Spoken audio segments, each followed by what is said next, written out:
Z92.7 WZBD Radio presents exciting high school wrestling. Brought to you in part by the many community-minded sponsors you'll hear. And now to the gym for the exciting action. Well, good morning, wrestling fans, and welcome to Franklin Community High School, home of the Grizzly Cubs. Rex Burrow along with Josh Gaskell this morning. And Josh, we are here for the 1A and 3A team state duels. Busy morning this morning. We got all set up. We're ready to go here. We are in the big gym today. The 1A fans will be happy of that. Last time they were in the field house and there was no room to stand. Plenty of room for the fans here, and I think it's going to be a good day today wrestling. Yeah, it's going to be a good day. Don't know if I heard anyone miss weight from any of our local teams for sure, but anyone from the 1A. So everyone's ready to wrestle. Talking to Alexander's coach, he's excited, nervous, all at the same time. But he's excited to be here. Talking to South Adams coaches, they're thrilled to be here and excited to get this first match underway. So if you would like to follow along today and have some visual aids, we do not have any video today, but if you go to USA Bracketing and go to the IHSWCA team state duels, click on that link, and all four are up there. So if you want to watch 1A and 3A, they are linked in the same group, and 2A and 4A are linked in the same group. On the dashboard, all the matches will be running all at one time, so it will look like we are all in one gym, but we are at Franklin Community High School, and Dane is over at Brownsburg High School for 2A and 4A. We have first match this morning. We have 1A wrestling, and it will be, let me get to the bracket here. It is, and that is the national anthem. With that, nope. Deked you out twice. That's twice now we've thought the national anthem was coming. We've been psyched out, but we'll see there. Just practicing the national anthem. But 1A will start off with the match we're going to carry as the South Adams Starfires wrestling against Alexandria Monroe. The winner of that will advance to take on Adams Central, who is the number 3 seed, and they are waiting for the winner of that match there. Let's play a round of commercials for our fine sponsors that have put money in so we can be here today, and we'll be back with the start of this match right after this on WZBD's YouTube channel.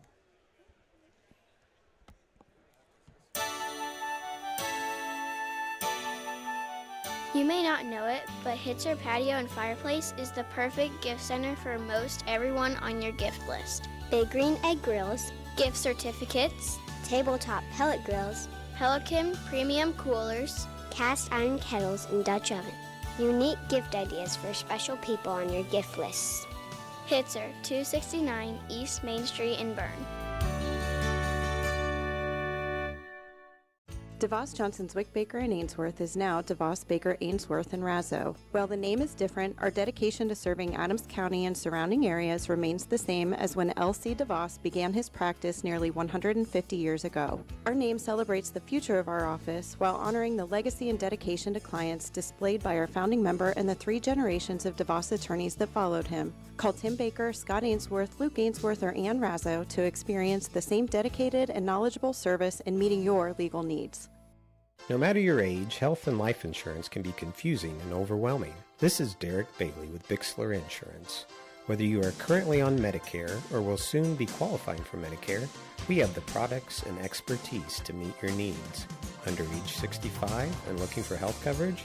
Interested in protecting your family from an unexpected loss with a life insurance policy?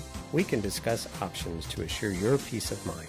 Call Bixler Insurance today to schedule your free appointment. Looking for unbeatable deals?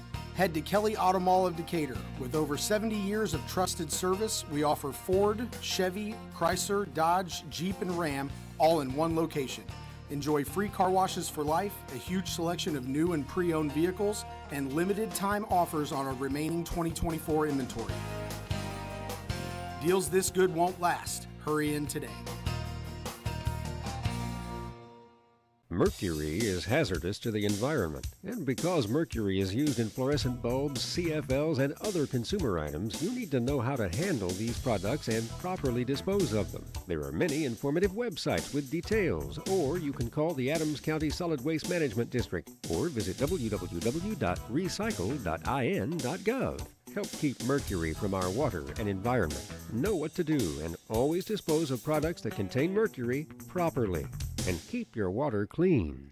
Indiana Physical Therapy is your independent local choice for physical therapy. There's no referral needed to come see us, and we accept all insurance. With direct access, you can just walk in and request an appointment at any of our 18 convenient locations. Our team of expert therapists are here to help you recover and get you back to doing what you love. Visit us online at indianapt.com to request your appointment. Indiana Physical Therapy, where people go to get better. Welcome back once again to Franklin Community High School. And Josh, when I rolled up to this place, I wasn't sure if it's a high school or a mall. This place is huge and has a very distinct look. It doesn't look like a high school, does it? No. I joked with Nathan. It looks kind of like a state prison. It's massive. Just it's got wires. so many wings coming off, off the center of it. But once you get inside, I said it's top notch. Field house is amazing. The gym's amazing. And they're going to take a good job taking care of the wrestlers, fans, and us today. As always, our good friend Dane did some stat sheets and sent us some stat sheets. And I know he'd sent some to you, and we had, I think Alexandria Monroe's came in to us late. I'll look and see if I got these sheets up here. And which one do we want to look at here? It's the next one over. This one? Down one. This one here. Yep. There we go. Team from Alexandria. Looking down here, probably the biggest wins and losses. They have Ty Huffman. Last year had 21 wins for the team. Down the way you get 30 wins for Carter Blackman. 38 wins for Will Rowland. Those are probably the highest ranked wrestlers on this team. They will be wrestling the Southampton Starfires, and Josh, you was not able to make it down to Yorktown the other night, but Southampton took one on the chin. Yorktown got a pretty good lead rolling, and Southampton tried to come back and made it close, but there was a couple of gaps there that just couldn't fill up. Yeah, I watched it and paid attention, and it was some takeaways, like Wyatt Mann, had a huge win over state-ranked Wyatt Hops of Yorktown. That was a state qualifier last year, but didn't necessarily look how you wanted him coming into this tournament. You kind of wrestle that week. You want to look just as good as you're going to look on Saturday against Yorktown. Didn't get that. Talked to the coaches. They did have some guys out, guys that maybe the weights that they weren't 100% sure at, so they did get that taken care of. They're excited to wrestle Alexander. They did see him at ECIC down at Jay County, so there is a familiarity with them. But it's going to be a good duel. I've talked to both coaches from South Adams and then from Alexandra, and they know it's going to be tight. It's going to come down to bonus points and where can you get 1 or 2 wins out of guys that you aren't expecting it. So one thing we do know is that West Somerset is in the lineup tonight. But there was some question on that. He does have a clearance note from the doctor, and he is eligible to wrestle today. And that was one of the lineup gaps that they had from the other nights. And he's one of those guys that you really like having a lineup because he's about guaranteed 3 and sometimes it's 6. Yeah. And I talking to the coaches when Wes wrestled the wrestler from Alexander Monroe at ECIC. Wes actually got pinned, and that was a little bit of a shock to the South Adams coaches.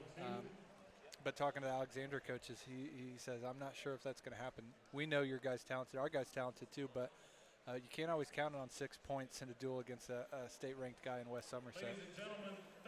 They're getting ready to make an announcement. I most likely are going to play a national anthem to make some announcements. So we'll play a round of commercials back after this.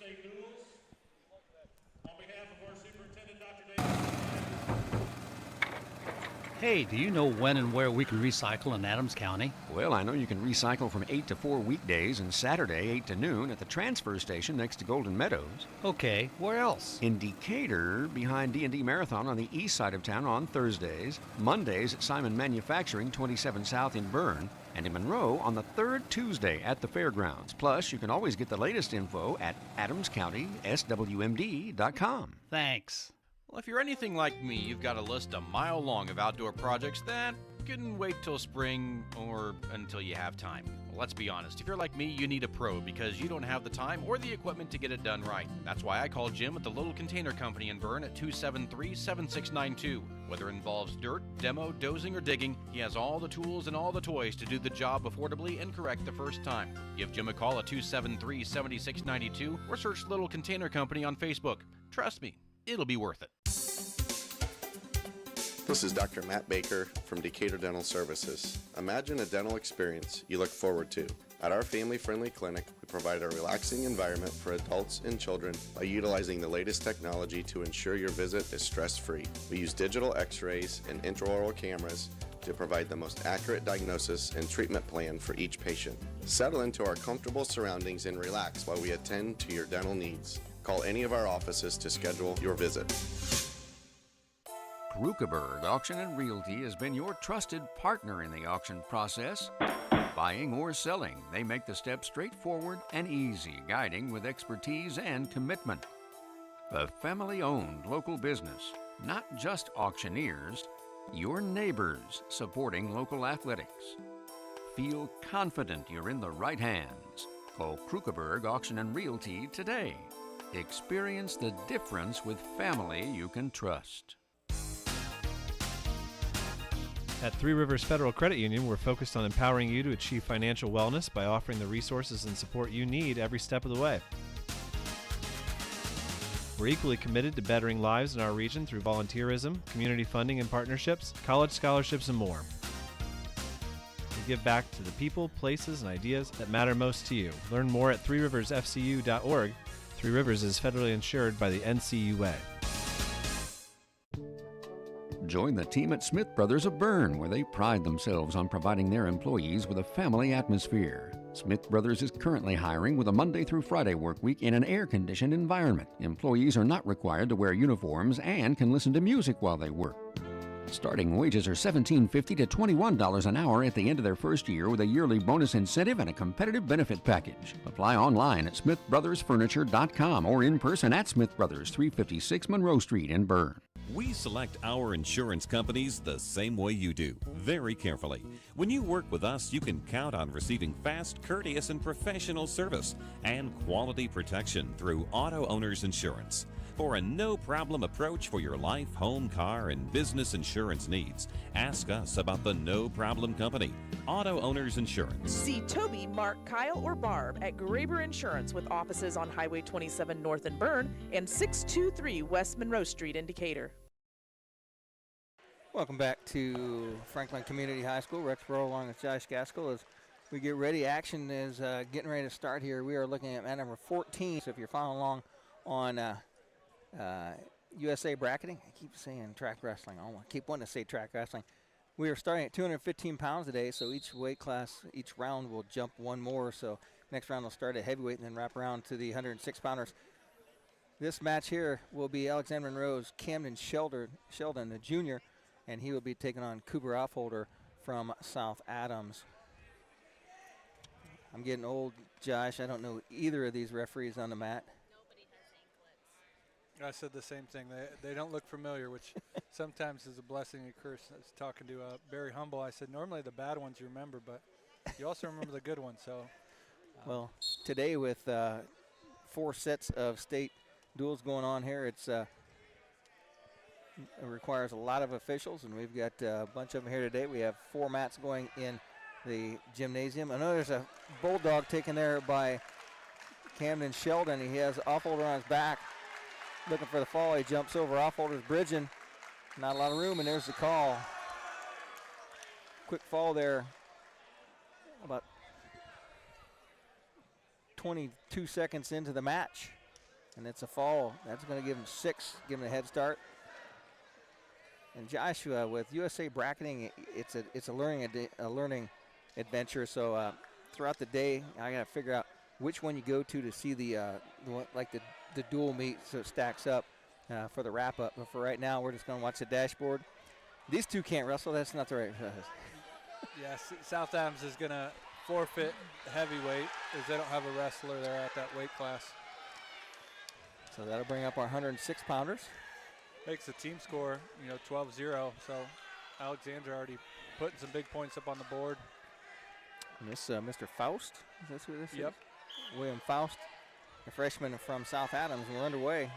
Quick headlock right over, and that's done. It's a 7-second pin for Brian Rifle from Alexander Monroe. He's also a freshman. South Adams is going to have to turn it on here with Brock Sprunger. They're already down 18-0 in 1A. It kind of tends to be the race to 42 or who can get there first. And South Adams has dug himself in a little bit of a hole. It's usually that 8-6 matchup that you got to get. Sometimes you can do a 7-7 with bonus points and get a win, but usually it's 8-6 is the magic number.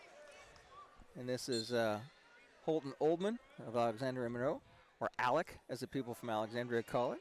And that is Brock Sprunger, the sophomore from South Adams. Brock did see him at ECIC. He's seen him the last 2 years. He did pick up a pin both times, but came late in the match. Brock was ahead, but he's kind of grinding out. He's in a double leg attempt there, and he backs out, trying to work for position here.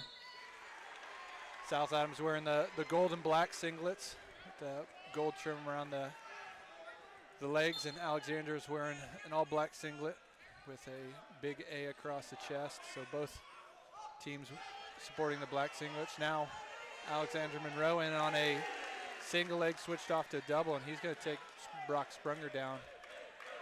He leads 3-0 in this match, so Brock's got some work cut out. Brock gets to his feet, but gets returned pretty quickly.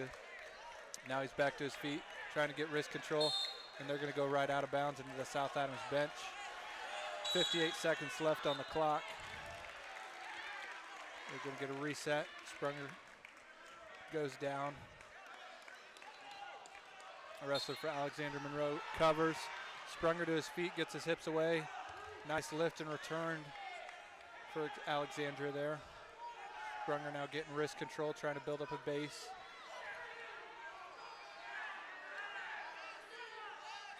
Looked like a locked hands call there, but no call by the ref. Good mat return.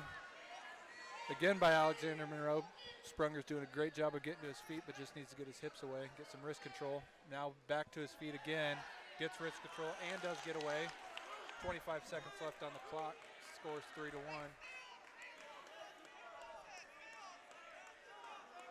For those that are listening, we got kind of the old school duel. Both teams lined up on the edge of the mat. Seats, only maybe a foot away from the match, so both teams are right in the action. As the time's going to wind down here, it looks like score is going to be 3-1 in favor of the Alexander Monroe wrestler. Looks like it's going to be Sprunger's choice. He's going to accept his choice, and he's going to choose down here in the second period.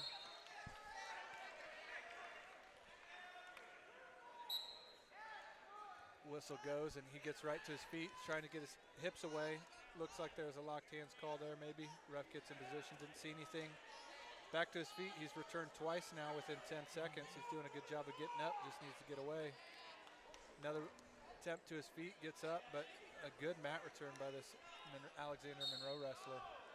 This is Lucas Hensley. Lucas Hensley, the junior, comes in with a 10-2 record. Another stand-up attempt. Brock gets away for a second, but Hensley does a good job of Oldham, my bad, Holton Oldham. Oldham, I'm sorry. Gets in on the leg there, and no escapes awarded as they go out of bounds. Josh, I don't know about you, but I know that when I used to be cutting weight, and you had to do a bunch of mat returns and pick a guy up, that really wears you out. I mean, back heel trips and stuff, a lot more conservative energy. And the Alexandria wrestlers really putting a lot of energy into keeping his opponent down. Yeah, and Sprunger's done a good job of getting up to his feet. Just needs to kind of get wrist control and get away. If I'm Alexander Monroe's coach, I might looked to cut him, and he did a good job of taking Sprunger down on his feet. Sprunger gets up again, but gets returned and almost bellied out now here is That's what happened to us, Josh. They added another match in it. It moved the one we were looking away. So the score's 3-1 in favor of Holton Olam of Alexander Monroe. Sprunger, we're at the 113-pound weight class. South Adams trails in the team score 18-0. Off the fresh restart, Sprunger does a good job of getting to his feet. Tight waist cuts, and he's going to face his opponent. Score's now 3-2. At least we don't have a problem seeing the scoreboard today, Josh. I know, it's right above us, so we got right in the action with track wrestling or USA bracketing and the scoreboard right there. Shot attempt by Sprunger. And it looks like he's got to get his hips under. He's a little stretched out, and they're on the out-of-bounds line. He goes from a single to a double. Oldham faces him and back in bounds. Sprunger now on the out-of-bounds line going upper body. Oldham throws him out of bounds. No takedown or no near fall awarded as they go out. Sprunger just about walked into a bulldog there. Yeah, and if I had to give my 2 cents, Alexander just looks like they're ready to wrestle now. Not saying South Adams isn't. They just started a tough part of their team lineup, and that's the danger if you're in the edge of the mat. If you kind of bore back in, that guy's waiting for you. He could catch you off balance. So just because you're on the edge doesn't mean you can be aggressive that way. Nice throw by. We've got 5 seconds left on the clock. Sprunger's not going to get the takedown. He had a good throw by, snap down attempt. It's going to be Alexander's Monroe choice here in the third. Sprunger needs to pick up the gas here. Looks like he's got his opponent a little tired out. They're going to start their third period on their feet. That was Alexander's choice. Shot attempt by Sprunger that gets him almost caught in the cradle, but he's going to take his opponent down. No takedown is awarded yet. He's got the leg hooked. Takedown is awarded. Sprunger goes to a tight waist for a second, but he's going to change off to a spiral ride. He's got his weight out in front, knows he wants to try to turn his opponent. He's got a wrist and a half. He's running hard. He's trying to take him over. His opponent stands up to his feet. The score is 5-3 in favor of Sprunger. Sprunger does a good job of returning him. He's got the spiral ride locked in. He's trying to get out in front and run it. Get a wrist and a half. You can get his shoulders going. His hips are going to follow, so doing a good job of controlling his shoulders, but needs to get out in front. He does take him over. Sprunger's completely out of bounds. He's going to get near fall. Alexander Monroe wrestler is in bounds. He's got a foot in.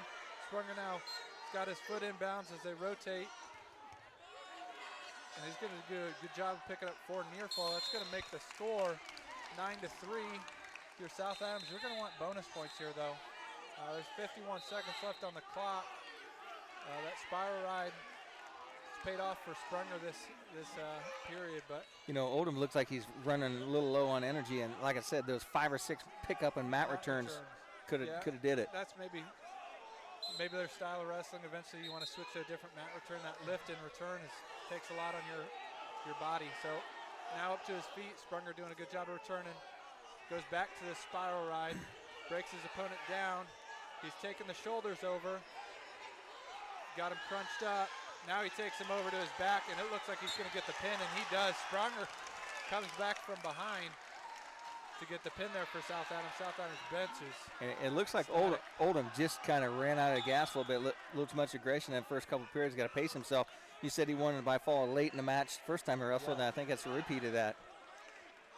Yeah, and this next match will be the one to highlight. Sprunger picks up a win there, but Adams lost the tech fall. This wrestler at ECIC, I think, is a both shock to both teams.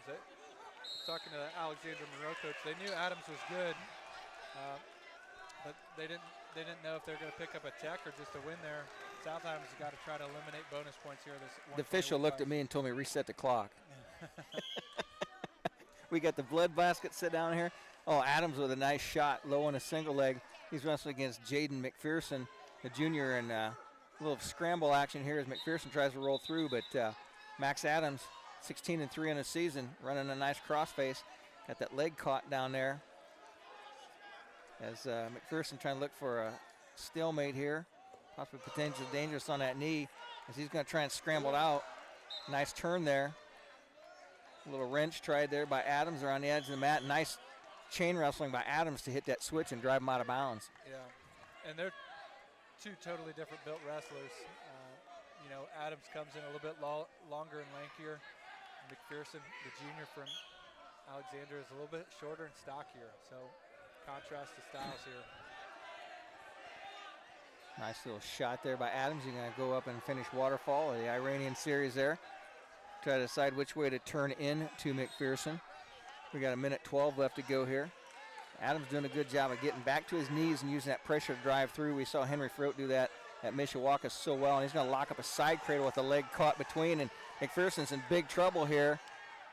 As if Adams can roll this cradle over the top, and he's going to get it. He's in good position. He's getting near fall right now. There's some bonus points, and he's going to have him stuck. Nothing there. Boom. And there's the fall for Max Adams over Jaden McPherson. That's going to make the team score 18-12 as South Adams starting to come back here. I know we talk about this all the time, you know, these chess moves. You know, now it turns to maybe Alexander Monroe's got to make a chess move here because that's a match at ECIC that went in their favor. Now it doesn't go in your favor, and so now you have to reevaluate. In my books, I had it as a 7-7 match with Adams losing at ECIC and Somerset. So when you flip one of those, now it kind of South Adams might be in the driver's seat here. That's going to make our team score 18-12. As we're ready to go here, it's going to be Tyler Huffman of Alexander Monroe versus Daniel Rupp of South Adams. Boom. Looks like this is actually Dakota Sprunger. I don't know if between USA Bracketing, I don't know if they don't know who checked in right, but Dakota Sprunger gets the opening takedown in the first 10 seconds, and he's looking to wrestle tough on top. He's got a wrist locked up there. His opponent sits out in front and does come and gets Sprunger's right leg. Now he's got a little bit of Peterson position. He's reaching back on Sprunger. Sprunger needs to attack that position. That's the old Adams Central Farmer cradle. Yeah, you got to be careful. Don't droop your head when you're on top. Keep your head up. Sprunger doing a good job. He's got the half on his opponent's left side. He's got his opponent's right wrist. Now he's driving that over. Got there from that Merkel situation. Yeah, his opponent's gonna have to fight this one off. This looks like he's got the upper body control. Just needs to kind of sit back and get that half a little bit deeper. He's only about wrist deep. Phil's got the change made, and it says Dakota Sprunger now 19-1, the senior. Working on a fall here with 56 seconds left to go. Now Sprunger takes him over, and just that half. He's got it tight. He's got him 4 near fall awarded. Alexander Monroe wrestlers almost all the way out of bounds. Sprunger's got his feet in. He's going to pick up the fall there to tie it up, 18-18. The Alexander Monroe wrestler Tyler Huffman holding his shoulder with that shoulder brace on. Sprunger moves to 20-1 on the season. And it looks like the Starfire train is rolling now, Josh. Yeah, and we're going to have maybe a hiccup here at 44 and 57. But if you can, kind of keep this train rolling all the way up to 38, I think they're favored at 50. It might be a good match for Patterson if he can pick up a fall here. This shows Brian Rowland at 132 pounds. And who is wrestling for Adams Central? Or South Adams? This will be Will Patterson. Patterson's in a shot, leaves his arm hang up there, just about got turned. Now they do have the bracket change. It is Will Patterson. And it's good to see Patterson at 32. He's wrestled 38 a lot of the season. Picked up a handful of losses at 38, but that was him wrestling up. So good. Now he's at his natural weight. This is a good switch as Patterson in tries to hit a fireman's carry. He's blocked out there. 1:25 left to go in period number 1. He's got his head caught out front, front headlock situation. Now he reshot, single leg hit on the outside, changes to a double, and he gets the takedown. So Will Patterson, opening takedown with 1:10 left to go, riding on the edge of the mat. And I always say the energy at the 1A level is so great. You see, Alexander is just up 18-0. Their bench was fired up. You flip a couple matches or get a couple pins, and the momentum changes. Jim's a little bit silent as far as this dual match goes. And you and I both know the small town crowd tends to have a little bit more energy than some of the bigger schools. Not that the big schools don't, but you notice a little bit difference. And there's a stand-up turn-in by the Alexander Monroe wrestler, and he gets a reversal, returns Patterson back to the mat. So that's going to make the score 3-2 now with 33 seconds left to go as he's going to turn him right his back, and Patterson rolls through. Not going to give up any back points, and Patterson's going to come up on top of this and get the reversal here. Just needs to get his reverse position, as he does. So that's going to make the score 5-2 now with Patterson in the lead here at 132 pounds. And the neat thing about the 1A is a lot of these teams have seen each other. You have Adams Central fans sitting here cheering on South Adams. They're going to see the winner of this match. But it's just commonality. Adams Central's wrestled. Opponents at Alexander has wrestled. So everyone's got a little bit of stake in each match. Time expires there. I think Patterson probably should have been hit for a stalling warning there, as he was not making a real attempt to return a wrestler to the mat. But with a short time on the clock, the referee lets it go. So choice goes to this is Brian Rowland, and he defers. Patterson takes a down position. Patterson leading 5-2 in the match from the down position. Well, you got to be on a ball. They keep changing it. It keeps jumping. And this is another contrast of body builds. As the 120 match rolling, maybe a half foot taller than Patterson. Patterson comes in at a little bit stockier of the wrestlers, the two for the 132-pound weight class. We are in a second period with 1:33 left to go as a little wrist roll on the hip by Rowland trying to turn Patterson. Patterson needs to come up to his base, and Granby's out of it. He's going to roll through. He's going to come up and get one for sure. He gets one out front as escape. Patterson tried a little spin to go behind, countered there by Rowland. Patterson reaches back, tried to grab an ankle. Rowland's in on a double leg, and Patterson's going to chin rip him back. Technically, he did not chin rip him. He was just underneath the neck. He gave the three, and maybe a little bit prematurely, as Patterson's hanging on, and Patterson's going to get reversed here. He's not careful. Full minute to go. He did. He held the three out because I saw the Alexandria coach complain about it. Started to give a reversal there, and he's going to get one probably, and he will. Official calls one, out of bounds I go. That's going to make the score 9-3 with Patterson in the lead. And they've got two officials on every one of these matches, I believe, and so they're making sure that they get the right calls.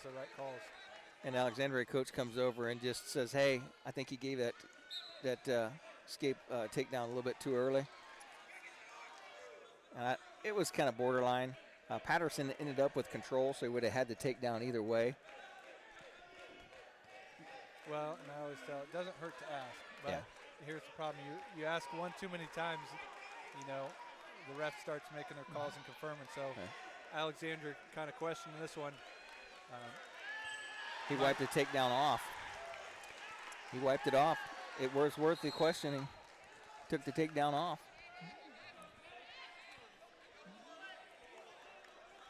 And with these two officials on each mat, you're going to get the best look. I think is a close call.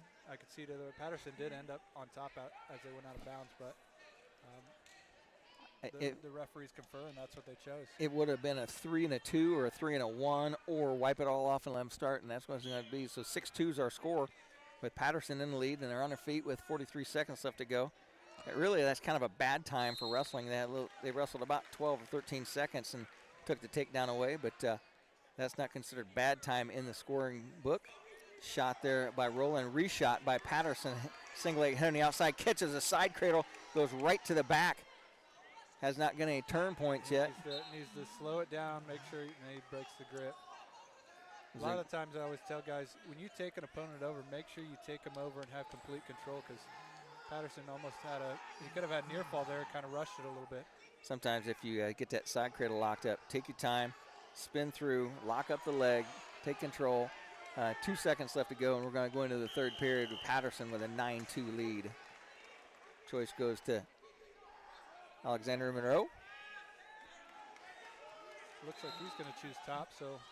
He just about turned Patterson with that double wrist roll. Talking to the coaches, Patterson's kind of been nursing a hurt hip from football a long season, and then, just wrestling up a weight class is kind of taking a toll on him a little bit. So it's Grant Mosier's fault. Well, Grant does a good job of getting these guys ready. Will looks like a beast whenever he steps out on the mat. Very explosive. There's a return to the mat by Rowland, as he's going to try and turn Patterson. Patterson's got a leg hook, got it pulled across. Rowland's not in good position here, off balance. I think Patterson's going to sneak his arm through here and get the reversal.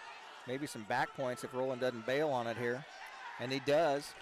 And I did text Grant Mosier when I went past his house last night, and he said he would be listening today. So shout out to Coach Mosier. Well, he must not be awake. I texted him this morning about a wing spot in Indianapolis and no response. So he's not thinking about wings or he's not awake yet. 11-2 is our score with a minute 11 left to go here. He texted me and told me that I'm going to enjoy interviewing Coach Blaker, the new Belmont coach that was assigned this week from Southern Wells. Came from East Side to Southern Wells and now to Belmont, so we'll see how that goes. There's a leg attack by Patterson. He's got the leg hooked. He's got it in. Running a high thigh pry, that Michigan State ride.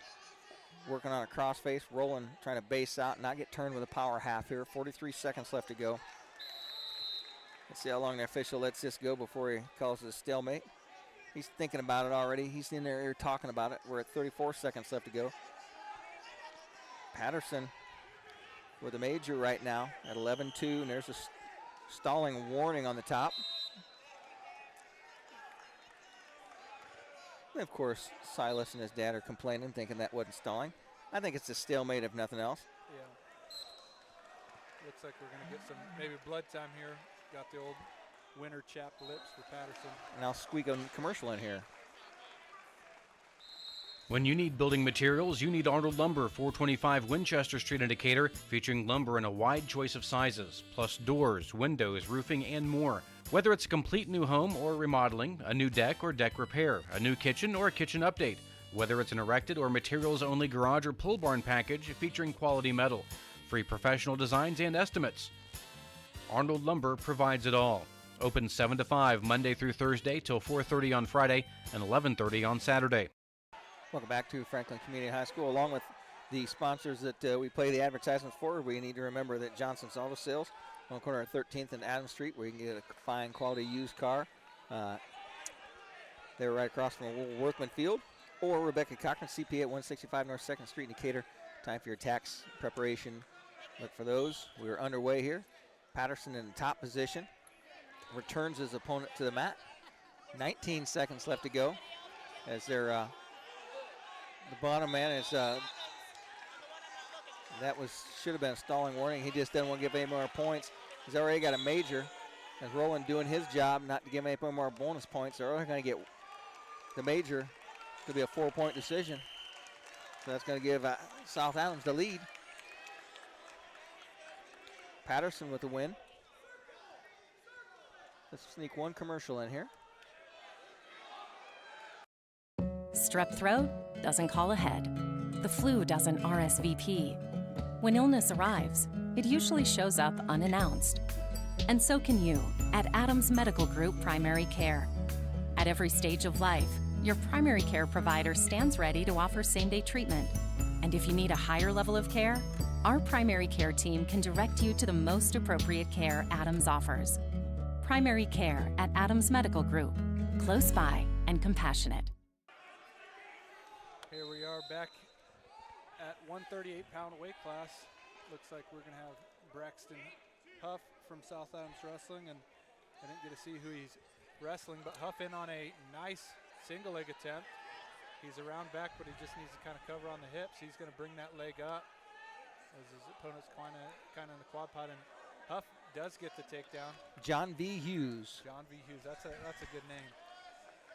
Hughes up to his feet. Huff does a good job of dropping in on a single. He's kind of in the crossbody single position, head on the outside, trying to get to the inside and get his hips underneath. Scores 3-0.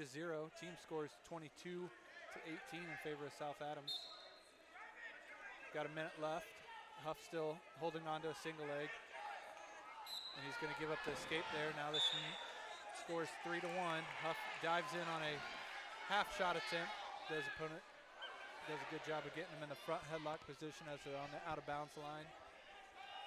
Huff's got all points of contact out of bounds, but his opponent's got his feet in. And they're going to come back up to their feet right on the edge. Huff now in on a double leg attempt. Had a good shot there, but opponent just had quicker reaction, got his hips back. Huff's going to back out as they're still on the out of bounds line. There's 25 seconds left. They're kind of wrestling on the edge. Huff in the front headlock position, kind of being controlled. Huff does a good job of trying to circle the center. Goes for a knee tap there. And he's going to be bellied out, but no takedown, nothing given to Alexandria wrestler. Scores 3-1. 10 seconds left. We're neutral. Huff doing a good job of changing levels. Opponent drops in on a single. Huff does a good job of getting his leg back. Now they're on their feet. Huff dives in.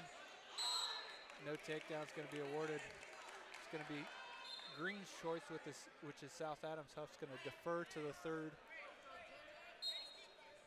Looks like the red Alexandra Monroe is going to choose down.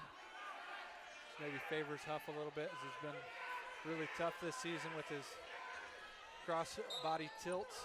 And he looks like he's got the wrist locked up as his opponent stands. He's got wrist control. He can roll through, but he's not looking to force it here. Opponent gets to his feet. Huff's got good wrist control. He's got it locked up. He looks like he wants to roll through. He's not forcing it. And he's going to roll through. His opponent does a good job of rolling with him. That's the problem with that move, Josh. Too much momentum. Sometimes you roll through it. Can't force it, because you force it, you're going to be able to use your momentum as a defensive wrestler and roll right through. So Huff's got his opponent bellied out, and he's on top. Got a leg hooked, leg in. He's looking to work a little bit of the upper body, trying to get wrist control and control his opponent's head. Some of those guys you see do it really well, kind of just sit down and drop to their seat first and take that momentum away. Huff now, as his opponent stands up, goes for a mat return. They're going to go out of bounds. We're going to get an escape call. So they're going to be neutral. The score's 3-2. Huff's ahead.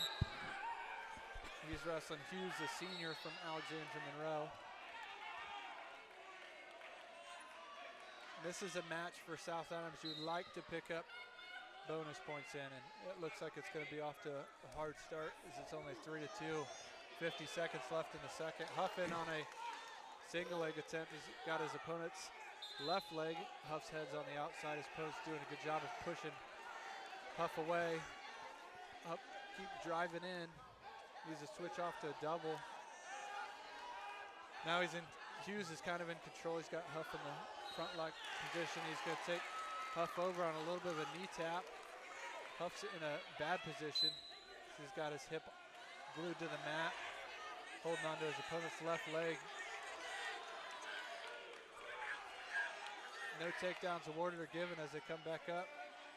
Huff's back in the front headlock position, trying to push away as they're on the out of bounds line. 5 seconds left. They come back up to their feet. Nothing's awarded. Got a good scramble chain wrestling there. Shot attempt by Hughes, and Huff does a good job of shrugging it off here as time winds down. It's going to be Alexandra's choice, or it looks like Huff's choice here. He's going to choose down here in the third period.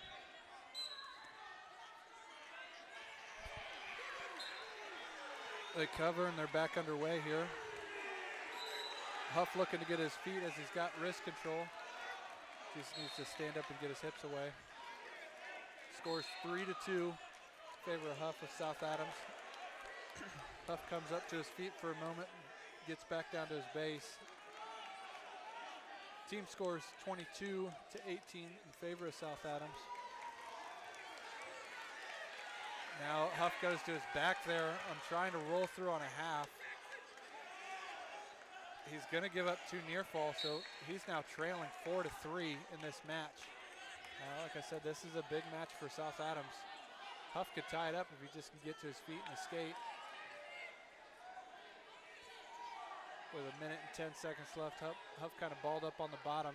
Looks to be gassed out a little bit. He gets to his feet. Granby roll attempt. He does get the escape. Now Huff doing good chain wrestling, gets escaping and drops in on a single leg.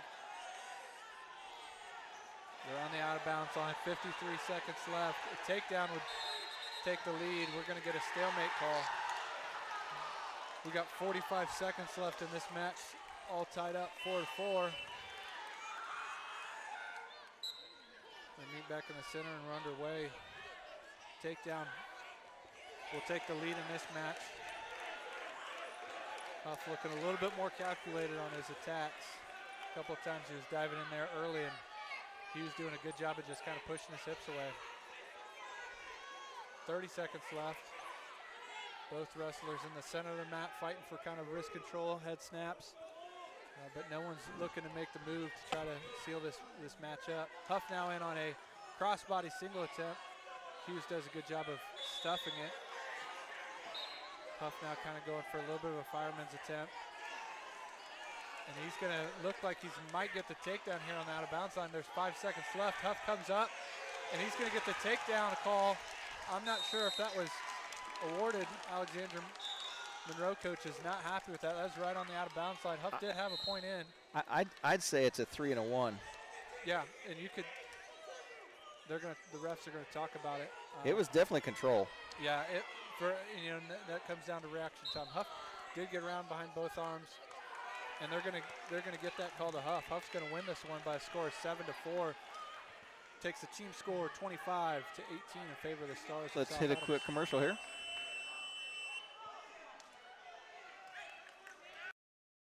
Nine miles from Monmouth and 9 miles from Fort Wayne, situated on 27 just south of 469, sits 9 Mile Restaurant, your home for great meals since 1837. Providing home-cooked meals to travelers between Decatur and Fort Wayne for over 180 years, 9 Mile has stood the test of time as an institution on the southern edge of Allen County. With seating on the family side, the bar side, and outdoors, there's always a reason to stop and have a meal.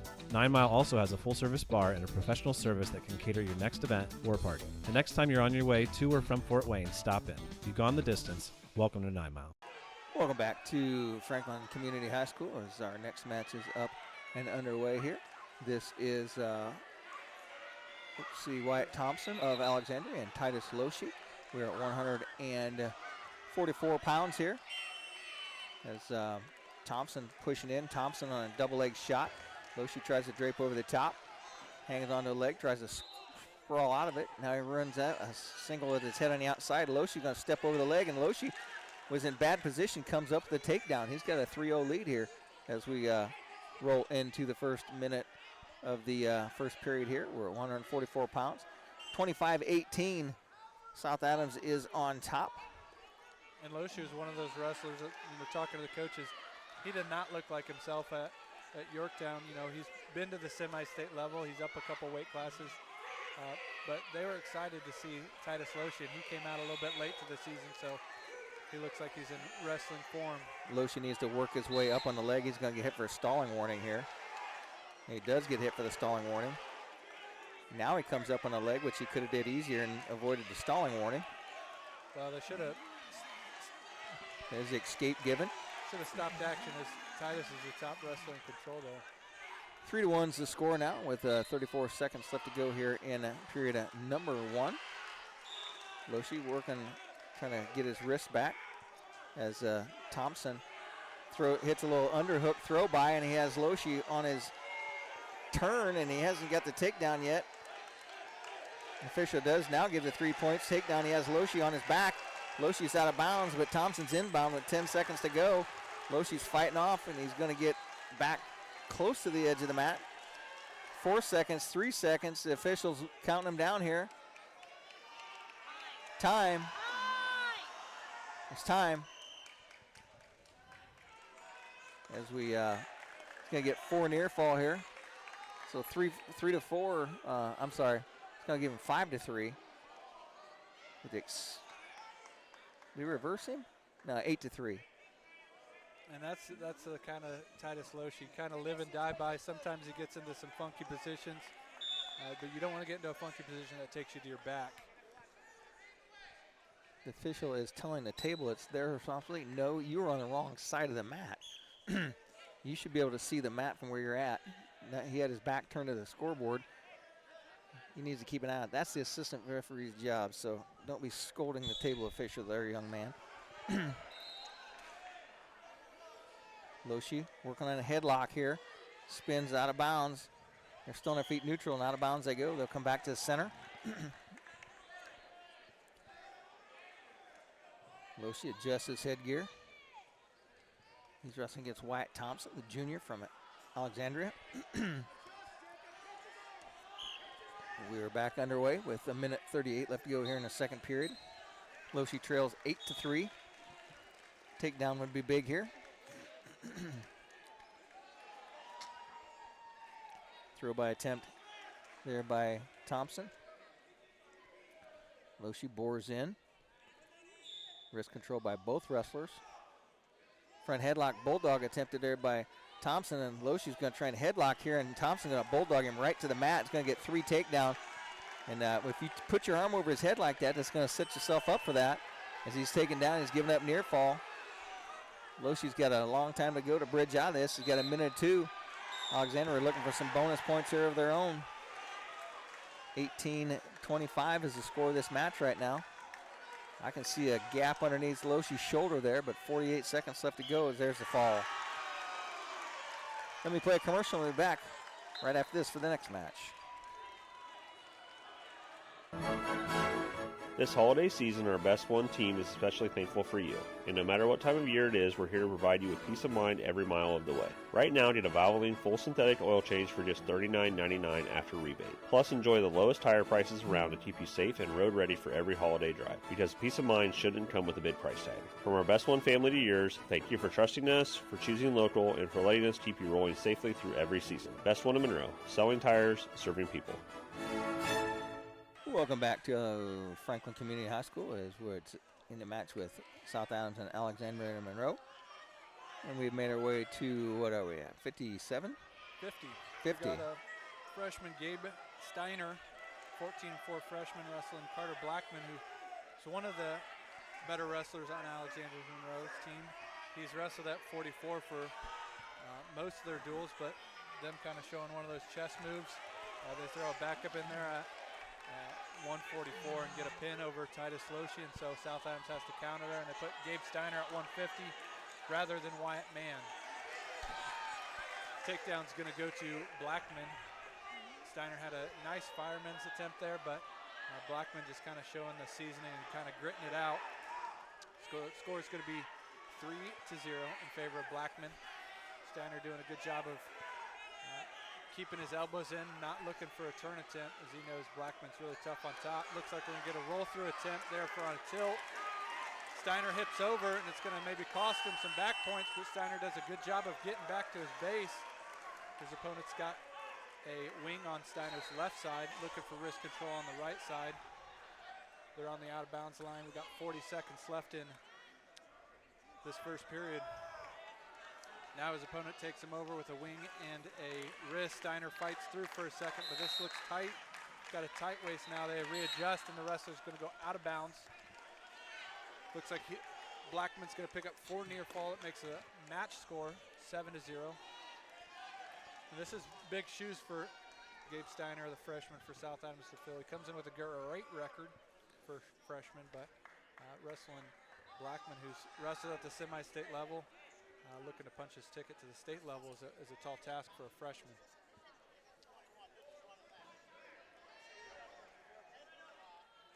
Looks like there's some confusion as far as the score. The confusion is only on the referee's part because Phil Arnold would never be confused. Yeah. But doing the right thing, making sure they got the score right. Score 7-0, 20 seconds left in this first period. They get a fresh restart. Steiner stands up to his feet. Blackman does a good job of breaking Steiner down. Steiner now has got a base built up, needs to bring his head off the mat. Where head goes, your hips are going to follow. There's 5 seconds left. Blackman draped over Steiner, trying to get that wing. Steiner doing a good job of keeping his wrists and elbows in tight.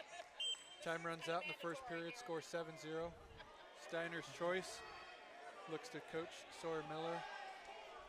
Stay with us here, folks, because after this round, the winner of this match will take on the Flying Jets, and they are waiting in the wings, anxiously trying to see who's going to be their opponent from this close match. 25-24 is his team score right now, and South Adams on top by 1. Looks like Steiner defers to the third period. His opponent chooses down, does a nice switch attempt. Steiner does a good job of facing him, but he's going to give up the, looks like reversal.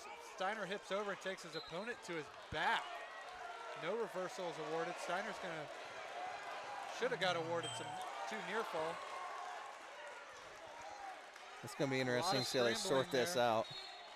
A lot of scrambling there. He swiped for 2 near fall. Sawyer's going to ask a question. I think the referee was not able to keep up the action. He's just going to say no points. Yeah, and I remember a official told me when I was coaching, he said, look, the swipe's just for the audience. He said if it was 2, I can count 1 in my head and swipe the other. So I don't know. We get a fresh restart. There's a caution there. Well, also the swipe is for the assistant referee, and that way you can say, did I swipe 1 or 2? And he'll tell you swiped 2. When we got 2 referees, they need to be making sure they're watching for that. But the score is 7-0. Steiner doing a good job of keeping in there. Looks like we're going to get a fresh restart as there's a whistle on one of the other match. The ref points to that. So we're going to get the 3rd restart with 1:35. Blackman does a good job of getting to his feet. Steiner does a good job of getting a mat return, but kind of pulls him on top. Steiner's in control. He comes back behind. You were generous. That was not a good job of returning him to the mat. Well, he did a good job of attempting a return for how quick as Blackman got to his feet. Now they're kind of doing a little bit of a dance. Steiner's got him. Ooh, and that maybe should have been a slam as Steiner kind of got his opponent in a headlock position as Blackman just wraps around the waist and does a nice mat return. It takes Steiner right down to his back. So we're going to have a reversal there. Looks like they gave the escape and takedown as the score is now 11-0. Was originally 7-0 before that scramble, now 11-0. Blackman's on top. Steiner's doing a good job of showing some grit. There's 45 seconds left in the 2nd period. Sawyer Miller agreed with us, thought that was a slam. Here's the problem, Steiner's just so tough. You don't sell it as a wrestler a little bit, or you don't wince. The ref maybe didn't think it was, but I think it was. Now Blackman takes Steiner over in a tight waist and a wing. He's going to settle back. He's looking for the pin. Steiner doing a good job of fighting it off. And Steiner's going to give up the pin to Blackman there. Alexander's going to take control of the team race here. Hi, this is Tina with Innovative Concepts. The holidays are quickly approaching, and we have something for every tech lover on your list. From smart home upgrades and sound systems to remote starts and home theaters, give the gift of amazing technology this year. Don't stress over shipping delays or big box crowds. Shop small, shop local, and support your hometown experts. Gift certificates are perfect for the gadget lover in your life. Innovative Concepts, 1421 Manchester Street in Decatur. We bring technology to you. Welcome back to Franklin Community. I think they're making a little switch here, aren't they, Josh? Yeah, it looks like South Adams is going to put Wyatt Mann up at 157. He's going to wrestle. Alexander Moreau's probably best wrestler other than Shelton, who we already saw. So kind of one of those chess moves. Can you save maybe some team points here, or can Mann maybe pull off the win? They have common opponents. This William Rowland? Yep. As Mann takes a little swing and incidental poke of the eye. And Alexandria's coach is asking for a question. I don't think it was malicious, but Alexander Monroe's coach is going to ask for his 2 cents. He's going to say, hey, can we watch that? As knowing this is one of his better wrestlers, he wants 6 out of this match and not something that's kind of drawn out. It's like if you fight someone on a beach, the first thing you do is throw a handful of sand in their eyes. But he says, I'm sorry about that, bud. We're underway here. Once again, we're at 157 pounds. As it's Wyatt Mann, and Wyatt Mann gets a takedown. Mann off of a big win over Wyatt Hoppus the other night. There's a nice return there by Mann. Rowland tries to switch out of it. He's controlled there. We're at 157 pounds. We started at 215. Mann's kind of coming into his own. He's had several big wins over the last couple weeks. This would be up there with some of them. It's going to help your team maybe beat Alexander Monroe. So Rowland is in a down position. Senior tries to stand up, turn in. Mann's able to follow him. Mann gets him up. Mann's going to try and return him here. Mann drops down. Mann's going to say, I'm not going to waste energy trying to return him. Cuts him loose. 3-1 is going to be the score. Mann with a little tap and go on top of the head this time. There's a shot. A little throw by attempted by Mann. Countered there by Rowland. Ankle pick attempted by Mann. Back up to the collar tie. Throw by attempted once again. Off that 2-on-1 Russian arm tie. Mann's a senior. Rowland's a senior. Man 16-3 on the season. Down to 38 seconds left to go in this first period. Shot attempted by Man, but he didn't have his hand free. Couldn't get a leg there. Wrist control once again. Down to 25 seconds in this first period. Both wrestlers changing their level. Man with a shot shoved out by Roland. Throw by attempted by Man. Man's putting the pressure on him here. A lot of activity. Up, down, changing levels. 9 seconds left to go here in the first period. They're going to run this thing out. Man's going to take a 3-1 lead into period number 2 here at 157. If I'm in Man's corner, I say, hey, in a match like this, quality over quantity. We don't want a bunch of shot attempts. Change your level, and when you attack, you need to attack with a purpose, because a couple of times he's been in some half attacks, and Roland will make you pay for those. You need to set something up good as the choice goes to Man. He takes the down position. Roland's going to ride a spiral ride, and Man comes up to his feet. Roland trying to return him here. And he does get him back to the mat. Still in that spiral ride. Roland's going to try and return him once again and pops him down.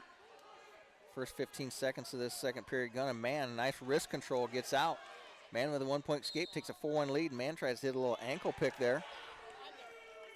And that's kind of what I was talking about. Kind of a half ankle pick. Didn't really get a good angle. And you got to be careful in a match that he's leading right now 4-1. You don't want to take a half shot against one of their better wrestlers and maybe get pancaked to your back.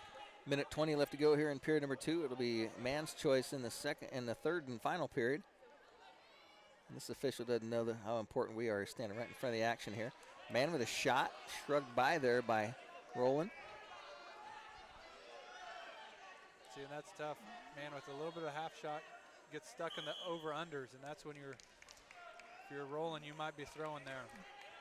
Back to the center. We're on our feet neutral. Under a minute to go here in period number 2. Both wrestlers good hand position, keeping their hands out in front of each other to try and catch that guy coming in.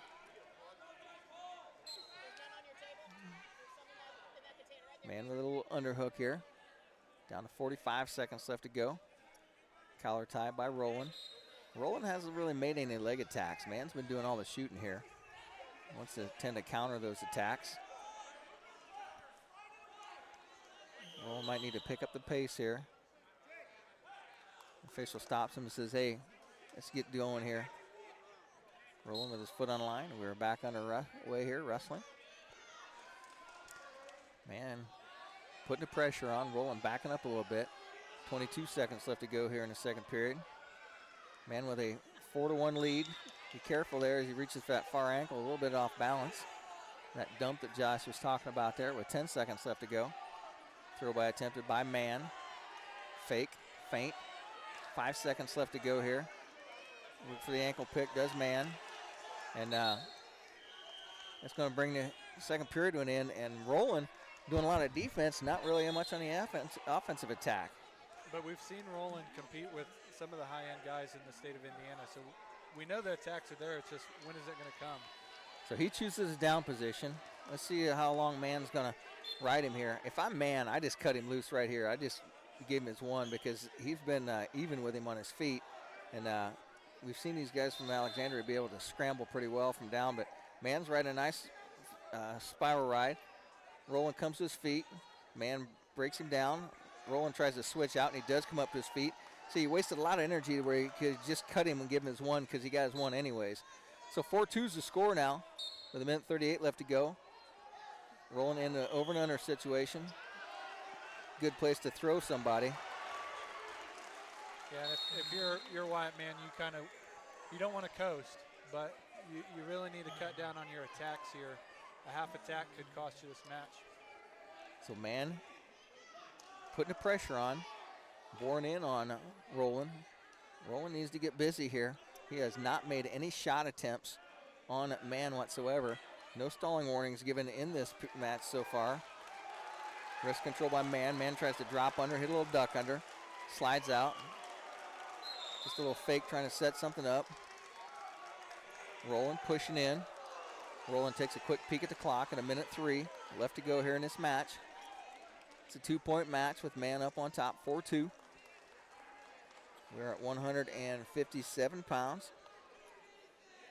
Roland, the senior, Man, a senior. Down to 48 seconds left to go. Where's Roland going to wait to try and take his shot? Little tap and go. Man's in good position there. They're both in each other's face, Coach. There's a shot by Roland, counterattack by Man. Man's in on a nice single leg. Comes up, he's going to finish waterfall here. As Roland trying to hang on. Man could sit here for 30 seconds. Yep, and that's what if I'm Man, I'd do that. You No know, stall calls. Roland's waiting for a stalemate here, and he's wasting time with 20 seconds left to go. As Roland in not in good position. He touched Man, his feet. oh, and there, Man just almost had a defensive fall there, even though he didn't have control. 10 seconds left to go. Roland's going to have to try and throw here. Man backs out. 5 seconds left to go, and Man's going to pull off a big victory here. As Roland tries to throw him, and Man, no points at the end. Man hangs on, and I think that could be considered an upset there, Josh. Yeah, I think that's an upset, and I would think maybe that's trending in towards the way of South Adams winning this duel. So that's going to be a win for the Starfires, and that's going to give them an extra 3 points. So 25-30 is our score right now, 28-30. Nathan Plattner coming and checking in at the bench. And he's going to be wrestling against Garrett Smith. Garrett Smith was a regional qualifier his freshman year. He comes in with a 4-4 record. So you would think Nathan Plattner, the semi-state qualifier for South Adams, is favored in this one. He did have a 12-24 record and was a semi-state qualifier last year for Alexandria Monroe. So he's got to the level that, you know, you see good competition, but not all sectional and regionals are the same. So Plattner probably favored in this match, but still a tough opponent. Plattner in a shot attempt there. He backs out. He's now caught in the front headlock position, looking to back out as they're right on the out-of-bounds line. Smith trying to get something, and they're going to break, but stay in bounds. Plattner comes back to the center. Controlling wrists. Plattner doing a good job of staying low, staying in good position.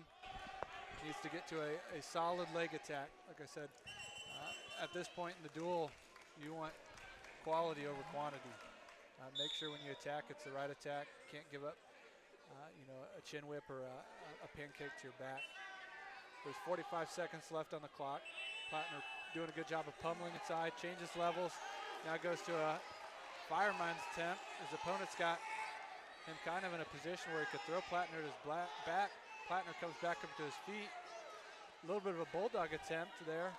Plattner does a good job of fighting that off. I think Plattner's got too big shoulders to bulldog with one arm. Not necessarily the guy you want to bulldog. He's normally the guy that kind of bulldogs some guys. Got 15 seconds left on the clock. Scores 0-0. Plattner in on a shot attempt again. His opponent does a good job of shrugging that off and kicking his leg to the mat. Nice counter by Plattner when he tried to throw him by and hook the leg. They both look at the clock here. They might have had too much action in that first period. We're going to go into the second period. Score 0-0. Big fall by East Side over here behind us. Yeah, Madison Grant was leading that duel for quite some time. It looks like East Side's kind of storming back. Looks like we're going to get a neutral call in the second period, so both wrestlers are going to start on their feet here. Jay County trailing Owen Valley over here by a score of 30-15 on that's on Dane's gym over there at 2A. See if I can get some updates across the way here. Headlock attempt. Plattner does a good job of defending that and doesn't even get taken over. Now on a head inside single, Plattner comes up in a little bit of the waterfall position, takes his opponent down, and he had a look at a half there. Instead of rushing it, he just gets his opponent broken down. Plattner leads this one 3-0, minute 20 left on the clock in the second period. Rensselaer Central, that's had good numbers this year. They lead at Milan 39-15 right now on mat 13. Looks like Garrett Smith is going to get up. Plattner lets him away. The score is now 3-1. Madison Grant trails Eastside 34-27 in a pretty close duel. Eastside's got Lincoln Carter coming up, so Eastside likely get to that 40 threshold. Well, Lincoln Carter was up and done. Oh, he's up and done. He's racked up some points and got That a was quick quick. win. 40 seconds left in this second period. Nathan Plattner still in control of this match. Scores 3-1. Team scores 30-28. South Adams trailing currently. Win here would be huge, as Brewster at 175 has pinned the Alexandria Monroe wrestler. Now a takedown attempt to the back. Plattner is going to get a takedown. This is still a match. We got 3 matches to go here. Could go either way. Yeah. Score is now 6-1 in favor of Plattner. No near fall was awarded. Plattner doing a good job of getting wrist control on top. He's in a position where he can kind of run a half and look at the clock. As the clock is going to wind out, it's going to be Plattner's choice here in the third period. Looks like we're going to go neutral. Sawyer kind of getting in Plattner's ears. Can't go feet to back. And he's had several attempts where he's had the opportunity to go feet to back, so kind of something to watch for both ways, defensively and when he attacks. I smelled a headlock there by the Alexander wrestler. Yeah, that's something, you know, you got to watch. You're winning this match. If you could hold on, Plattner would put South Adams in the driver's seat with 2 matches left to go. Somerset being one of them, who was defeated by the Alexandria Monroe wrestler, but would like to get revenge there. Minute 20 left in the third period. Plattner on a half shot attempt. His opponent looking for that bulldog or a headlock. And so that's why you don't want to take a half shot there. Plattner looks at the clock, a minute left now.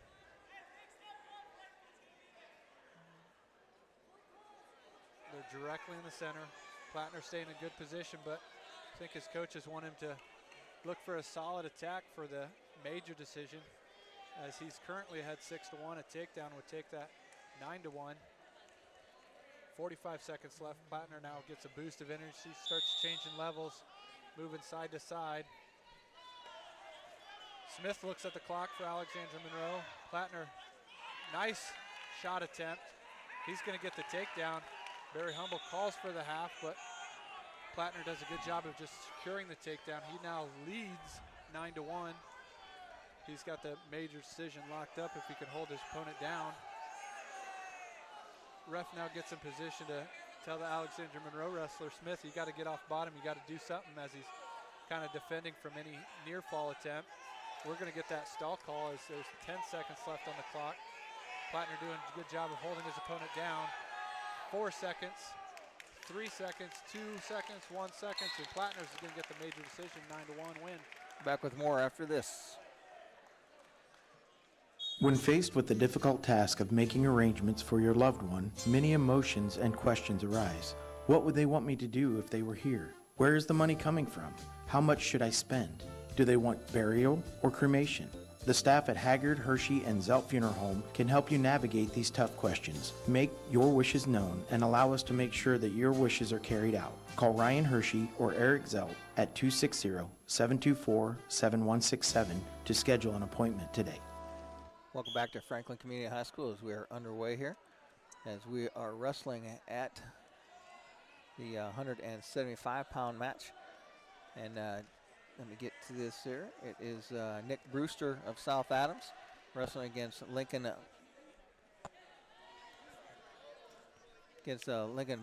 Busharts. A little throw by attempted by Brewster. And I don't think either one of these guys weigh 175, Josh. No. Both these guys are undersized 75-pounders, and that's what happens. You start doing some dancing around. You may have to put some guys in at weight classes higher than they are really weighed in at, but there's a shot by the Alexandria wrestler. Has Brewster on his hip, gets the takedown. So Burkhartz gets the takedown and leads this thing 3-0. 32-30 is our team score. South Adams out in front. Brewster trying to work his way up here. Being ridden with a double wrist roll. He's on his knees and elbows. Burkhart's trying to run him over. It has Brewster on nearly on his hip. Brewster doing a good job of keeping his knees square. Brewster needs to get some hand control and come up out of there. Comes up to his base. A little bit of a big man stand up. Down to 28 seconds left to go in this first period. Double wrist roll by Burkhartz pushes him down to the mat. Brewster trying to work his way up. He's got a deep half sunk in. Burkhart's trying to pull him across his lap and drag him to his back, and Brewster doing a good job of fighting this off. 7 seconds left to go as we're going to go into the second period. 3-0 is the score. This is the second to last match to go here. We started at 2:15, so this is 175. We will go to 190, and this is a 2-point match right now. And Josh, this is the 1A action. You know it's going to be, all these matches are going to be tight. Yeah, and you know, if Brewster could somehow pick up a fall here, he's done it before at ECIC.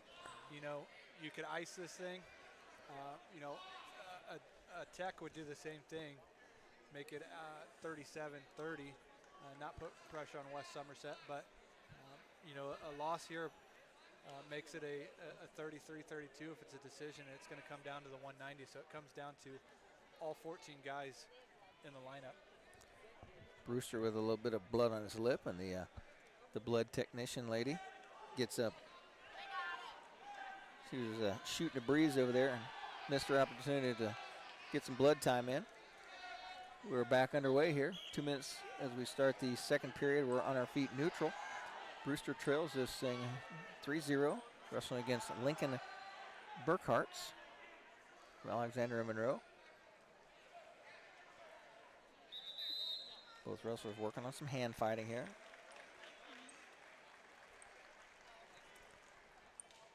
Both wrestlers near the edge of the mat in front of the South Adams bench. Brewster's out of bounds. Burkhart's on the edge, and they're going to step out and come back to the center. You know, if it comes down to West Somerset and he can pull off a win in this one, you might have to name him Mr. South Adams. Grant Mosier can attest to all the things he does on the football field to help South Adams in athletics. A win by him at the 190-pound weight class would be huge. Brewster cannot give up any bonus points here and at least keep the match close enough that Somerset has a chance here. Right now they lead 32-30. So a straight decision would put them down by 1. But then bonus points for Brewster here would seal the deal and take the pressure off of Somerset. 51 seconds, not a lot of action on their feet here by either wrestler. Burkhartz with a shot to the ankle. Brewster counters that. They come back to the center with 40 seconds left to go here. Brewster takes a look at the clock.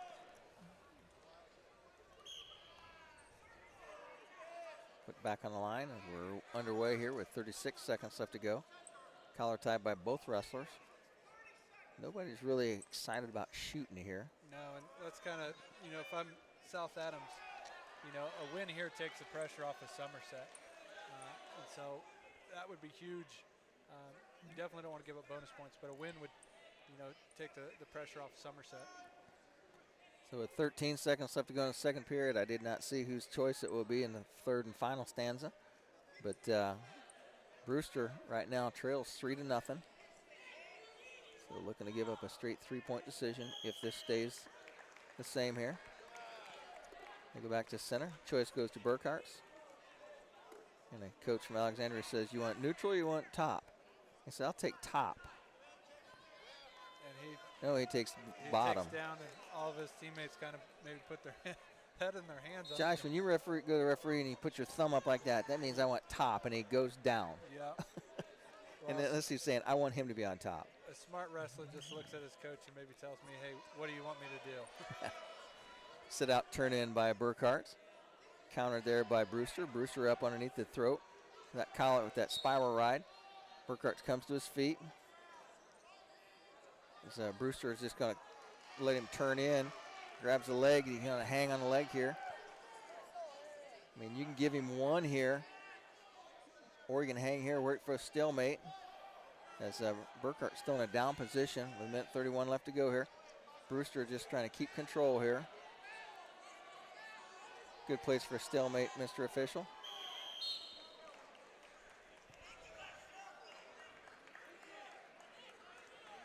And Brewster's doing a good job to,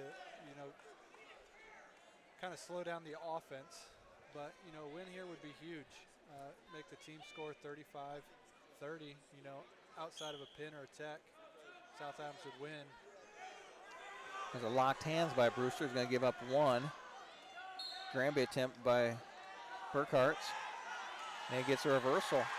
He'll get the 1 and the 2. So that's going to make the score 6-0.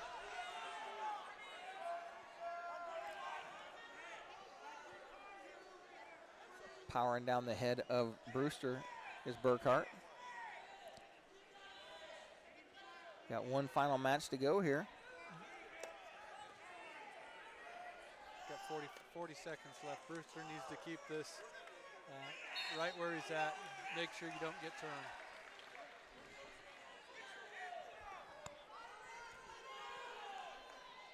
.34 seconds left to go here in this match, as Brewster has been bellied out here. Things stay the same here. It's going to be a straight 3-point decision. There's a warning for stalling on the bottom against Brewster. 18 seconds left to go here. Burkhart's at 175 here. Going to pick up 3 points for the Alexandria team. And that's going to make the score 33-32 heading into the final match. And that'll leave it up to West Somerset to win this match for the Stars. He just has to win. Yeah. He doesn't have to win in crazy fashion. He just has to win. And his opponent's got to win over him. Talking to both coaches, they don't know if that's how this is going to shake out again. But it's hard to beat a guy twice. And if you're South Adams, no better person having this spot than maybe you're one of your better wrestlers. So we got South Adams here, West Somerset at 190 pounds. A win here from him would upset the number 5 seed. West now in the front headlock. Opponent trying to bulldog him over. West doing a good job of fighting it. They're on their feet. West now breaks that, gets reset. I'm seeing a pattern here, Josh. Bulldog. Yep. So they're on their feet here. Only 20 seconds left in this first period. West kind of slowing the pace of this match down, trying to figure out how to attack on his opponent. Level change there by Somerset. Gets Egan to drop down for a second, but no shot attempt. Somerset now goes for a little bit of a throw by there. Egan does a good job of squaring up and facing Somerset. Egan doing a good job of controlling Somerset's head and arms. That's not a position you want to be with, someone that's thrown you to your back. Now a throw attempt there by Egan. No takedowns awarded as Somerset was in that bulldog position. Egan does get the takedown, now goes to the spiral ride and takes Somerset almost to his back. Now he's got a wing and a half locked up wing on Somerset's left side. Ref in position to call potentially dangerous. Somerset doing a good job of keeping his base and not going over. Scores 3-0, Somerset trails. Now a wrist and a half attempt by Egan. Somerset's bellied out, bases up for a second. Egan got control of both wrists. He's got a wrist and a half. Looks to jump side and take Somerset over, but Somerset kind of kicks his left leg out to. That touch, that was a full Nelson. Now Egan takes Somerset, looks to be taking him over as Somerset's arm is wrenched over. Somerset fights it off now, near fall being awarded for Egan. Time's gonna run out. Somerset maybe got saved by the bell there, looking a little dazed. Scores 7-0, Egan in the lead. Looks like it's gonna be South Adams' choice. Somerset's gonna choose neutral. Egan a little slow to get to his feet, looks a little winded. Now we're underway in the second period. Like I said, they're on their feet neutral. Scores 7-0. Somerset trails. This is for the match to go on to wrestle Adams Central. Now Somerset in on a shot attempt. Egan does a good job of getting his leg back. Somerset stretched out a little bit. Updates, Josh. Northfield defeated Rossville 46-28. They're moving on to wrestle against Rochester. Waiting in the bye. Somerset switches off, now goes to a cradle attempt, now in a bulldog attempt. Now his opponent goes for a headlock, and Somerset returns, and we're going to have a slam. And that's quite the reaction. I think it was a slam.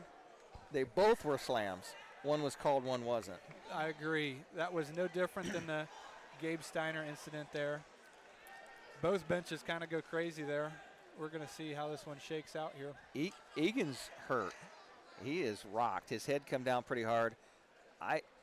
If he decides not to wrestle, I don't blame him. He got rocked pretty good.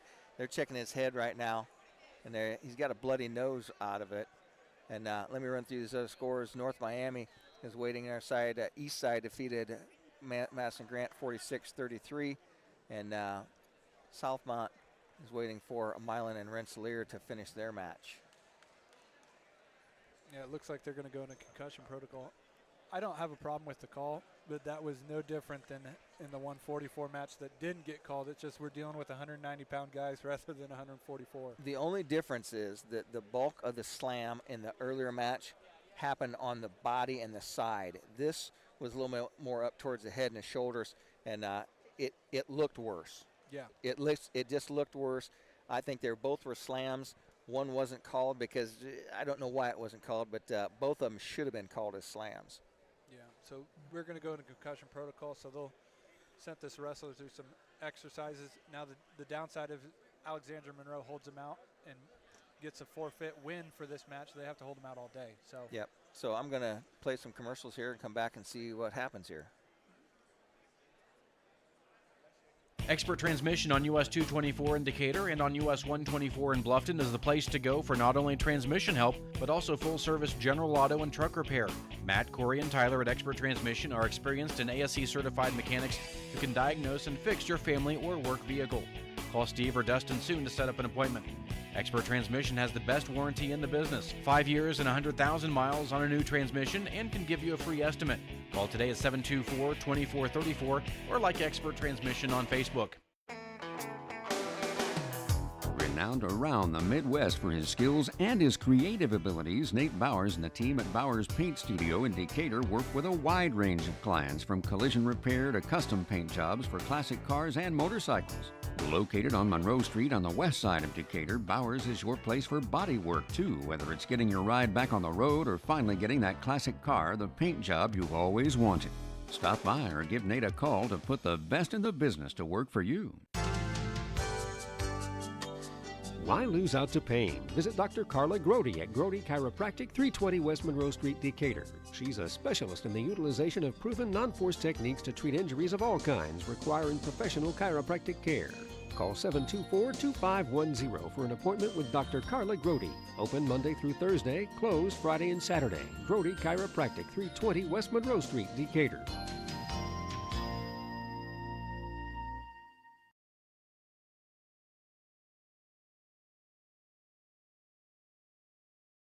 Hit the unmute here, and we are back at Alexander Monroe, and I just heard the official say that he is done.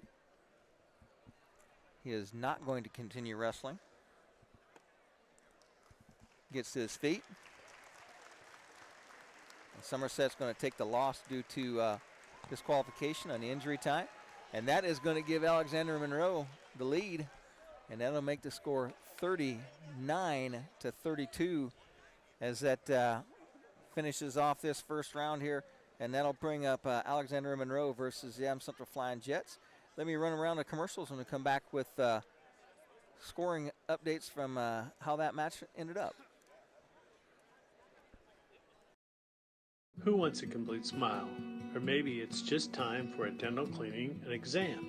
Visit Dr. Laura Kugelhahn and her gentle, knowledgeable, and caring staff at Complete Smiles, located at 1133 North Main Street in Bluffton, Indiana. Dr. Kugelhahn would like to help you maintain your dental health or transform your smile. Complete Smiles is there to help you. Dr. Kukulon is currently accepting new patients. Call 824-3100 today to schedule an appointment. Locally owned and operated by Shane Reynolds and family, DDD Maintenance and Repair is your place to go for heavy-duty truck and diesel engine repair. Located just outside of Monroe, DDD Maintenance and Repair also offers sand and glass blasting for all of your surface restoration projects. Whether you're looking to get your truck or diesel engine to run like new, or your metal restoration project to look like new, we have a blast renewing the past. Give Shane and the guys a call at 223-5442. That's DDD Maintenance and Repair. Miller Land Surveying is one of Northeast Indiana's premier full-service land surveying firms. From lot and boundary surveys to large topographical, commercial, and industrial surveys, Miller Land Surveying can help you with all of your surveying needs. With a seasoned staff, the latest technology, and a drive for perfection, rest assured your project will be done professionally and efficiently completed every time. MLS is proud to support today's broadcast and encourages everyone to get out and support local athletes. Pampered Coach is a family-owned, community-minded business dedicated to providing the best sales and service for all your trucking and trailer needs. Pampered Coach on 930 at the edge of New Haven specializes in day cabs and sleepers. They also have a wide selection of new and used trailers. Celebrating 40 years in 2024, the guys at Pampered Coach offer a full-service department for both trucks and trailers to go along with their outstanding sales department. Visit pctrucks.net or visit Pampered Coach in person on 930 in New Haven. At Bolenbacher & Associates, we believe in more than just numbers. We believe in community. As a proud partner of Adams County's local sports teams, we cheer loud and proud for our hometown heroes. Whether it's a touchdown or a takedown, we're here to support what makes this town special. That's why we also encourage you to shop locally, support our businesses, and keep our community thriving. As your trusted certified public accountants, we're here to help your business succeed and keep you on track. Bolenbacher & Associates, where community and business go hand in hand.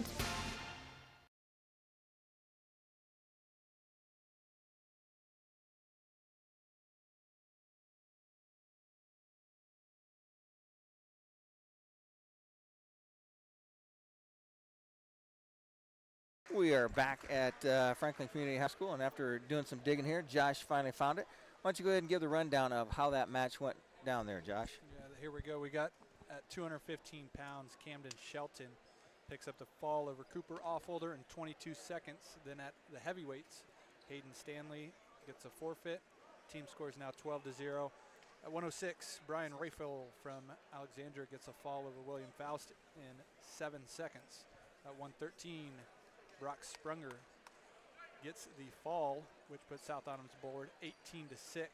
Max Adams gets the fall at 120, gets a little bit of a rally. Now team scores at 18-12. Dakota Sprunger with a fall at 126. William Patterson gets the major decision over Brian Rowland, 11-2. Braxton Huff gets the three-point win with just the decision over Javon Hughes at 138. Wyatt Thompson gets the fall over Titus Loshi at 313. Carter Blackman at 150 pounds gets the fall over freshman Gabe Steiner. At 157, Wyatt Mann picks up a 4-2 decision over William Rowland. At 165, Nathan Plattner gets the 9-1 major decision over Garrett Smith. At 175, Lincoln Burkhart gets the decision 6 over Nick Brewster. And then at 190 pounds, we get a medical forfeit there. I believe it's on a slam call for Somerset to make the team score 39-32 in favor of Alexandria Monroe. They will take on Adams Central to get into the semifinals. So they were the last match going here, so that means that they're going to get these teams warmed up and ready to go. I'm going to play another round of commercials and back with more wrestling here as we get ready to go to round 2 right after this on WZBD's YouTube channel.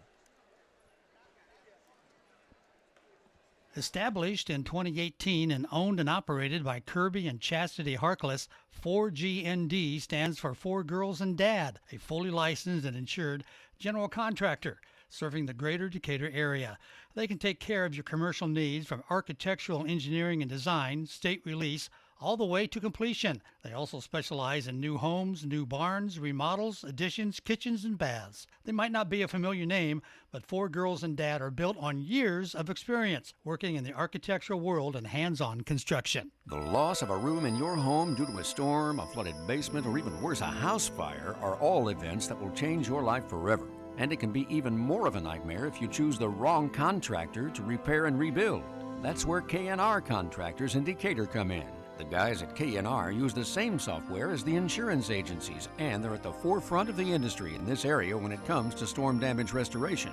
Look them up at K&R Contractors and trust them to get your home or property back to the way it should be. Soul Pig Barbecue on 2nd Street in Decatur, across from the courthouse, features traditional and not so traditional barbecue, brisket, smoked meats, pulled pork, wings, burgers, soul food, steaks, fish, seafood, and a full bar service. Bring the spouse and the young ones to Soul Pig and enjoy the family side or dine on the bar side. Large portions ensure no one will go home hungry after a Soul Pig meal. Follow Soul Pig on Facebook for the daily, weekend, and entertainment specials. When it comes to excavating, the name to know is Luganville Excavating. Luganville Excavating can do total site development, dig your basement or pond, put in your septic system, even grade and install your driveway. Call today at 849-0251 or like them on Facebook. Luganville Excavating has 40 years of experience, gives free estimates, and guarantees all of their work. When it comes to the dirty work, Luganville Excavating will get her done. Give Brent a call today. Your family deserves the finest in quality foods and service from Manly Meats, just 4 minutes east of Monroe. We are committed to continuing the tradition of country quality meats, a complete deli, custom butchering, canning, and catering. Plus, with the holidays just around the corner, think of us for turkeys, steaks, prime rib, party trays, and more. And don't forget, a Manly's gift card is always appreciated any time of year. Make Manly's your destination for the finest meats, custom butchering, and canning. Selling land these days is no easy task, so you have to have a pro. Justin Griffin with Schrader Auctioneering and Realty of Fort Wayne specializes in farmland, estate sales, and homes in the Decatur and greater Fort Wayne area. With over 2,000 acres sold in the last 5 years, Justin's knowledge can help guide you with your sale. Give him a call or visit www.schraderfortwayne.com to find out more about how he can help you with your sale.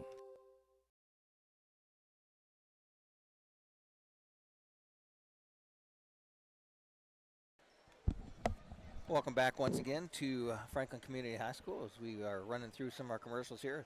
Josh and I are getting a handle on what is going down for these matches, and I got some time to squeeze some more commercials in, so I'll make sure that our fine sponsors, along with Johnson's Auto Sales at the corner of 13th and Adams Street in Decatur, another fine sponsor for us, and Rebecca Cochran, CPA at 165 North 2nd Street, tax time just around the corner. She sent me my list the other day and said, we need all the information so we can get your taxes started. And we'll be back with more wrestling right after this as we're waiting Adams Central and Alexander Monroe right after this on WZBD's YouTube channel.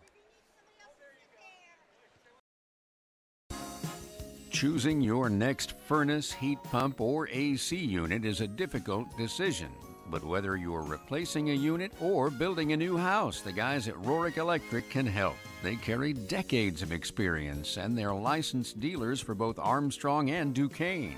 Rorick Electric Heating and Air is also able to help you with any residential or agricultural project in the Decatur area. Stick with the local experts you can trust. Rorick Electric Heating and Air. For some of us, summer is the busiest time of year, and we don't always have the time to get the yard looking just the way we like it. That's where Archbold Landscaping comes in. Working hard and growing his business in Adams and surrounding counties, Dan Archbold can take care of all of your mowing and landscaping needs. It doesn't matter if you're in town or out in the country. Dan and his team can mow while you're away, or they can lay down your mulch while you're at work. Interested in pouring a new patio? Check out some of the work Dan has done in recent months and send him an email or a message about what you have in mind. Allow Archbold Landscaping to go to work for you. At Jackson Associates Financial Services in Portland, we are committed to maintaining the highest standards of integrity and professionalism in our relationship with you, our client. We endeavor to know and understand your financial situation and provide you with only the highest quality information, services, and products to help you reach your goals. Give Troy a call for the latest rates on CDs and learn about the advantages in today's financial climate to invest in your hard-earned dollar. That's Jackson Associates in Portland.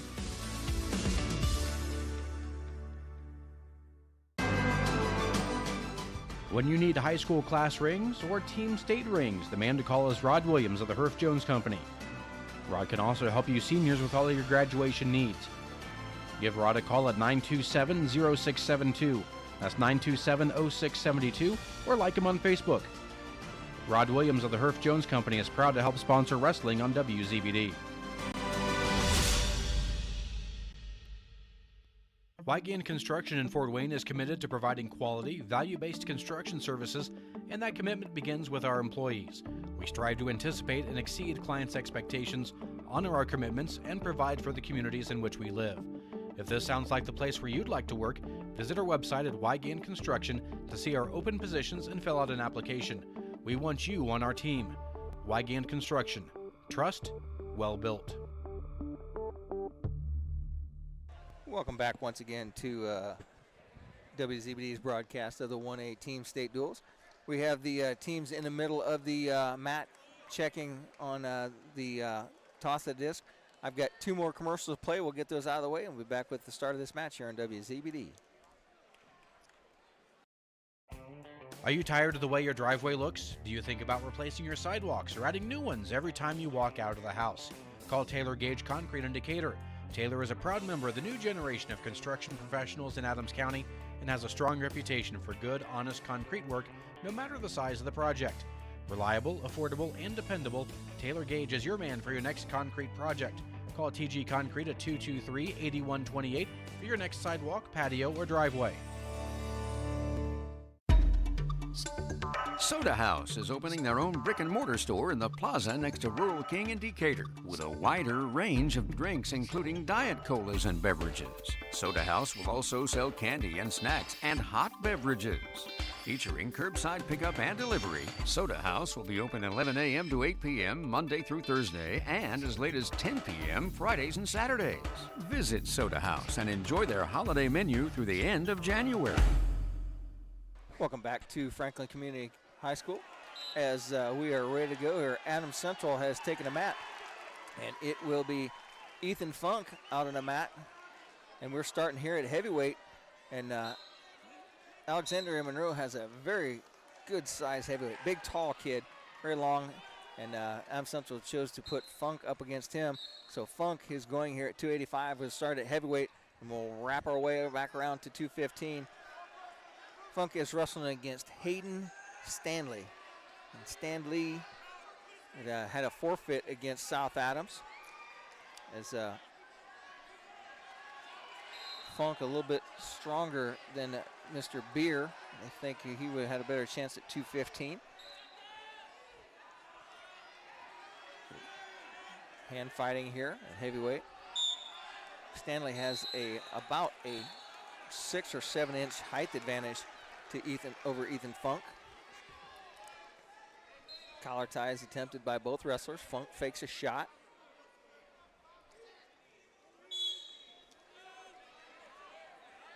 Minute to go here in the first period. Funk with an overhook. Stanley boring in on him. Other matches going on right now at the 1A bracket here.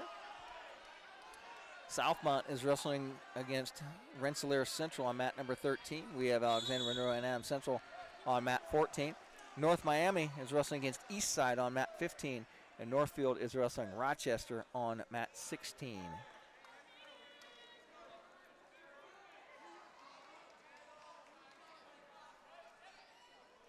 Make my way back to the dashboard here. No real action here. 17 seconds left to go as Funk gets pushed out of bounds. They'll go back to the center here. 14 seconds left to go in this first period. We're underway here with 10 seconds left to go.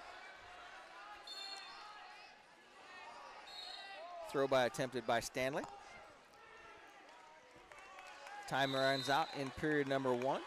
And Josh, it looks like Adams Central is making a little move here. They think Funk is the bigger, stronger wrestler, and I think he could take on Mr. Stanley here. And it kind of proved that in the first 2 minutes, no score as we start period number 2, 0-0. Yeah, and like I said, against the South Adams, Shelton might be Alexander's best wrestler. So where can you pick up some points or keep it to a decision. And they're thinking at the heavyweight class, Funk might be able to squeak this one out. He gets the takedown, does Stanley. He's going to take a 3-0 lead on Ethan Funk. Declan Guard of Rochester just came flying into our mat. I think he's ranked 3rd in the state of heavyweight, isn't he? Yeah. He's wrestling against Northfield right now. And that mat over there. So find that.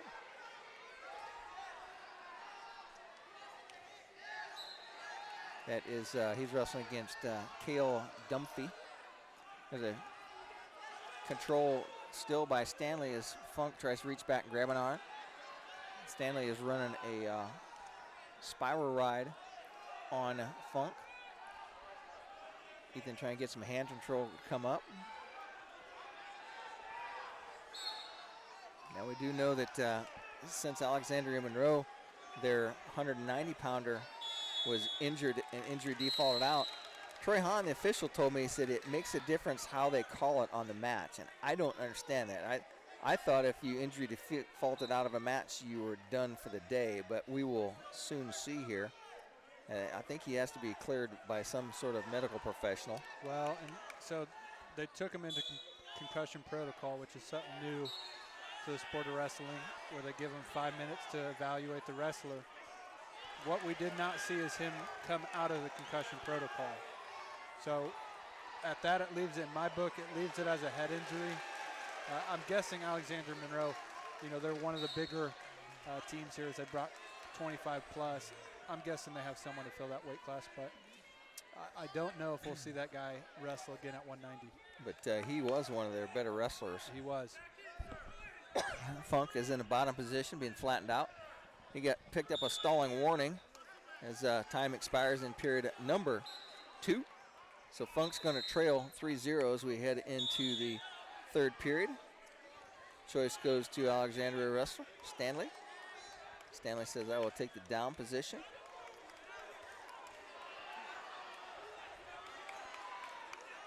Funk works his way around behind for control and going to ride him from the left side. Breakdown by Funk. Stanley tries to get back to his base. So Josh, did you look at the bracket and see where that puts South Adams? Yeah, so the best South Adams can do is wrestle back for 9th. If you lose that first round, the best you can wrestle back is for 9th. So they'll see Milan after this round. If Adams Central can win this duel, that secures them a top 4 finish. A loss here would put him wrestling for 5th at best. So a win here is huge to put you in those top 4 teams. Stanley gets an escape. They are back to their feet neutral. Funk in on a single leg with his head on the inside. Carrying the weight of Stanley, a much taller opponent. Funk is a 215-pounder, so he's giving up weight here. As Funk down to his hip, but he has the ankle of Stanley rolled under. Funk's in pretty decent position still here. If he can turn in to Stanley. Stanley's getting a little out of position here. He's trying to get around behind, but Funk can step over here. There's a stalemate called. Well, and if Adams Central can keep this to decision, I think that's a win for them. This heavyweight for Alexander Monroe is the full 285, and so Funk's got his hands full. 53 seconds left to go as we're on our feet neutral. 4-0 is the score. Funk trails here. This is our first match of this dual meet.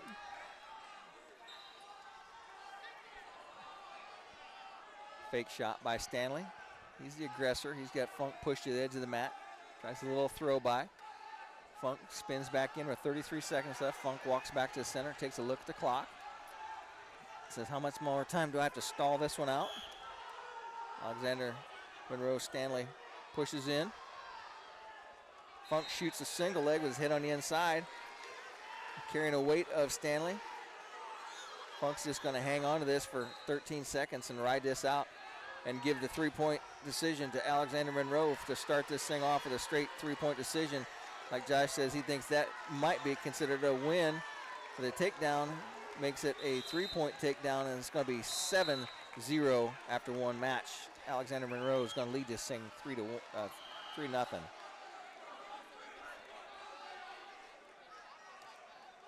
DeVos Johnson's Wick Baker in Ainsworth is now DeVos Baker Ainsworth and Razzo. While the name is different, our dedication to serving Adams County and surrounding areas remains the same as when L.C. DeVos began his practice nearly 150 years ago. Our name celebrates the future of our office while honoring the legacy and dedication to clients displayed by our founding member and the 3 generations of DeVos attorneys that followed him. Call Tim Baker, Scott Ainsworth, Luke Ainsworth, or Ann Razzo to experience the same dedicated and knowledgeable service in meeting your legal needs. Welcome back to Franklin Community High School as Ezra Leakty takes the mat. Leakty's in on a shot. And he goes right to that cradle. Leakty, both these guys are very lengthy. No takedowns awarded yet. Leakty's got a single leg on his opponent's right side. Got control of the wrist. They're right on the out of bounds line. Leakty's doing a good job of pulling him back in as he's got the leg and wrist control. He's the attack up the header. Post and circle. Looks like we're going to get a stalemate call. But Leakty was seconds away from finishing that, but that's almost always how it seems. Good friend of the show, Henry Wilk, is our official on the mat. Off the whistle there, Leakty takes a shot, and he's going to pay a half shot attempt. And Leakty's opponent's got him taken down to his back, and he's going to get the fall there. That was quick, turned quickly. Let's get one commercial in here and be back with more wrestling. No matter your age, health and life insurance can be confusing and overwhelming. This is Derek Bailey with Bixler Insurance. Whether you are currently on Medicare or will soon be qualifying for Medicare, we have the products and expertise to meet your needs. Under age 65 and looking for health coverage? Interested in protecting your family from an unexpected loss with a life insurance policy? We can discuss options to assure your peace of mind. Call Bixler Insurance today to schedule your free appointment. Welcome back to Franklin Community High School as we're underway here. We make our way up to the 113-pounders. And it's going to be Adams Central's Owen Macklin wrestling against Holton Oldham. Oldham quickly behind Macklin, slams him to the mat, gets a 3-point takedown. We saw this same thing in the match prior with South Adams. He got out to a pretty sizable and controllable lead over Sprunger, but we saw him gas out there a little bit in the third period. He's got some blood time, so I'm going to take some commercials here while we get that cleaned up. Mercury is hazardous to the environment, and because mercury is used in fluorescent bulbs, CFLs, and other consumer items, you need to know how to handle these products and properly dispose of them. There are many informative websites with details, or you can call the Adams County Solid Waste Management District, or visit www.recycle.in.gov. Help keep mercury from our water and environment. Know what to do and always dispose of products that contain mercury properly. And keep your water clean. Looking for unbeatable deals? Head to Kelly Auto Mall of Decatur. With over 70 years of trusted service, we offer Ford, Chevy, Chrysler, Dodge, Jeep, and Ram all in one location. Enjoy free car washes for life, a huge selection of new and pre-owned vehicles, and limited time offers on our remaining 2024 inventory. Deals this good won't last. Hurry in today. Welcome back to Franklin Community High School. Rex Burr along with Josh Gaskell as we are in the 1A second round here as Adams Central wrestling against Alexander Monroe. And that is a 9-0 score right now after a 3-point decision and a fall. We're in a third match here, and it is Owen Macklin, a freshman from Adams Central, wrestling against Holton Oldham, 10th grader. And blood time for Oldham is cleaned up.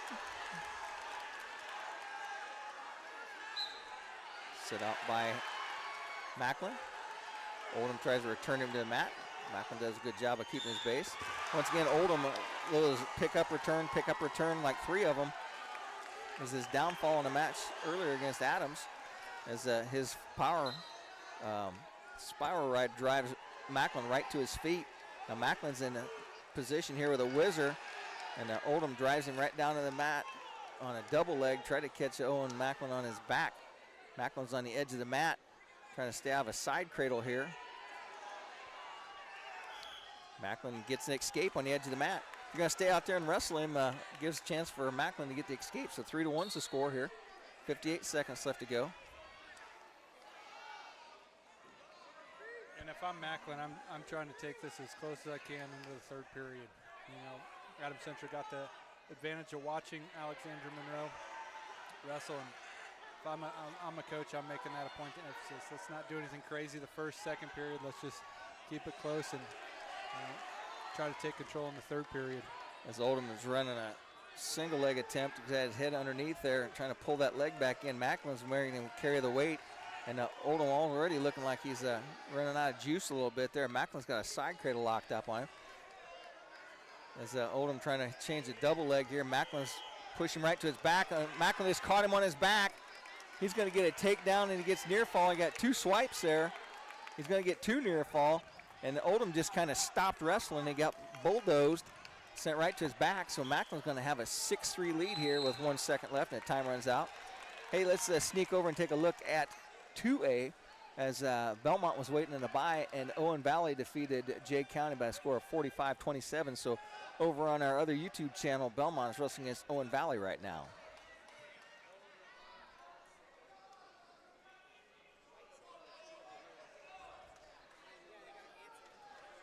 You're good. Hey, at least somebody actually asked Josh if they're going to be in our way. Got some blood time as the Alexander wrestler is getting his bloody nose fixed up here.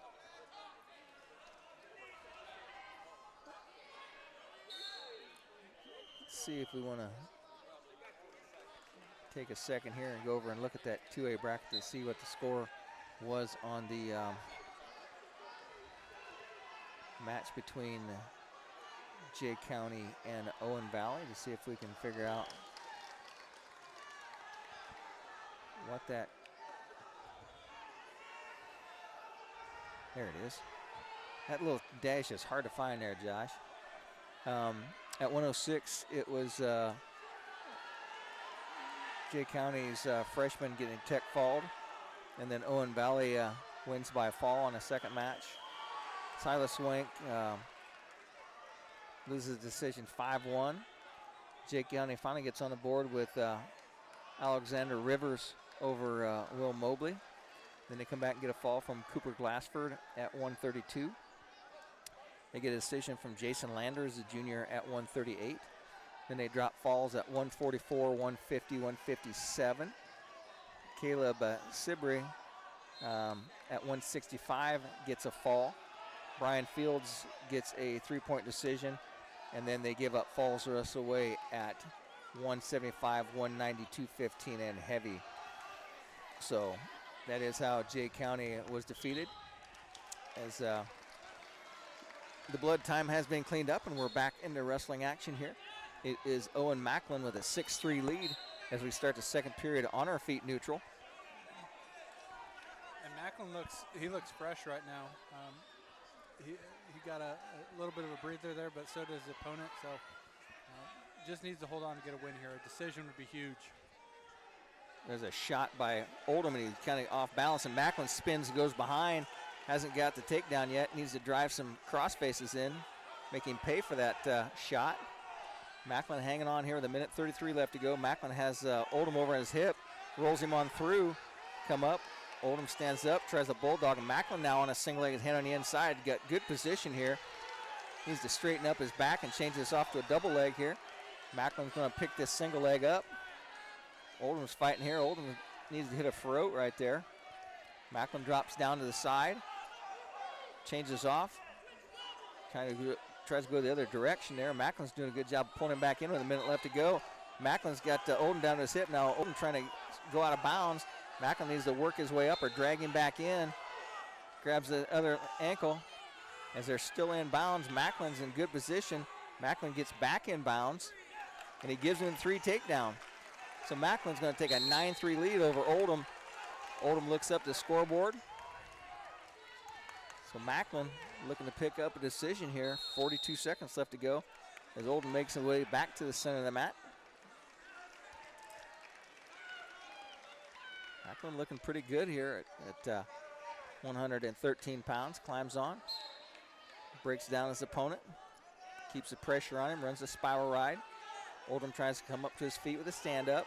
Oh, and Macklin drives him right to his back. Oldham was on his back flat for a second, relaxed, and there's the fall. Macklin. That's a huge win.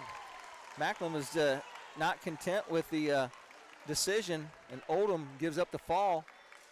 It's going to give the first 6 points of this match to Adams Central. They're going to trail 9-6 now.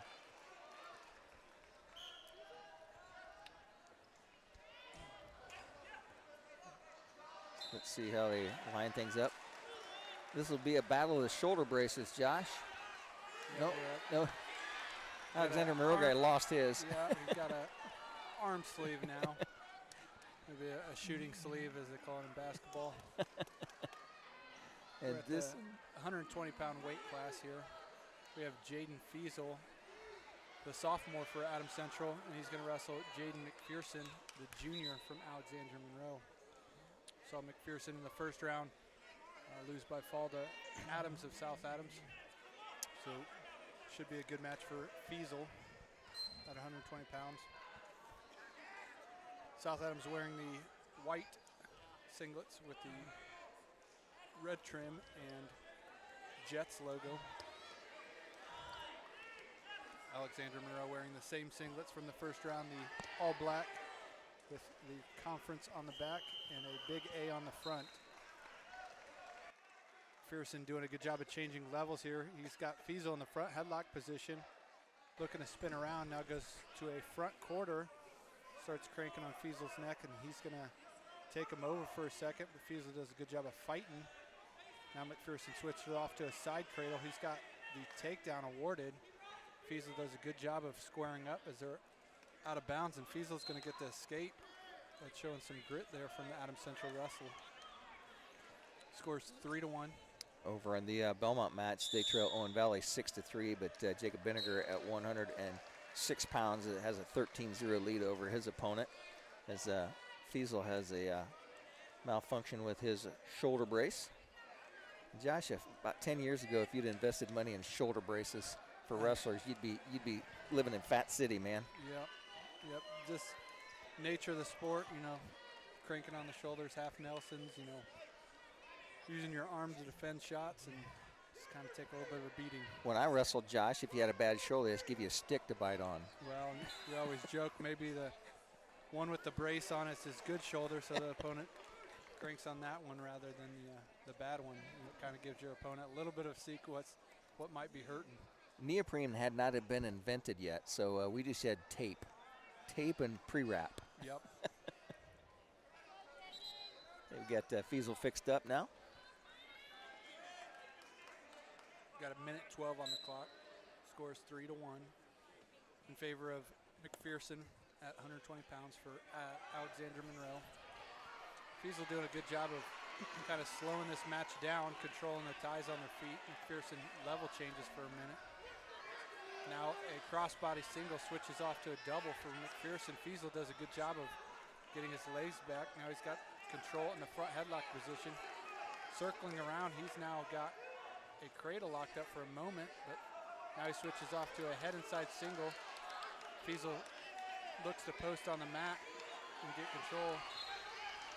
Now almost hip to hip, still in control of the single leg. Fiesel doing a good job. McPherson breaks him down for a minute. Fiesel now comes back up to his feet. McPherson snaps down. Fiesel doing a good job of keeping position. Throw attempt by McPherson as he keeps his foot in bounds. Got Fiesel on his back. They're going to give 3 takedown. 4 is yet to be awarded as they're kind of watching for the fall. There's 7 seconds left on the clock. Fiesel doing a good job of fighting off, and he bellies out. Score's going to be now 10-1.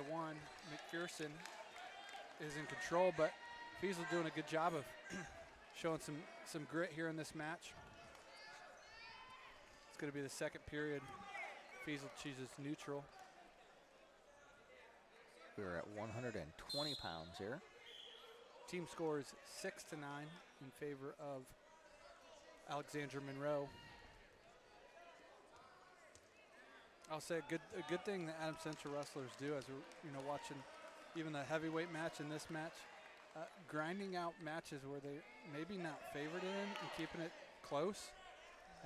This match, keeping it to decision as we get a stop in the action for one of the wrestlers' braces comes undone. It looks like it's McPherson's from Alexandria. Minute 35 on the clock. Now a shot attempt by Fiesel. McPherson's got control in the front headlock position. Looking to spin around. Now a cradle attempt, side cradle for McPherson's got it locked up, but no takedowns awarded yet. Fiesel attacks one of the legs as McPherson comes around. He's got a leg hooked. Takedowns awarded. The match score is now 13-1. Fiesel's got a minute left as he's got a leg cradle attempt for McPherson, but Fiesel's got good whereabouts and breaks that off. 50 seconds left. McPherson's got Fiesel in a wing and a wrist. Fiesel does a good job of getting out of that. 35 seconds left. Fiesel comes up to his base as his opponent attempts a cradle attempt on Fiesel's left side. Now going to a spiral ride. Fiesel's looking to break that grip to make sure he doesn't get turned here. There's 20 seconds left. Adams Central fans start cheering him on as he's heading down the stretch, wanting to keep this to a major decision. Scores 13-1. Fiesel comes to his feet for a moment in a cradle attempt for McPherson as time's winding down. Fiesel's going to do a great job of fighting that off. Score still 13-1. Time expires. That's going to give him. Oh no, I'm sorry. That's just second period. Looking across here, North Miami leads East Side 12-0, and they're at 113 pounds as well. As Adams Central is trailing 6-9 here in this match. Southmount is leading over Rensselaer Central 20-5. Belmont now leads Owens Valley 8-6. In the third period, Fiesel chose neutral.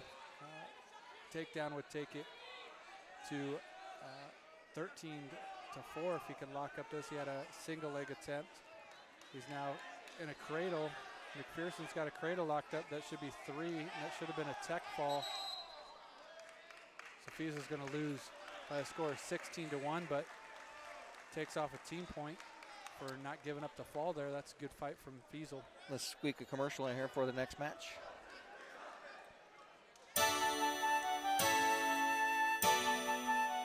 You may not know it, but Hitzer Patio and Fireplace is the perfect gift center for most everyone on your gift list. Big Green Egg Grills, Gift certificates, tabletop pellet grills, Pelican premium coolers, cast iron kettles, and Dutch oven. Unique gift ideas for special people on your gift list. Hitzer, 269 East Main Street in Bern. Welcome back to Alexander Monroe, and our head official is talking to both coaches here, and I believe this has something to do with that injury default. Yeah, I'm thinking they're going to get a ruling on. Which is good. Let's figure it out now, Yeah. so you don't stop the match when you get up to 190 pounds and have to decide what's what. We are looking at our next match here, and it is going to be Colton Everett from Adams Central at 126 pounds. As he getting wrestled against Tyler Huffman of Alexander and Monroe.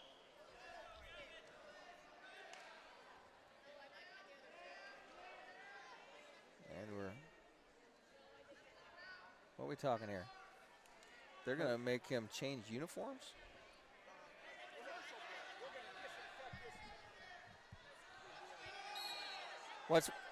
Henry, what are you doing? What are you doing? Henry, what are you doing? Disinfected because we had a ringworm epidemic. Well, not an epidemic, but one kid, the 90-pounder, the one that last week. That's impetigo. Yeah, impetigo. And I don't know how he got through skin checks.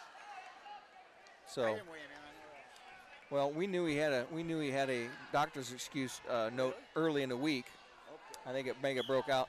But all right, thanks, Henry. Well, I'll get a little update here. Josh, it looks like they're going to shut this mat down and disinfect it. So that tells me that I'm going to make up on commercials here big time. I'm going to play a big group of commercials here and make our way back right after this on WZBD's YouTube channel as Adams Central trails 14-6.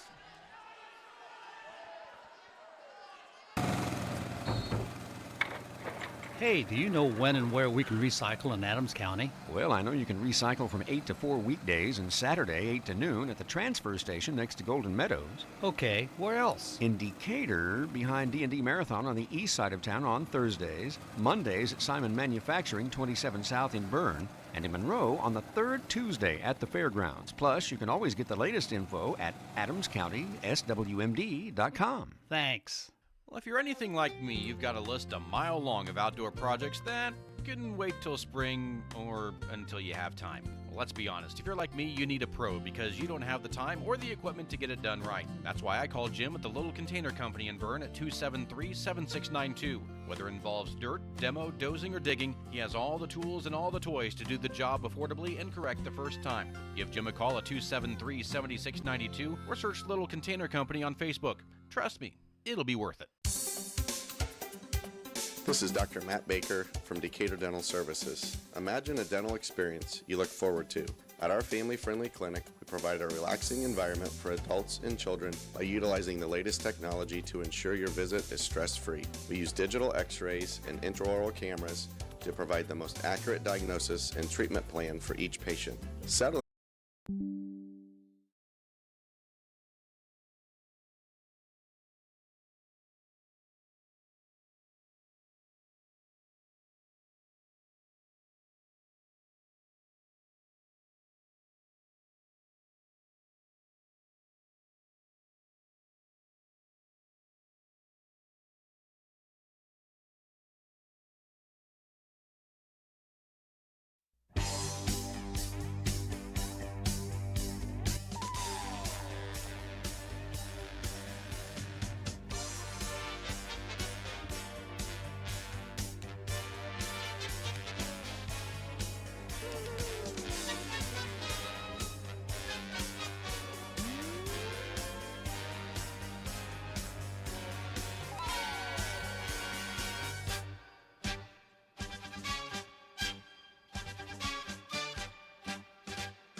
At Three Rivers Federal Credit Union, we're focused on empowering you to achieve financial wellness by offering the resources and support you need every step of the way.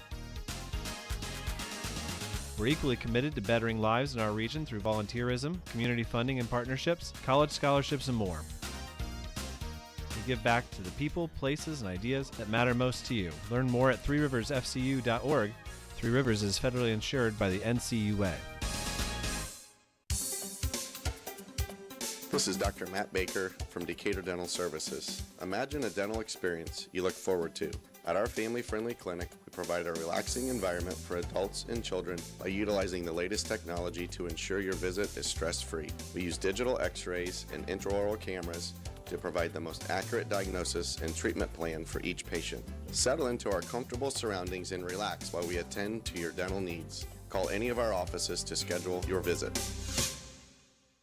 Krukeberg Auction and Realty has been your trusted partner in the auction process. Buying or selling, they make the steps straightforward and easy, guiding with expertise and commitment.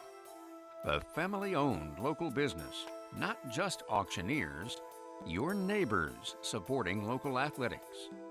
Feel confident you're in the right hands. Call Krukeberg Auction and Realty today. Experience the difference with family you can trust. Welcome back once again to Alexander A. Monroe versus Adams Central. We are at Franklin Community High School. As we took some time, they went back and realized that West Somerset should not have been allowed to wrestle. They have disqualified him from action today. They took the time to disinfect this mat, and then we are done, and we're back at it, and we're at 126 pounds. It's Colton Everett wrestling against Tyler Huffman of Alexander Monroe. Here we go. We're at 126 pounds.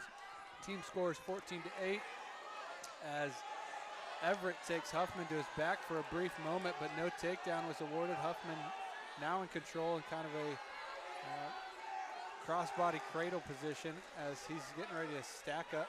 Everett, no takedowns awarded. They're right on the out of bounds. And Everett now in a 50-50 scramble position. They're rolling all around. We're only a minute into this match, and they've each hit about 5 or 6 moves. They're going to go out of bounds and no takedowns awarded. I think that's the best call. Yeah. I don't think anybody truly ever had control. And they both took each other down to their backs for a moment, but kind of rolled from one edge of the mat to the other with no one getting control in between all of that. 45 seconds left. On the scoreboard, it reads 1-0. I don't know if that's what it says on USA Bracketing, but that's what it is. They didn't signal anything. No potential holds, no nothing. Just some good scrapping. Now Everett trying to jack up a underhook on his opponent's left side. There's 20 seconds left. Now a shot attempt by the Adams Central wrestler's got him in bad position as his opponent hips into him and throws him to his back. There's going to be a takedown and 4 near fall awarded. 3, 2, 1 second left to go. And Phil said that there was a penalty point called against the Alexandria Cadets, so it was 1-0. But Tyler Huffman comes back and gets the fall for Alexander Monroe. Gives him 6 points. That's going to make the score 12-14. Adams Central still on. Alexander Monroe will be on top now, 14-6, 20-6 now. And we're getting ready to head into just the meat grinder of Adams Central's lineup. Kilbeer's going to kick it off here at 132 pounds. And he will be wrestling against the wrestler from Alexander Monroe, which is Brian Rowland. And we are underway here. Shot by Rowland. Beer out front, catches him in a front headlock situation. Shot by Rowland, countered there by Beer. Beer, 2-time Gorilla Award winner from the WZBD staff. Beer bores in on Rowland. Rowland has a little throw by, slides him out of the way. They go back to center with 1:35. Beer with a shot on a single leg, doesn't penetrate enough. Gets caught in a front headlock out front. Beer controls that. Beer with some heavy hands, sets up at shot, doesn't penetrate. Roland catches a double underhook here. Tries to pop Beer up. Beer says, nope, we're not going to do that. Beer bores in. And folks, we are close to the action. We are splitting the mats here right in the middle. Beer on a nice shot. Goes up through the legs, going to try to finish Iranian. Comes up around the back. He's in a really good position here to finish, and he does, as Roland felt the pressure and he bails out on it. So with 53 seconds left to go, Beer takes a 3-0 lead in the first period. Adams Central trailing in this match 20-6. As Josh said, we start to get to the construction level where the hammers for the Jets start to come in. And we'll call that the construction zone, Josh. Yeah, and every team's done research on every team here, so they know that you can't win all the matches, and that some of the guys from other schools a little bit better. But and Beer runs him over with a chicken wing and has it rolling on his back. He's going to pick up 4 near fall. And he's going to grab the leg and hang on. Still contains control. Henry Wilk trying to get the difference, get his right and left arm straightened out. 4 points has been awarded to Beer. He leads 7-0. Beer picks up the leg, and nice job of changing that single leg. Just drops him back down and regains control. Period number 1 comes to an end. Beer with a 7-0 lead. Choice goes to Beer. Beer says, I defer. Roland says, I will take neutral. I've been taken down twice, but I'm going to try neutral on my feet one more time. See if the third time's a charm. Beer trying to set something up here. And both these teams have wrestled New Haven, so they both have kind of a blueprint. Adams Central beat New Haven. Alexandra Monroe, talking to the coach, lost to him, but he said they made a couple moves and it cost us points. As Beer makes a nice shot, puts that chicken wing on his hip and runs it around the back of Roland, and Roland's on his back. He's going to give up 4 here. 14-0 is going to be the score if Beer doesn't pick up the fall. Roland's going to try to sneak out the back. Beer gets around behind. Roland with his head down. Beer has turned him very easily with that chicken wing. He just bars it up again. Going to start to run him around. And they're telling him you need to finish it this time with a fall. Don't let him off his back. Beer's going to drive Roland on his shoulder. Going to pick up the near fall. This is going to be a tech fall right here if he doesn't get it. Beer grabs the other arm. He's got double trouble locked up. Roland tries to bridge out. Beer's going to bring him back down. Henry's in real good position to see it. Comes off, and there it is, 4 points. That's going to make the score 18-0 tech fall for Kiel Beer. Let's send around the commercials. Back with this next match right after this. We select our insurance companies the same way you do, very carefully. When you work with us, you can count on receiving fast, courteous, and professional service and quality protection through Auto Owners Insurance. For a no-problem approach for your life, home, car, and business insurance needs, ask us about the No Problem Company, Auto Owners Insurance. See Toby, Mark, Kyle, or Barb at Graber Insurance with offices on Highway 27 North in Bern and 623 West Monroe Street in Decatur. Here we are back at 138 pounds in the Adams Central Alexandra Monroe duel. Looks like we're going to get Miles Carr at 138 pounds wrestling Hughes from Alexandra Monroe. Carr in on a nice double leg attempt. Alexandra Monroe wrestler Hughes goes right to that bulldog.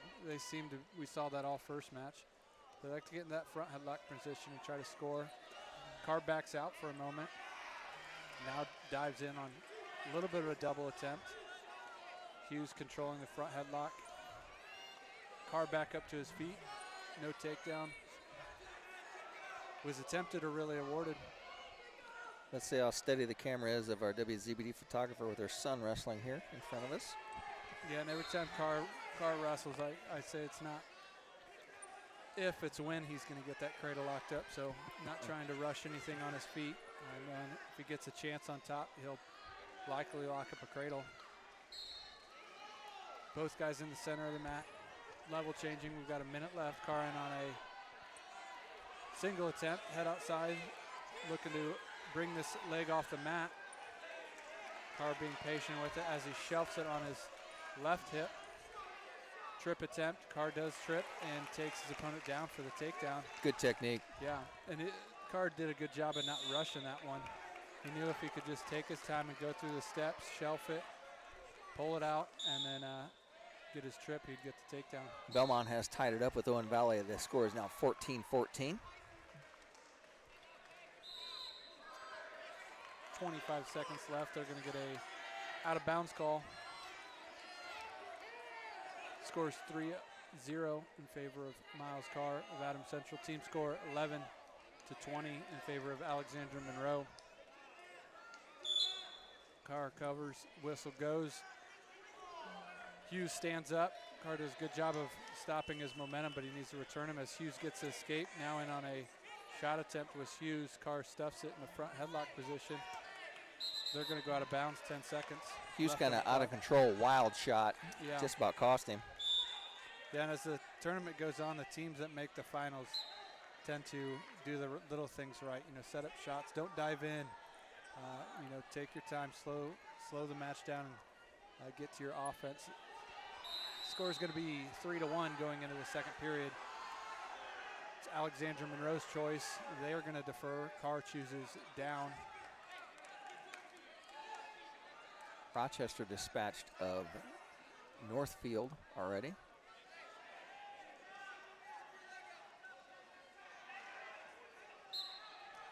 Carr gets set, the whistle goes off and up to his feet within the first 2 seconds, and then return back up to his feet, and they're going to go out of bounds, all that action within 6 seconds at the start of the second period. Rochester has advanced over Northfield 48-30, and they're in the bottom bracket waiting for North Miami and Eastside to finish their match. Southmont and Rensselaer wrestling on top half of the bracket, waiting for the winner of Alexandria Monroe and Adams Central. Whistle goes off, and Carr does a good job of getting to his feet as Hughes returns him. Hughes now in that spiral ride, trying to break Carr's hips down. Carr sits out, gets to his feet, looking to turn in, and he does. Scores now 4-1 as he got that escape.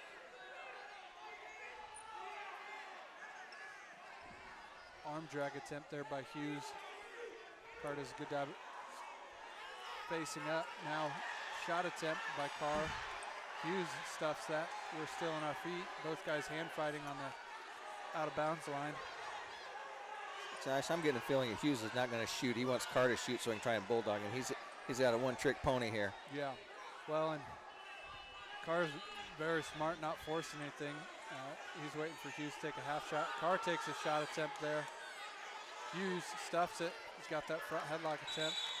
Looking to try to force the bulldog. Carr does a good job of backing out there.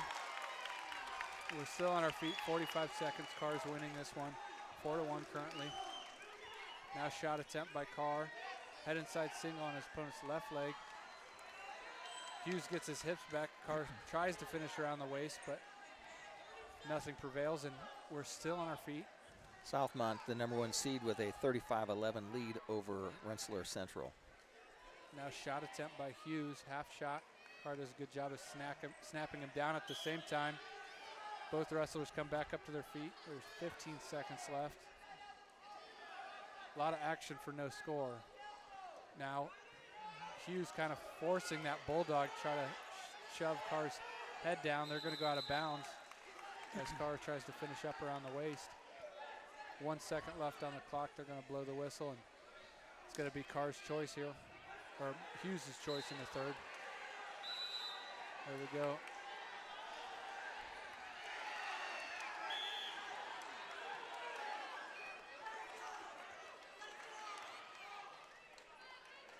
Hughes shoots it down, which not sure if he's watched much of Miles Carr's matches, but he's asking to get cradled.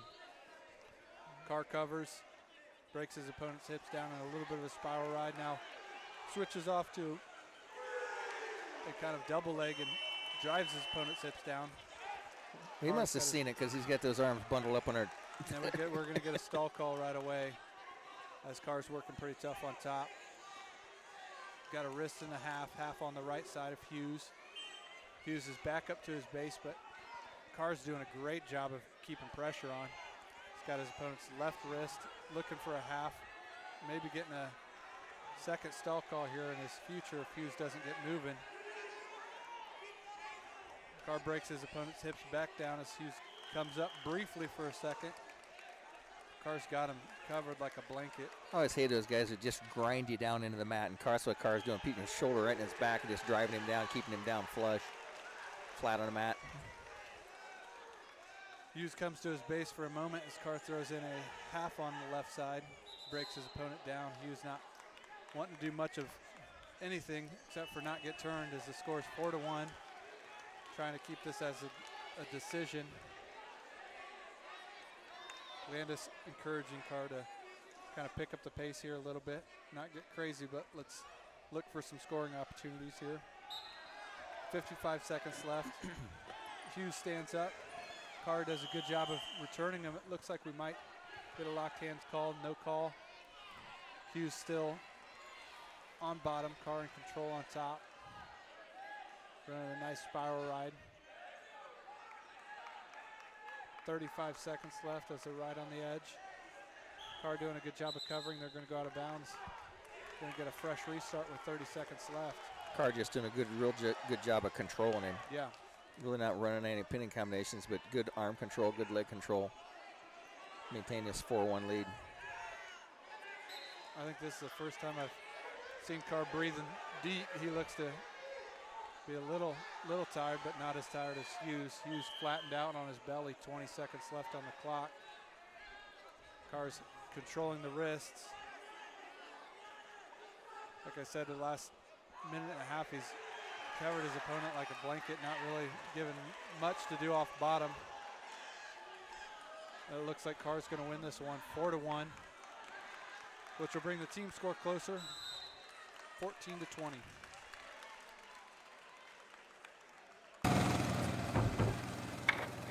Hey, do you know when and where we can recycle in Adams County? Well, I know you can recycle from 8 to 4 weekdays and Saturday 8 to noon at the transfer station next to Golden Meadows. Okay, where else? In Decatur, behind D&D Marathon on the east side of town on Thursdays. Mondays at Simon Manufacturing, 27 South in Bern. And in Monroe on the third Tuesday at the fairgrounds. Plus, you can always get the latest info at AdamsCountySWMD.com. Thanks. Welcome back to Franklin Central High School as Jackson Bingham makes his way to the mat here. As he will be wrestling against Carter Blackman. Blackman did not wrestle. Blackman did wrestle that first 150. one. So we are at 144 pounds here now. There's a Bingham's in on a shot. Nice single leg picked up. Tries to come out. Bingham does a good job of fighting that off. Just kind of floated through the air and didn't get taken down. Bingham's fighting us off as Blackman tries to do a double underhook trip through, and Bingham, great job of fighting that off. Blackman in another shot. Bingham will back up to the center of the mat. Alexandria needs to knows that they need to make some hay here, because when the construction crew comes out, Adams Central is going to make hay and rattle off a bunch of them in a row here, as that's the meat of their lineup. There's a shot by Bingham, and he's in on a real nice lateral tilt. As he's still got your arm, and he sneaks out the back, and he gets taken down. Don't stop wrestling, young man. He thought he was out of bounds. Hit that little monkey roll and just kind of slid out the back door and stopped. Didn't know if he had to take down or not. Well, I've said it for years. Bingham's a really good athlete. You don't want to get into 50-50 positions with him. He always seems to come out on top, and he came on top there. You know, he's one of those guys that he'll be winning and then get caught. And, I mean, he wins matches that he shouldn't win, and he gives up matches he shouldn't lose. Trying to hit a little false side cradle there, out of position. Blackman trying to come up to his base, hits a roll. Bingham just kind of pinches the legs and comes over top. And Blackman's going to try and hip heist out of this. Catch Bingham on his back. He's got the head. Bingham's going to sneak out the front. Henry's giving the reversal already. Bingham's out front. Blackman comes over. Now Blackman's trying to bulldog him. Bingham's going to hang on here. Henry's giving him the reversal.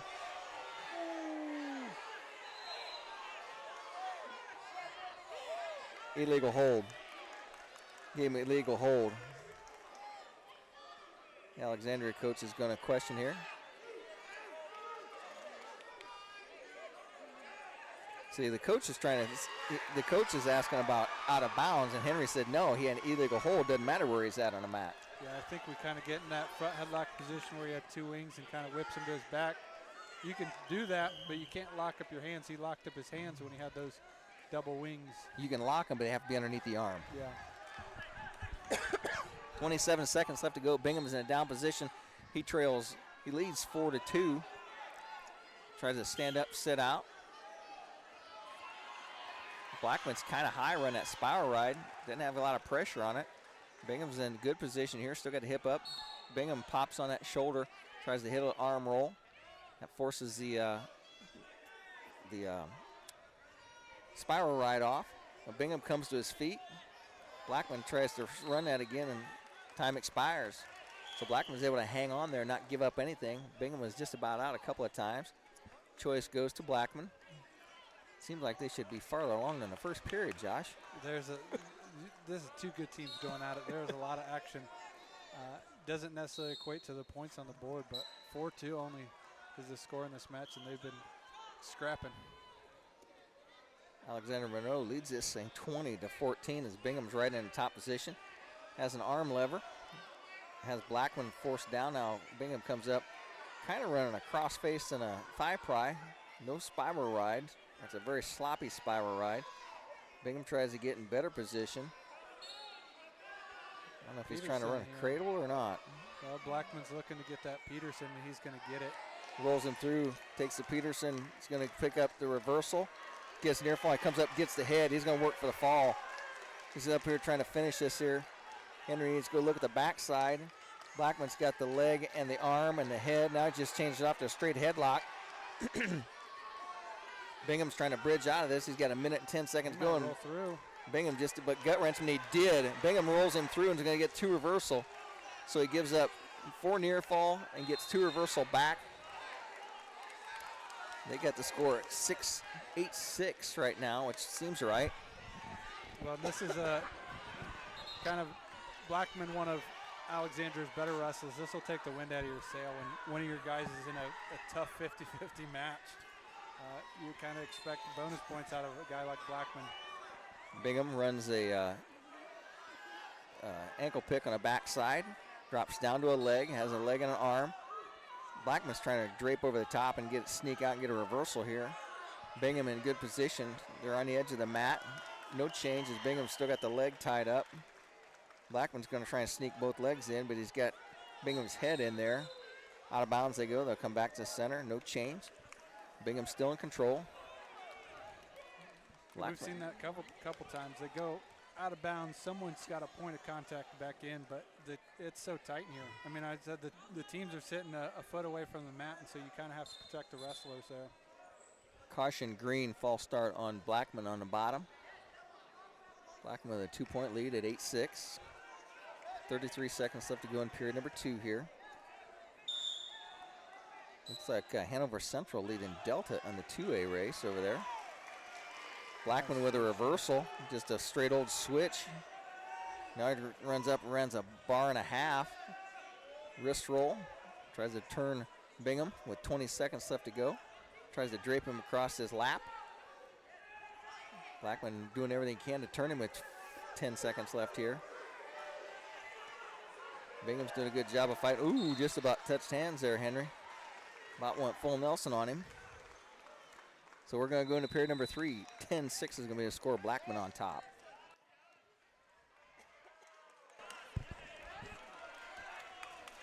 So here we go. Choice goes to Bingham. He says, I will take neutral. Circles to his left. Shot by Blackman. Bingham catches a whizzer, and Blackman takes him right to his back. Feet to back. He's going to get 3 and a near fall here. He's got plenty of time to put him away. Bingham's right on the edge of the mat. He's got 1 foot in as Bingham's feet are in the mat. And Bingham was out of bounds, and the assistant referee told Henry, yeah, they were out. So Henry looks up and said, are they out? He said, yep, they're out. So he calls them out of bounds. So they'll go back to the center. Blackman now has a 17-6 lead. Back in the day, Josh, those long biker shorts underneath the uniform sticking out would have been a penalty point. Penalty point. Blackman trying to fight off, give up any more points here. He doesn't want to give up bonus points where he don't have to. Blackman trying to drive that arm, just sticks it up, and Blackman gets an arm too high, and Bingham turns into a headlock and counters that. Minute 11 to go here. Blackman tried to drive that head and arm over. Blackman with a far side half and a near side half and a far wrist roll. He's got 57 seconds left to go here to try and turn him. Bingham doing a great job of fighting it off.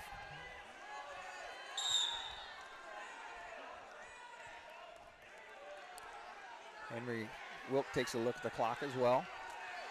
Now Blackman goes far side half. Bingham's going to spin out of this, and Bingham comes up, gets the escape, and takes way too much time to fix his headgear. He trails 17-7 right now. 25 seconds left to go. Bingham is going to give up the major here. 17 seconds left to go. Blackman knows that Tech Fall's probably not in reach right now, so he's going to be content with the major. There's a takedown in that Merkel situation. They go out of bounds, no back points. Time expires. 20-7 is going to be a score. Blackman is going to be your winner here at 144 pounds. Let's send it for a round of commercials. Back with more right after this.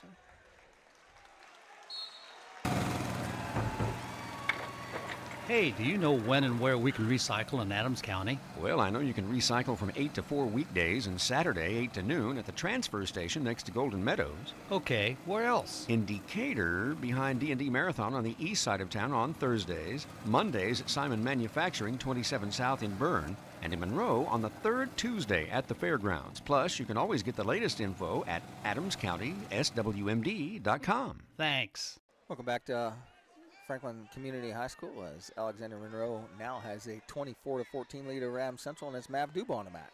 Yep, you got 150, got Mav Dubois. Might call my shot here. This one's probably going to end it in favor of Mav Dubois.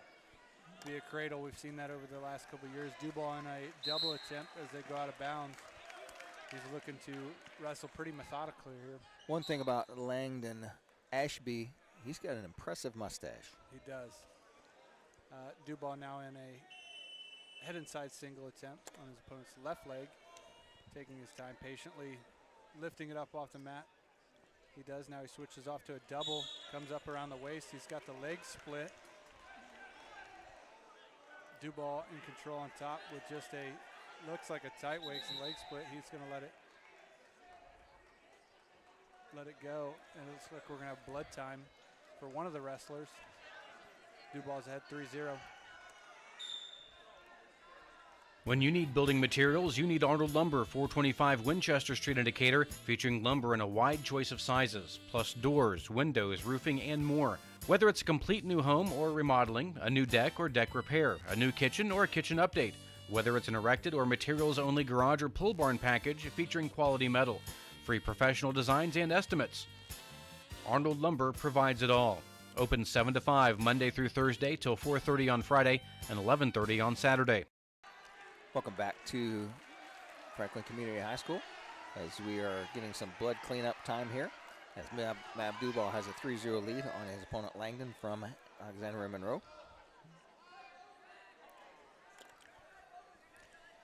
And Josh, just this guy in front of us here, the Spartan guy, was my mailman back in the day, and he had the pleasure of delivering mail to not just Rex Brewer from WZBD, but Bob Adams, longtime WZBD broadcaster. We live right side by side, so he gets pleasure of bringing mail to two legends, Bob in the Broadcasters Hall of Fame. I'm legendary just because of my age, Josh. It's going to be, I think Adams Central is going to pull away in this duel. I expect pins at 50, 57, and 65. Alexander Monroe favored there at 215. I would give that maybe by a fall, which on the scoreboard would read right now as a pretty close match, bringing 190. Well, the 90-pounder's done, so 75 into play. Dubois lets his wrestler up to his feet. Ashby gets the escape. Dubois right on the attack. And as I called it, Dubois going for that cradle. He gets the takedown as they go out of bounds, but Ashby says, let's get out of bounds. Yeah, I felt that cradle. He felt once Duval got that arm draped over and cross face, he could feel it coming. Ashby sits out on the fresh restart. Duval doing a good job of keeping good pressure on Ashby as he drapes across. Cross face comes. Duval now tries to step through on one of the legs and go for a shoulder Turk. He's got it. I don't know why no near fall now is being counted, but it wasn't there for a second. Looks like we've got 2 count, 3 count, 4 count.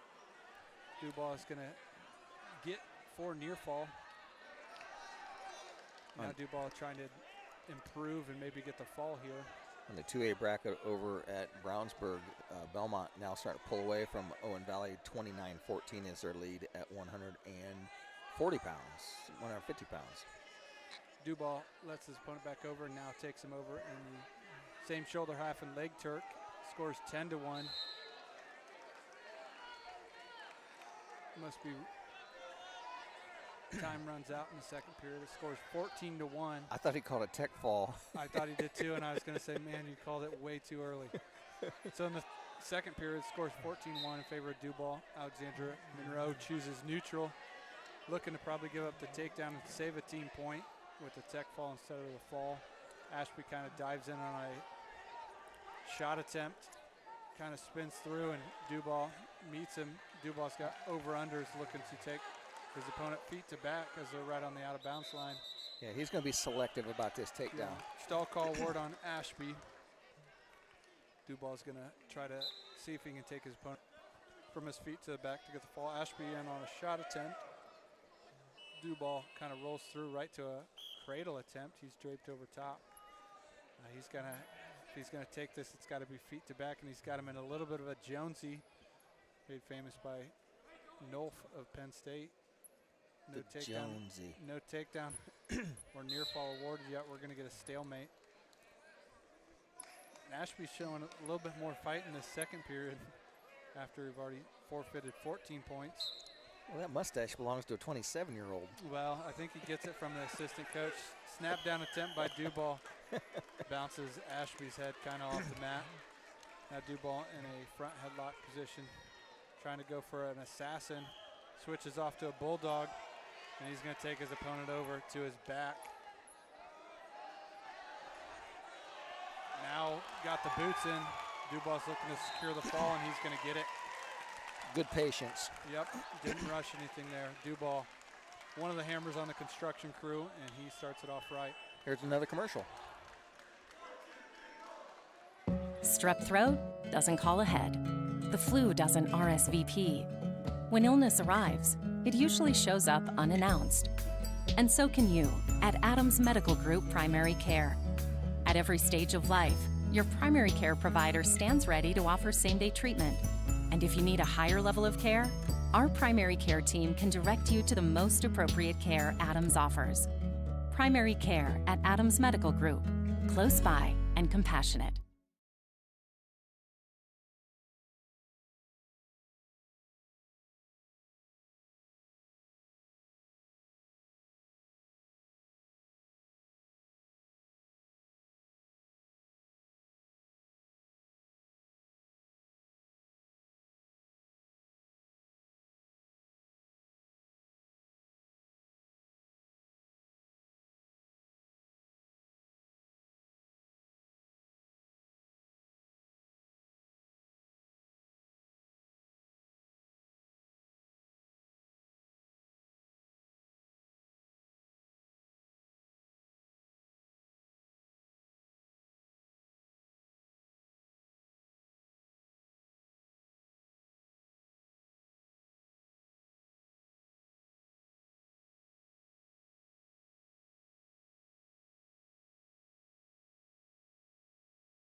cradle by Og. These guys on what you call the construction crew are pretty tough when they get them to the cradle. Og runs a crossface on him here. And now he looks back at the clock with 6 seconds left and says, I'm not going to do anything extravagant here. Now he does get a tilt. Time's run out. Time had stopped long before then. Official over here having a coffee break. Choice goes to Og. He defers. Goes back to Roland. We're back on our feet. We go neutral here. Second period starts. Roland trying to get some hand control. He'll be very leery as he has got arm whipped and taken down in that first. And now Og with a nice head on the outside single, just like a long knee pull. And Roland's going to give that up. Og comes up, throws the boots in, runs that Michigan State ride with the 5-quarter Nelson, the leg quarter high above the thigh. Figure 4 in the leg. Og working him for arm control here. As Roland looks at the clock. Og with a 6-0 lead now. I mean, you can see how tough Og is on top as Roland wipes his nose and tries to look to see if there's any blood, like, can I get a fresh restart? Sometimes can you dig in there see if he can dig in there and get one started, but Og's going to run a chicken wing and a far side half. Still got the legs in. He comes off the leg now. Roland is able to keep that shoulder down. You know, there's talk that Og, after taking that loss at 57 against the Rossville kid, that he may go down to 50. So we'll see. There could be some changes here. Og looks awful tall at 57, but Henry Wilkes says that potentially dangerous on the arm.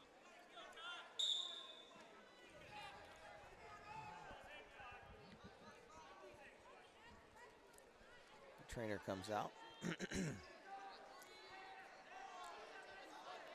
A little premature. 33 seconds left to go. 24-19 is our team score here, with Alexander Monroe in the lead right now. Og with a 6-0 lead. 25 seconds left to go in the second period. Running there. He's got the leg tied up on the back. Og's running a crossfit. Og got called for an illegal head pry. Don't know what that is, Henry, but it was illegal. And Mr. Roland picks up a 1-point penalty for that. So with 14 seconds left to go. Well, Roland picked up a stall call right before that call. And I wanted to tell Henry that it's pretty tough to get off bottom from Og, but got to do a little bit more than kind of lay there and fight off some of those 5 seconds. 5 seconds left to go. He runs a tight waist on him. And Og's going to try and throw him over for a tilt. Not there. Og knew there wasn't much time left. He wasn't concerned that he was on his back. Choice goes to Alexander Monroe. And they take the neutral position. They're going to go on the feet here for the final 3 minutes. I'm sorry, for 2 minutes. Looks like a 3. This clock's missing some digits up here on it. Og would like to come in and get some bonus points here. Get this construction project started, as Dubois already picked up a fall to get them a little bit closer here.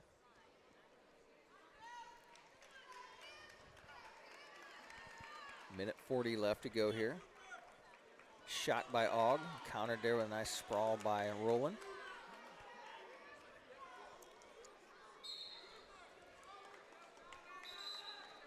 Stalemate called by Henry Wilk. Back up to their feet, neutral. Minute 28 left to go here. We're at 157 pounds. We'll roll up and finish at 215.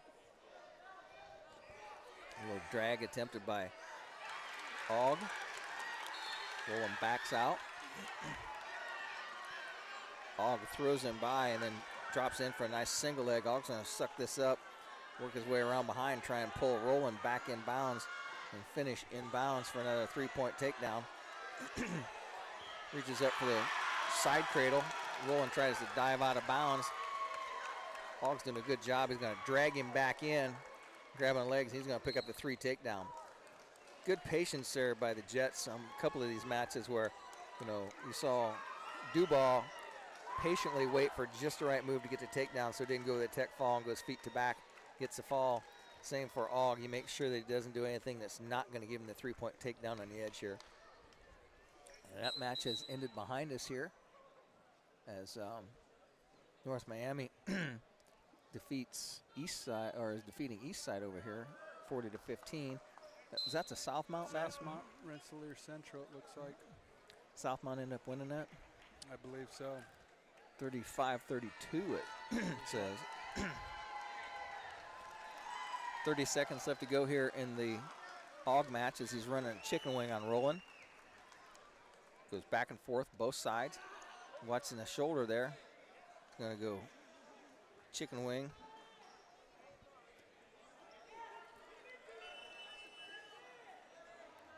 Now, if I'm Roland, it's tough to get away from Ogg, but you could save one here with an escape. And Ogg is working them shoulders over.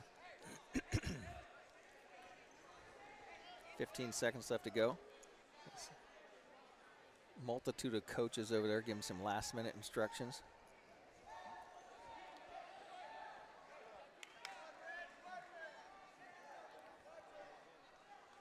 Going to take some injury time here. Looks like blood time. Well, I'm going to play 2 commercials. We'll be back with more wrestling here on WZBD's YouTube channel. This holiday season, our Best One team is especially thankful for you. And no matter what time of year it is, we're here to provide you with peace of mind every mile of the way. Right now, get a Valvoline full synthetic oil change for just $39.99 after rebate. Plus, enjoy the lowest tire prices around to keep you safe and road ready for every holiday drive. Because peace of mind shouldn't come with a big price tag. From our Best One family to yours, thank you for trusting us, for choosing local, and for letting us keep you rolling safely through every season. Best One in Monroe, selling tires, serving people. 9 miles from Monmouth and 9 miles from Fort Wayne, situated on 27 just south of 469, sits 9 Mile Restaurant, your home for great meals since 1837. Providing home-cooked meals to travelers between Decatur and Fort Wayne for over 180 years, 9 Mile has stood the test of time as an institution on the southern edge of Allen County. With seating on the family side, the bar side, and outdoors, there's always a reason to stop and have a meal. 9 Mile also has a full-service bar and a professional service that can cater your next event or party. The next time you're on your way to or from Fort Wayne, stop in. You've gone the distance. Welcome to 9 Mile. So fresh restart. Scores 9-1. Dylan Ogg. Looks like we're going to get a caution off the whistle. 15 seconds left. Ogg's trying to pick up some more bonus points, but if I was him, I'd be happy with the major decision. You don't want to give up and not get the major. So Ogg resets on the other side. Roland stands to his feet. Headlock attempt. Ogg does a good job of following. Roland sits out. Now they're back on the mat. Ogg doing a good job of breaking his hips down. Goes for a spladle attempt, and it's going to end 9-1. So Adams Central inching closer in the team score with a major decision right there. Brings the team score 23-24, headed into the 165-pound weight class.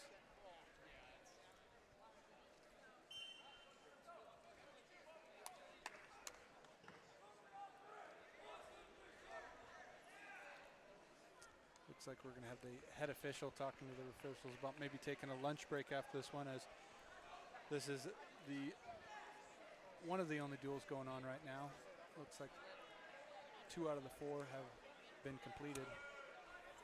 It's like Eastside and North Miami still going at it, with North Miami ahead 48-24.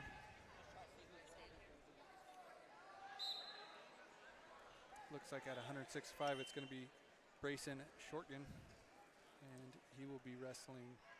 Let me see if I can pull it up. Griffin Smith, the junior from Alexandria. Shortgen on a nice double leg attempt. He just had Smith kind of fall right into that one. Smith bundles up on bottom, brings both of his elbows in as Brayson's trying to turn his opponent. Stall call 32 seconds into the match. Kind of shows you what the tempo of this match is going. Alexandria knows the importance of not giving up a pin here, but Brayson forces it, and he takes his opponent over in a wing and a wrist. He's got 4 near fall. Smith's got a minute to fight off his back as Brayson readjusts. It looks like he might come out here with a front headlock. Brayson readjusting. Just gonna look to try to pin him with a tight waist and holding his wrist. You don't see this unless you're wrestling someone as tough as Brayson. Now Brayson switches off. And he's got a headlock locked up, head and arm. For a moment there, he had just the head. Could have stopped it there. Henry Wilk was on top of it. 35 seconds left. Brayson squeezing tight. Looking to put this one away and take a control of the team scores. It's 24-24 now. He switches off, and he's going to get the fall there in a minute and 40 seconds. Adams Central hopefully done with the construction, but it doesn't stop yet. Xander Schwartz will be up next, and maybe he's the foreman. He watches them all do their work, and then he just gets to come in and after the project's built and give his approval. So is he the guy that drives the van? He might be the one driving the van, waiting in the air conditioning. I've had jobs like that before. And love those guys. They sign my paycheck, but letting the other guys carry the heavy load. Xander's going to have a favorable matchup here at 175 pounds. Whistle goes, and he is going to be wrestling what looks like to be Garrett Smith, a junior. That's what it says on USA Wrestling. We might have had the wrong wrestler for the other one. Schwartz in on a nice double, returns his opponent back down to the mat after a stand-up by Smith. Schwartz looking to turn his opponent. His opponent stands up, and Schwartz goes for a cradle attempt. They go out of bounds. Henry Wilk's going to give the escape for Smith of Alexandria.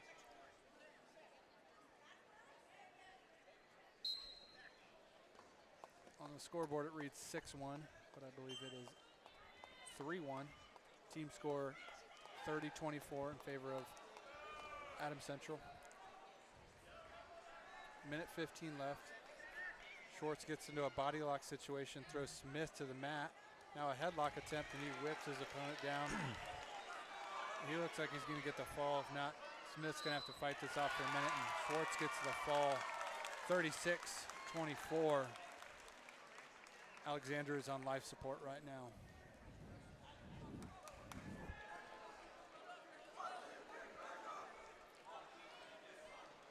So that match, let's go take a look and see what the Belmont match is doing here. I think that match is completed already, I think.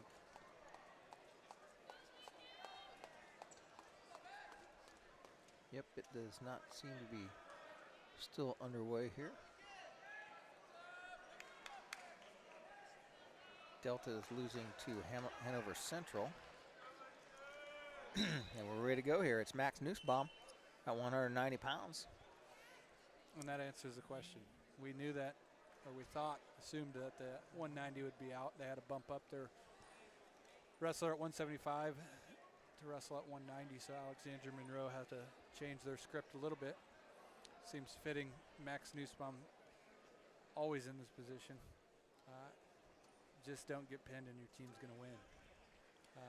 So Max going to wrestle tough here like he's done so far this season. He's wrestling against a different wrestler here. This is Lincoln Bookhart. Has a nice little arm drag by Nussbaum. Gets the takedown. And Nussbaum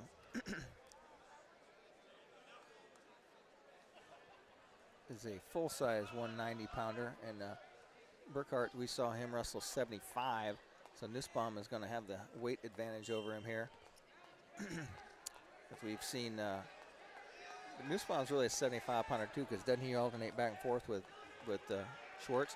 Nice little leg turk here by Max, and he gets him over in near fall situation. Hasn't got a count started yet. Needs to tighten up that thing.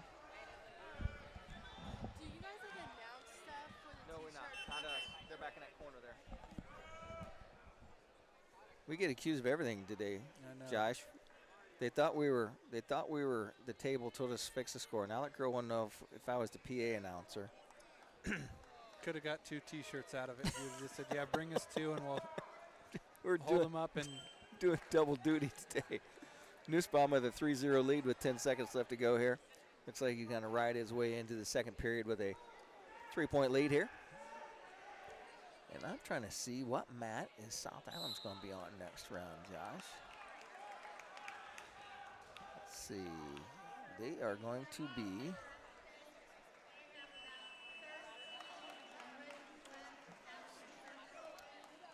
they come out the backside over here. South Adams, they're going to be on mat 14. That's where we're at, right? This is 14? Yeah. So they'll be right here. We won't have to switch our chairs around. now Adams Central will be on 13, so they'll wrestle the semis at the same time as the, what do you call that? The losers quarter, loser semis. So South Adams will be wrestling Milan to get into the 9th place position. Winner of that will wrestle for 9th. And they're going to be 3 on matches. They're going to be on mat 13 for the rest of the way. So if Adams Central wins this match, we'll have to switch our chairs around. We'll stay here looking this way for mat 13, for mat 14 for South Adams' consolation match. But we'll have to be looking for the Adams Central match on mat 13. I think they'll wrestle us at different times. I think the semis has a break. I'm not sure. I do know we're going to take a lunch break here as Nussbaum gets an escape. He leads this thing 4-0 now. There's a shot by Burkhartz, and it's a little ankle pick. Nussbaum has thrown the arm over the top. Hasn't given anything up yet. Little scramble situation. They come out. The official called that stalemate a little bit too soon. Alexander Monroe thought they should let that one go a little bit. Well, you could be frustrated as coach on that call, but he's probably more frustrated that the last 4 or 5 matches haven't gone his way.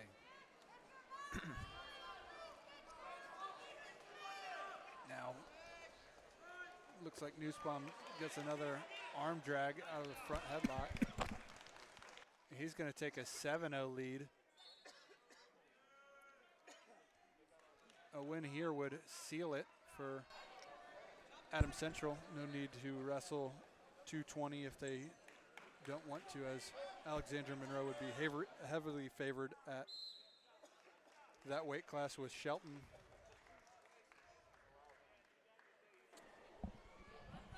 Goes into the 3rd period, and it's going to be Alexandra Monroe's choice. They're going to go neutral.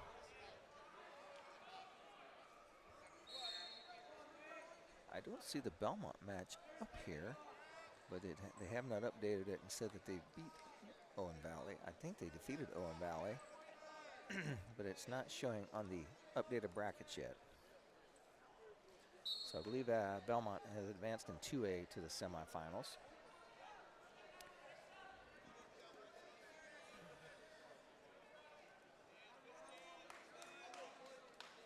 As Heritage Hills has defeated New Prairie.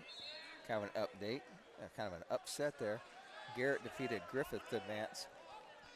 So in the bottom half, Hanover Central defeated Delta,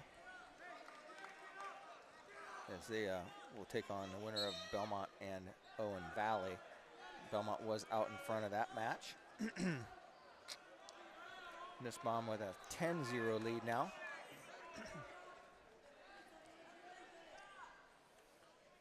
Now that puts Alexander Monroe wrestler in a tough spot. He's got to go for broke. He's got to win by pin for his team to have a choice. So he's kind of throwing the whole kitchen sink, and Nussbaum doing a good job of fighting that off. Belmont's USA bracket scoreboard must be offline, because Dane just told me they're up 38-18 with 2 matches to go, but yet they are not showing on the dashboard. So while that's going on, with 21 seconds left to go, Max Nussbaum is going to seal the deal here with a 10-0 victory over his opponent Burkhart's from Alexandria Monroe, and they're going to call warning for stalling for Nussbaum on the top.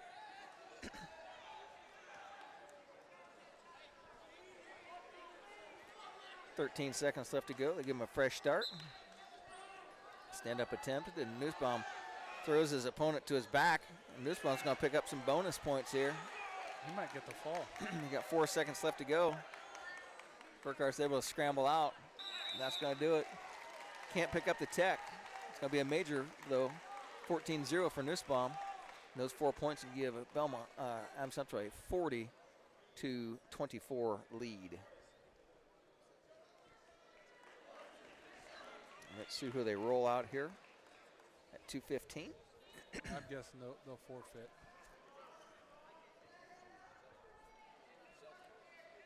Well, I don't know. Sometimes if you forfeit a match, don't you have to forfeit that next match? They used to do that. They forfeit. So that forfeit goes to,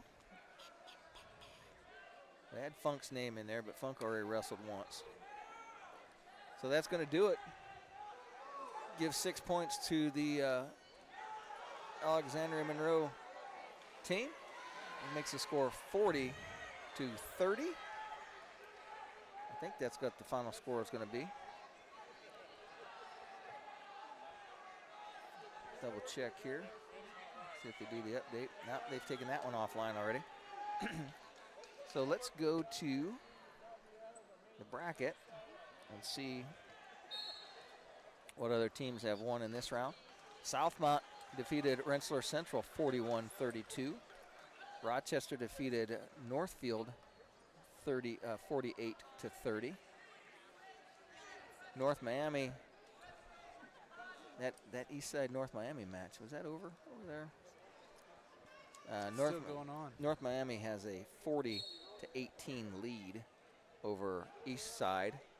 So what we're going to do is we're going to play some interlude music. I'm going to play a couple commercials, and then we're going to play our basically musical wrestling music, and we're going to take a lunch break here. We'll be back with more wrestling right after this. Locally owned and operated by Shane Reynolds and family, DDD Maintenance and Repair is your place to go for heavy-duty truck and diesel engine repair. Located just outside of Monroe, DDD Maintenance and Repair also offers sand and glass blasting for all of your surface restoration projects. Whether you're looking to get your truck or diesel engine to run like new, or your metal restoration project to look like new, we have a blast renewing the past. Give Shane and the guys a call at 223-5442. That's DDD Maintenance and Repair. Hi, this is Tina with Innovative Concepts. The holidays are quickly approaching, and we have something for every tech lover on your list. From smart home upgrades and sound systems to remote starts and home theaters, give the gift of amazing technology this year. Don't stress over shipping delays or big box crowds. Shop small, shop local, and support your hometown experts. Gift certificates are perfect for the gadget lover in your life. Innovative Concepts, 1421 Manchester Street in Decatur. We bring technology to you. When faced with the difficult task of making arrangements for your loved one, many emotions and questions arise. What would they want me to do if they were here? Where is the money coming from? How much should I spend? Do they want burial or cremation? The staff at Haggard, Hershey, and Zelt Funeral Home can help you navigate these tough questions. Make your wishes known and allow us to make sure that your wishes are carried out. Call Ryan Hershey or Eric Zelt at 260-724-7167 to schedule an appointment today. Renowned around the Midwest for his skills and his creative abilities, Nate Bowers and the team at Bowers Paint Studio in Decatur work with a wide range of clients, from collision repair to custom paint jobs for classic cars and motorcycles. Located on Monroe Street on the west side of Decatur, Bowers is your place for body work too, whether it's getting your ride back on the road or finally getting that classic car, the paint job you've always wanted. Stop by or give Nate a call to put the best in the business to work for you. Why lose out to pain? Visit Dr. Carla Grody at Grody Chiropractic, 320 West Monroe Street, Decatur. She's a specialist in the utilization of proven non-force techniques to treat injuries of all kinds requiring professional chiropractic care. Call 724-2510 for an appointment with Dr. Carla Grody. Open Monday through Thursday, closed Friday and Saturday. Grody Chiropractic, 320 West Monroe Street, Decatur. Expert Transmission on US 224 in Decatur and on US 124 in Bluffton is the place to go for not only transmission help, but also full-service general auto and truck repair. Matt, Corey, and Tyler at Expert Transmission are experienced and ASE-certified mechanics who can diagnose and fix your family or work vehicle. Call Steve or Dustin soon to set up an appointment. Expert Transmission has the best warranty in the business. 5 years and 100,000 miles on a new transmission and can give you a free estimate. Call today at 724-2434 or like Expert Transmission on Facebook.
Well, welcome back to Franklin Community High School.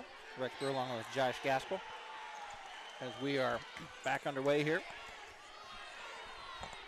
We are starting at 106 pounds in this Adams Central match. As Cruz Bowers is wrestling, and he just come off his back, gives up the 10-1 decision. So that's going to give the first match to Southmont. Make the score 4-0. I'm going to bring up Ezra Leakey. Josh, we're going to have to tag team this here. I'm going to look over my left shoulder, and you're going to look straight ahead, and you're going to cover the South Adams match here, as South Adams is wrestling in this Constellation Wrestleback, and it is Braxton Huff wrestling against Jacob Roll of Milan. So it's Milan versus South Adams, and Adams Central wrestling over here, and they're taking on they're wrestling against Milan. Belmont wrestling against Hanover Central, as their match has not started yet. Big win, or big match for Cruz Bowers. Scott from Southmont ranked, I think, in the top 5 at 106, keeps it to a major decision. That's a huge way to start off Adams Central in the semifinals.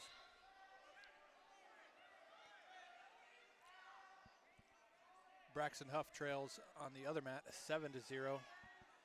Team score is 12-18 in favor of Milan. Now Huff hits his opponent in a crossbody tilt, and he looks to score some points here. My bad, that's Southmont. Southmont wrestling against Adams Central over here. And that match, it's Ezra Leakey wrestling against Hunter Chapo.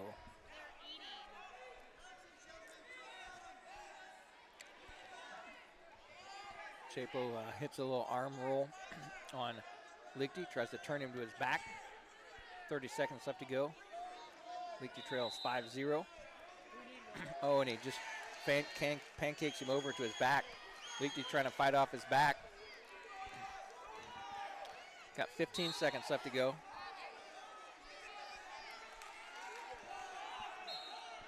They're in blood time in the South Adams match.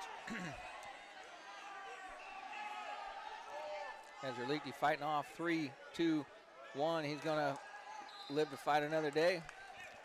He's going to trail 9-0 going into the second period.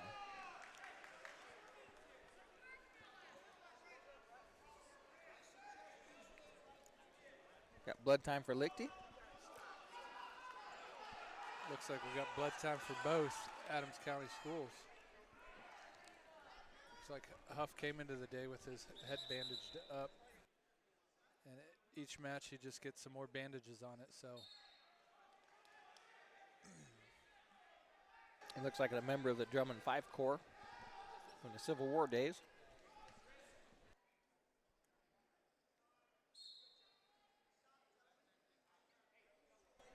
Leakey getting a nose plug in.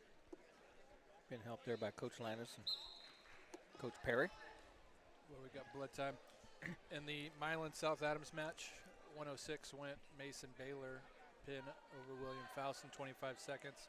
Brock Sprunger got a forfeit at 113. Max Adams picked up the fall in 1 minute and 40 seconds. Dakota Sprunger, a fall in 50 seconds. And then William Patterson lost to Matthew Baylor at 132 pounds by fall. That's where we're at right now in that match. Adams Central is only 2 matches in to their duel. Leakey has resumed his position in the bottom. He's being ridden by Chapo. Will sit out, turn in by Leakey. He's been able to come out and face his opponent. Leakey fights off that bulldog, and Leakey's going to stand up. Leakey's going to try and throw a headlock. And Leakey has the headlock locked up, but he's not going to be able to fight through it. No change as Leakey just about gets turned in a half, and he does. There's the fall. 1 minute 24 left to go in the second period. Leakey defeated by fall. by Chapo. Chiapo. That'll bring up Owen Macklin versus Jackson Ward, as they are in the blood time still. I'm going to sneak one commercial in here. Miller Land Surveying is one of Northeast Indiana's premier full-service land surveying firms. From lot and boundary surveys to large topographical, commercial, and industrial surveys, Miller Land Surveying can help you with all of your surveying needs. With a seasoned staff, the latest technology, and a drive for perfection, rest assured your project will be done professionally and efficiently completed every time. MLS is proud to support today's broadcast and encourages everyone to get out and support local athletes.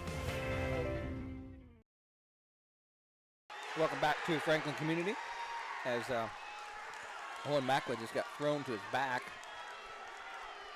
and he's fighting off as he's wrestling against Jackson Ward.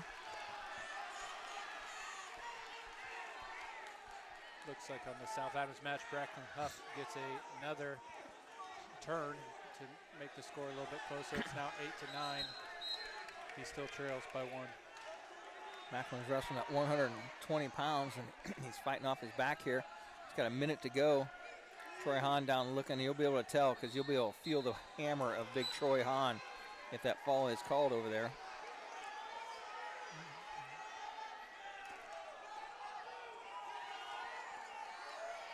Macklin's down. Getting close. He's got 37 seconds to fight off.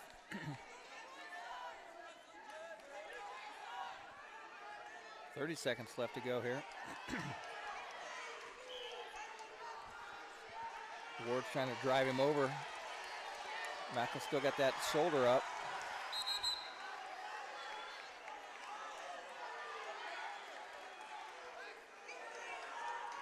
Looks like on the South Adams match, Braxton Huff has tied it up as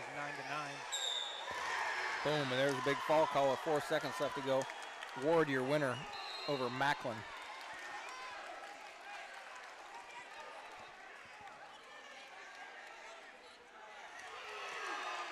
Wow, nice throw.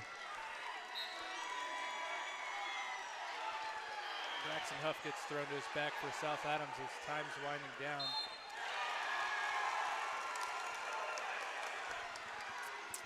And he gives up the fall.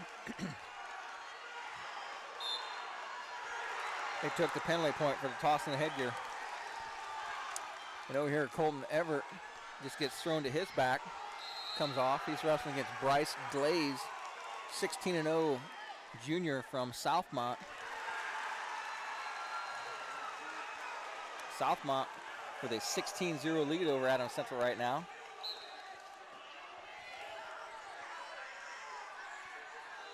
Southmont come in ranked number 1 or seeded number 1 in this tournament.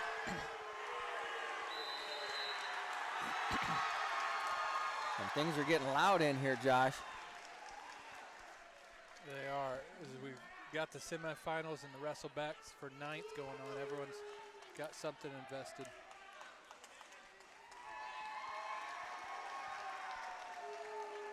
Let's look at this 1A bracket to see who's wrestling who here.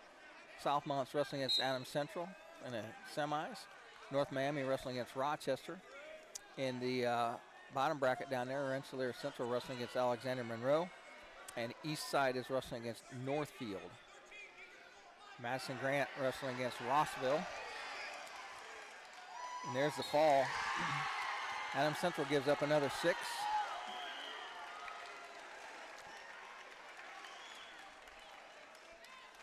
So that was Colton Everett losing by fall to Bryce Glaze.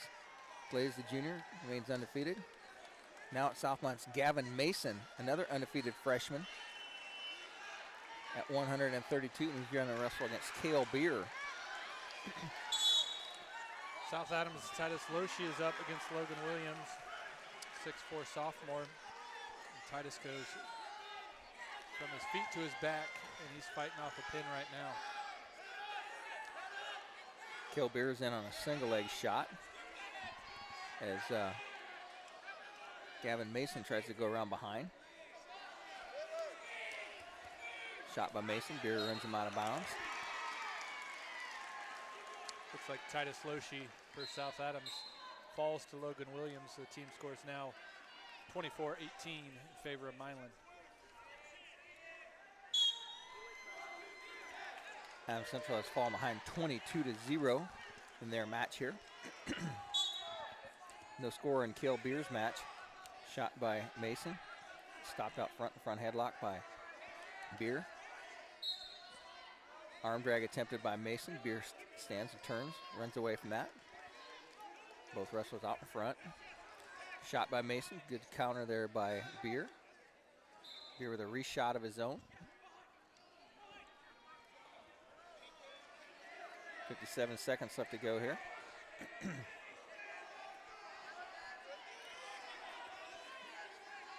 On the edge of the mat. Side cradle locked up there by Mason. 3 points have been awarded. Beer gives up the opening takedown. With 35 seconds left to go. He's got a side cradle locked up. Beer trying to stay out of bounds over there. Mason keeping one toe in. Beer gets 1 foot on the gym floor, and that will cause a break in the action. Come back to the center.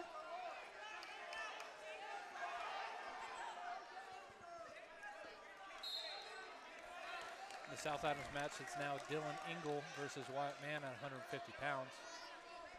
Engel, the 13-7 senior, gets the opening takedown on Wyatt Mann. Mann gets the reversal and is now getting back points.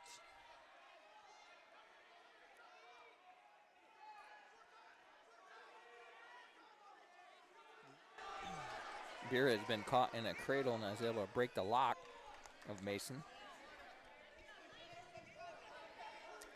Mason throws another crossface in, posts a hand behind the knee, locks it up. Time expires in period number 1. Beer's going to trail 3-0 as we start second period.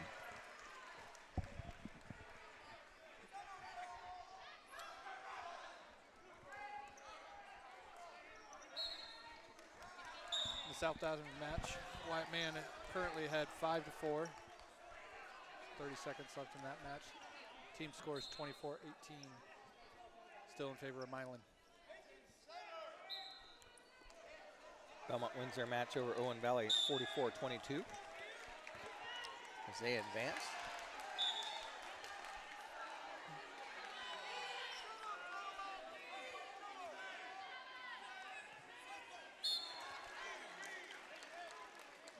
Look at the 2A bracket.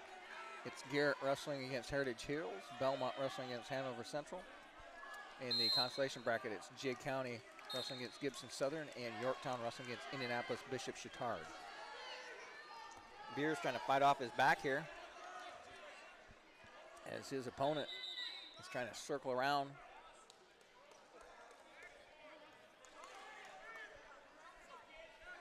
That is Gavin Mason, the undefeated freshman. Tough. He has Beer locked up in a double chicken wing. Beer changes directions on that. Troy lets that get a little bit higher than I would have liked it to get.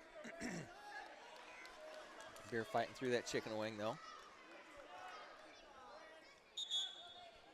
Out of bounds, potentially dangerous is the call.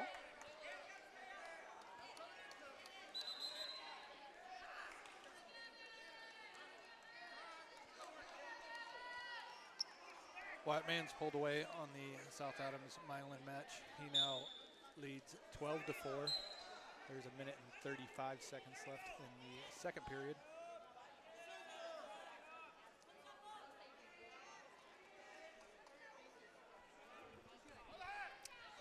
As we are on YouTube here, I think they're going to make the switch and go to the Belmont match in the semis. As we covered action here on 92.7 for the morning round. Beer trails 6-0 to Gavin Mason. Now cradle's locked up by Mason. Beer on his back. Time expires.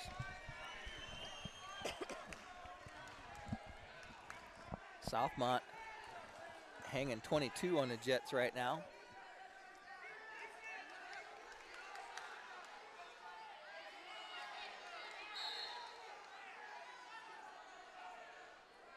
Mason shakes the hands out, gets a little blood flowing in the hands. Period number 3 starts. He's in the top position. Beer comes to his feet. Beer drops down to a seated position.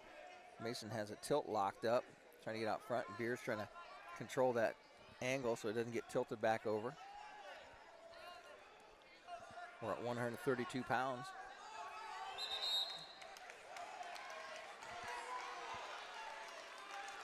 That's kind of odd pinning situation there, Josh. Wyatt Mann's got almost a leg half. He's going to pick up the check ball for South Adams, bring it closer, 23-24. They still trail Milan. Looks like Eli Loshi will get his first match of the day for South Adams at 157 pounds.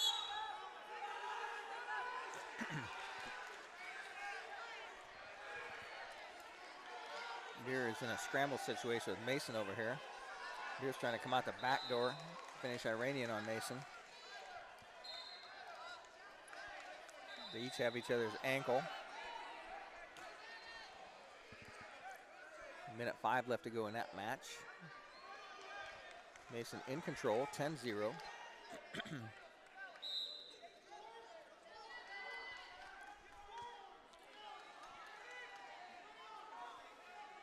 Right now, looks like Jay County is trailing Gibson Southern 9-6. Belmont is ahead of Hanover Central 6-4.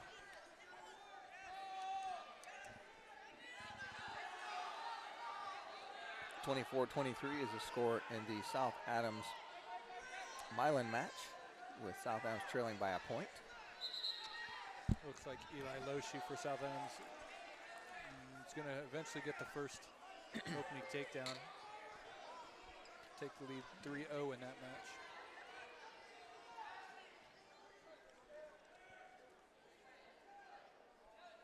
Gavin Mason for Southmont is a real deal as he's taking it to Cale Beer 10-0. Undefeated freshman, I believe, comes in with a 16-0, now 17-0 record. Kind of a statement win for him over Cale Beer, as Cale shown he's very tough so far this season. And that's going to give them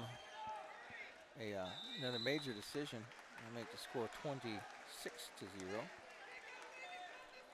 And Josh, we have people asking us how the hospitality room was. And I told them it was so good we were late coming back because we were still in there eating fried chicken, mashed potatoes, corn, green beans, snacks, mac and cheese, about everything you could want, huh? Franklin outdid themselves. That might have been the best showcasing of food I've seen in a while. That's the best one I've had all season. I know that for a fact. So there's an opening takedown. First one for Adams Central as Miles Carr is wrestling against Samuel Halsman. Hasselm. Carr with the lead.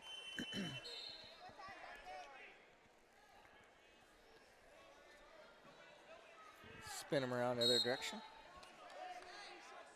As Carr has a 3-0 lead here. Carr locks up a cradle. He's got this thing locked up really tight. Oh, his opponent gets out of it. Tries to sit out, turn in, grab the head. Carr's going to give up the escape here. Hoffholm takes a shot, low shot. Carr olays him on the foot. Carr runs a front headlock series. Hoffholm grabs hold of the single leg. Carr reaches back, grabs a back ankle. Carr's going to try and spin and go behind from this front headlock series. Going to hit a side cradle. And he bowls him up. Carr has the side cradle locked up and has him over on his back.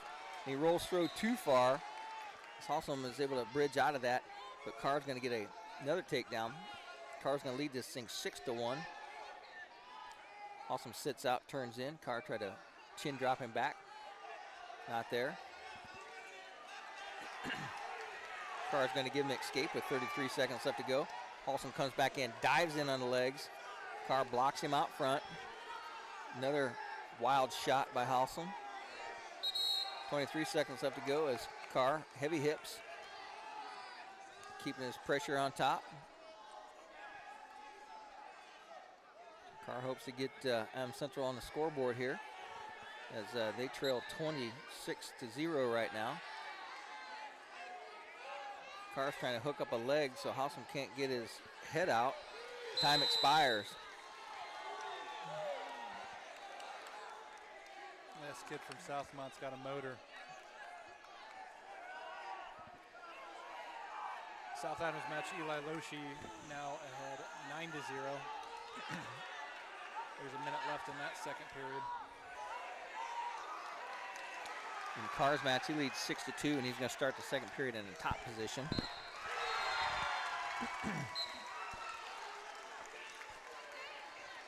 Carr locks up a cradle. It's really tight. He's just going to rock him back through. His opponent's really fighting the fingers on the inside, trying to break that clasp. He does break the hands. Carr still running a crossface. Now, going to get the escape. Halsum dives out, gets the escape. Halsum's a 6'1" freshman here at 138 pounds. Halsum in on a shot, single leg with his head on the outside, and he's going to spin and go behind and get the takedown on Carr. He's going to tie this thing up now. 6-6. With a minute 13 left to go in the second period. Carr bellied out of bounds they go. They'll come back to the center. The Southmont wrestler says, put him up on his feet. Gives him one. 7-6 is the score. Carr backs out.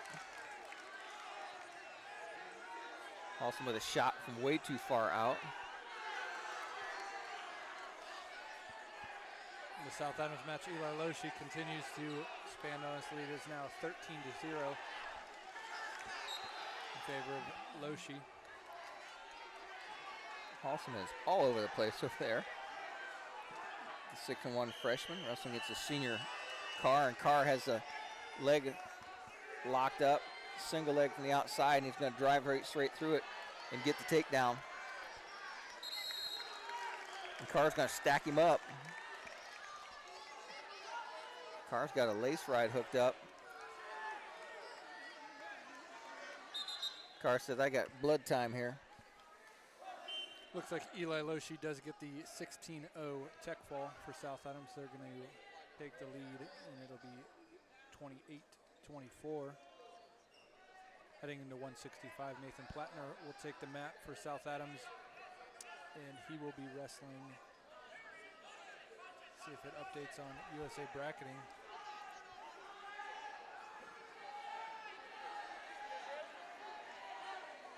No, he's going to be wrestling another wrestler at the same weight from Milan.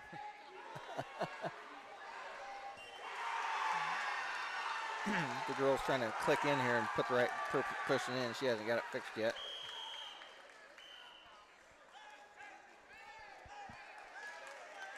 Miles Carr trying to get the blood stopped.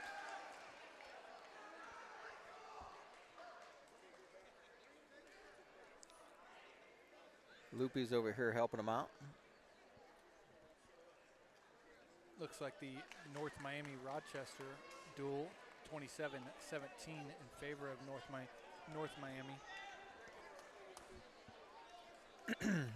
So Carr has a 10-6 lead with 16 seconds left to go.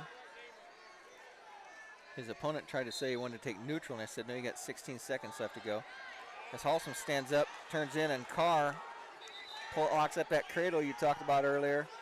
Kid stood up to his feet, and he caught him. He's got 6 seconds left to go.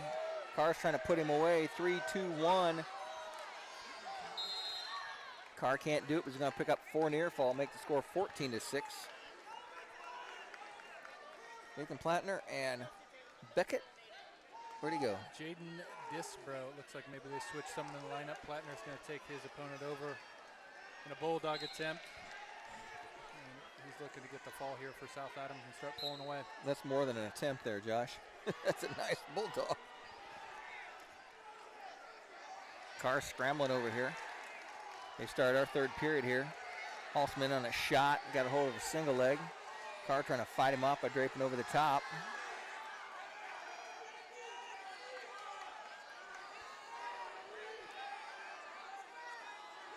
Halsum gets the takedown here, gives up. Carr bellies out, gives up the 3. 14-10 is the score. Halsum is told by his coaching staff to cut him loose. He does. 15-10, and Carr quickly in on a double leg, and he gets a 3-point takedown. So Halsum's excitement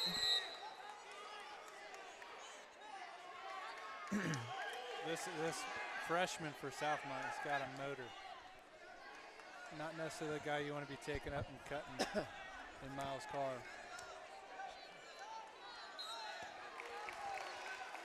Looks like Nathan Plattner for South Adams gets the fall in a minute and a half. So Carr's got another cradle locked up, and he's rocking, stuck. There it is. Young man, you need to quit arguing. I was looking at the shoulders. You were buried. Yeah. Get a shovel. Carr with a fall from that gets Adams Central on the scoreboard for the first time. It'll be 26-6 will be the score now.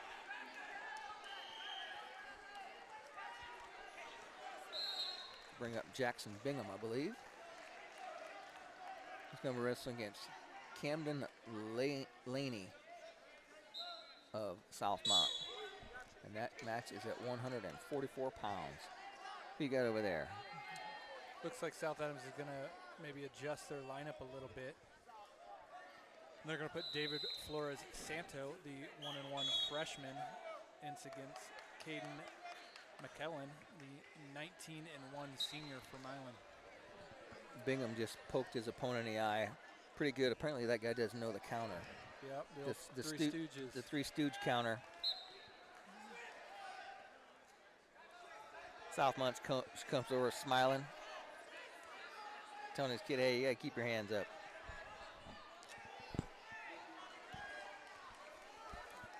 Looks like Flores has got his hands full, as the score in that match should be 6-1.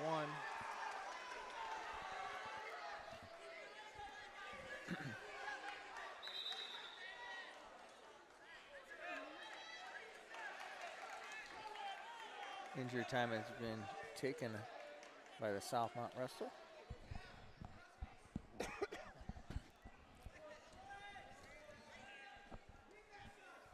It's Camden Laney, 16-0 junior from Southmont. How many guys did Southmont have undefeated? I've seen 3 in this lineup already. You know, where they're tough, they're tough. They only have, I think, 2 guys ranked in the state. The one that wrestled Cale Beer and defeated Cale Beer, and then their 106, Scott. So they're just tough as a team. They've got a lot of guys that people don't know about, but clearly they put in the work, as they've got a 26-6 lead over Adams Central. Well, they come in here seeded number 1 for a reason. I don't think Dane and you guys put them at number 1 by accident.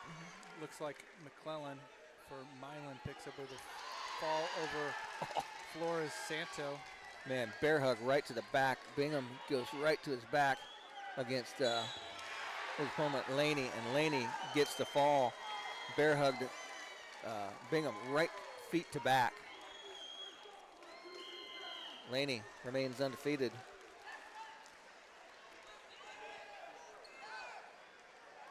But this is where it starts for Adams Central. The construction crew has unloaded the van. Yep. And a score like 26-6 doesn't really phase you as much, or 6-32 now it changes on the scoreboard when you have likely 3 major point wins coming up here. Mav Dubois into the lineup as he's getting ready to wrestle now. As he starts against, better look over here, see what happens. As Dubois almost gives up a takedown. Whizzer by Dubois stops that takedown. Dubois drops in, nice duck under to a knee pull. As he's wrestling against Tyson Kelsey. Kelsey is a freshman, 12-4. Kelsey's in on a shot on Dubois. Dubois very comfortable in the saddle there.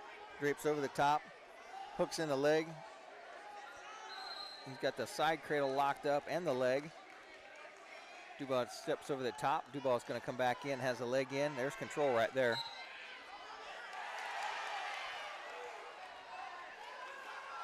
There's the 3 points they've been given with 1:11 left to go. Dubois is so comfortable in there, just sits on his hip, keeps working that leg in, gets the takedown. We've made our way to 150 pounds in that match.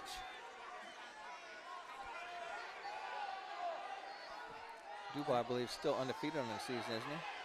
I believe so. And the scary thing, we keep saying for Southmont, is freshman, sophomore.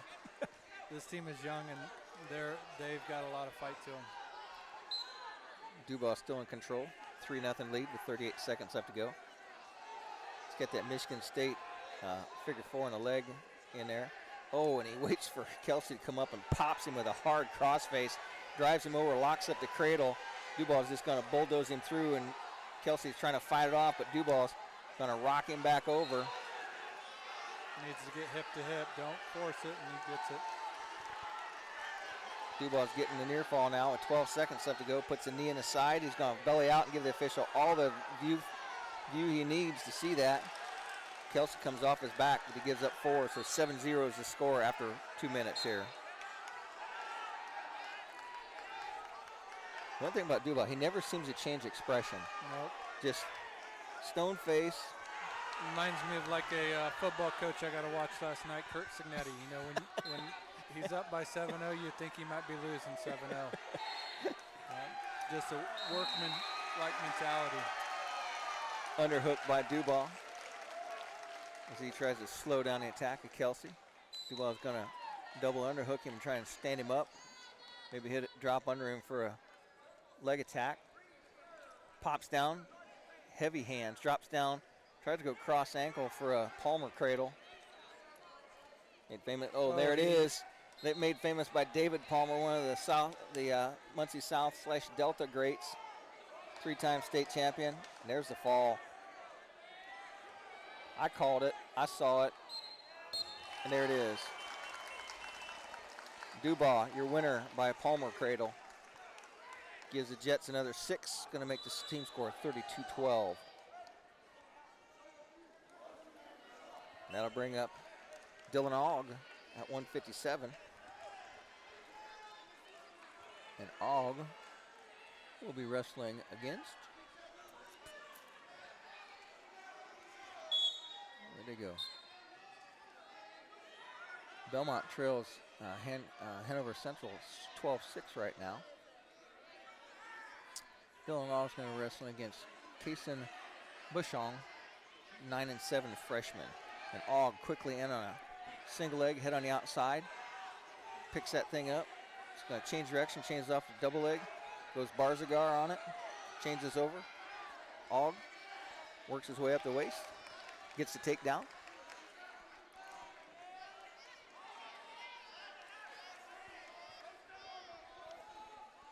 And we said it again, another freshman for Southmont. He's going to have a good team at Southmont here, but he's got his hands full with Ogg here right now. The South Adams match looks like Brewster for South Adams is trailing in his match 10-0. Ogg locks up a cradle from the like a lace ride with the bottom side cradle, bottom side leg. Ogg sneaks up on top, puts a leg in.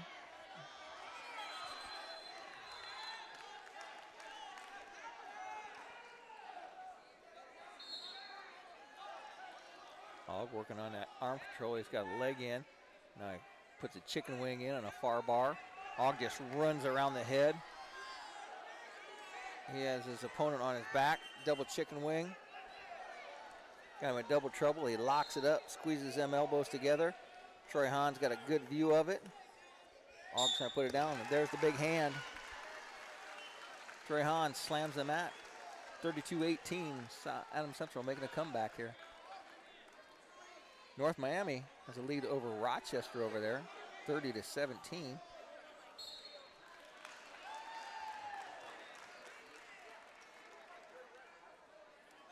that is the bottom half of the semifinal bracket over there.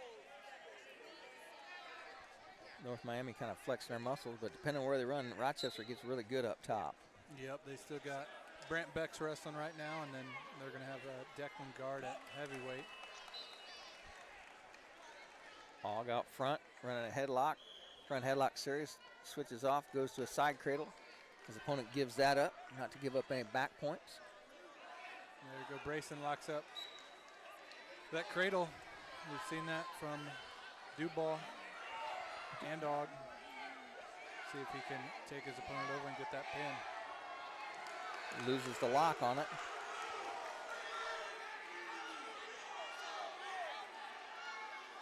We keep moving these guys around. Where'd he go? Now Central's match has dropped off. Oh, there it is. Sorgen wrestling already? Did Hogg win his match already? Yep. Hogg locked up a pin and put him away. I blinked and Sorgen's out there wrestling now. 32-18 is the score.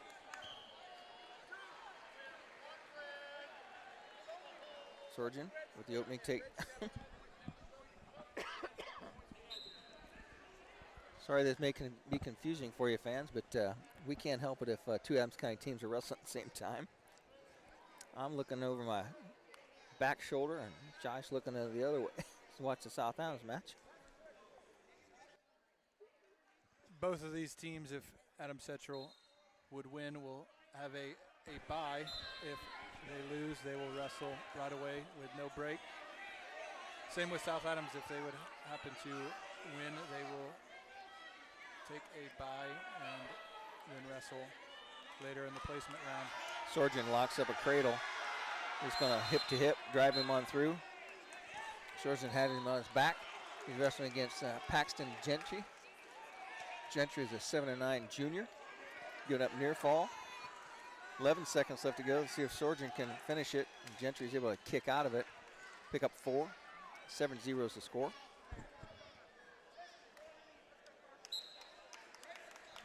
Time expires. We're in a second period with Sorgen leading 7-0.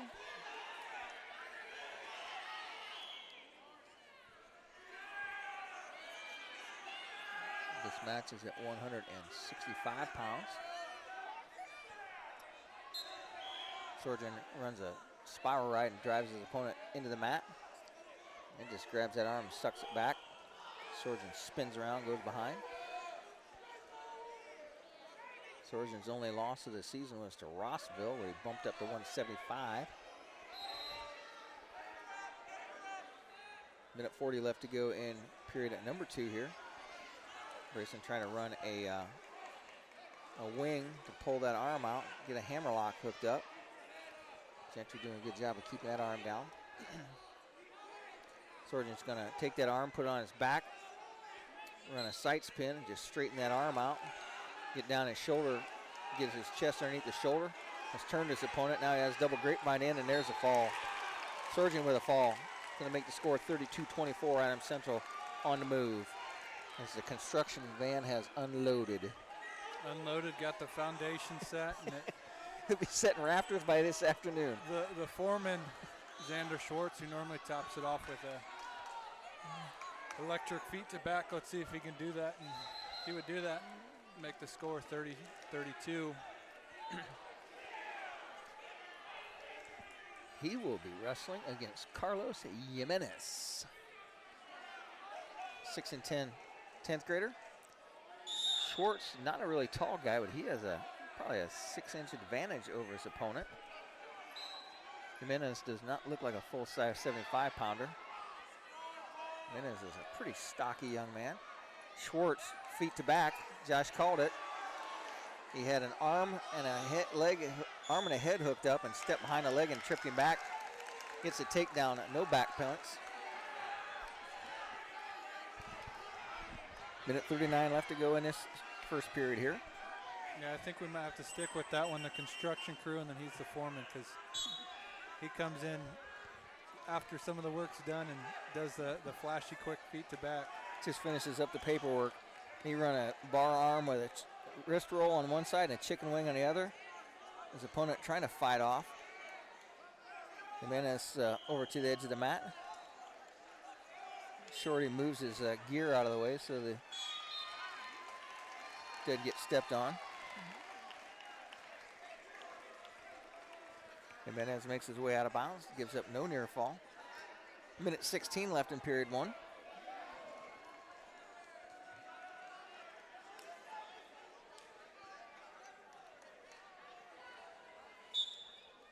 Josh, after this round, if they have some breaks, we will go back and do the wrap-up of how those other matches ended as we try to hurry off to our lunch break that last round.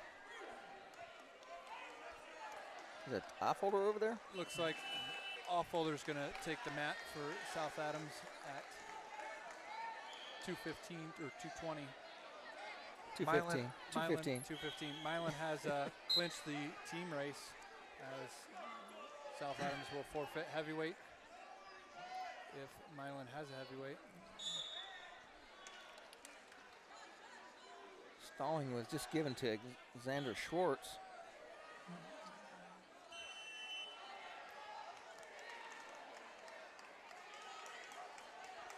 Troy Hahn gives a stalling warning to Schwartz. And they said, "Are you sure you gave that to the right color?" And he said, "Yeah, I'm sure." So they go back to the corner. Caution on green as Jimenez as he comes up to his feet too quickly. Offolder's got his opponent on his back. Schwartz locks up a side cradle with 32 seconds left to go here. Jimenez tries to hit a fireman's carry. Schwartz hangs on to him. Out of bounds they go, no change.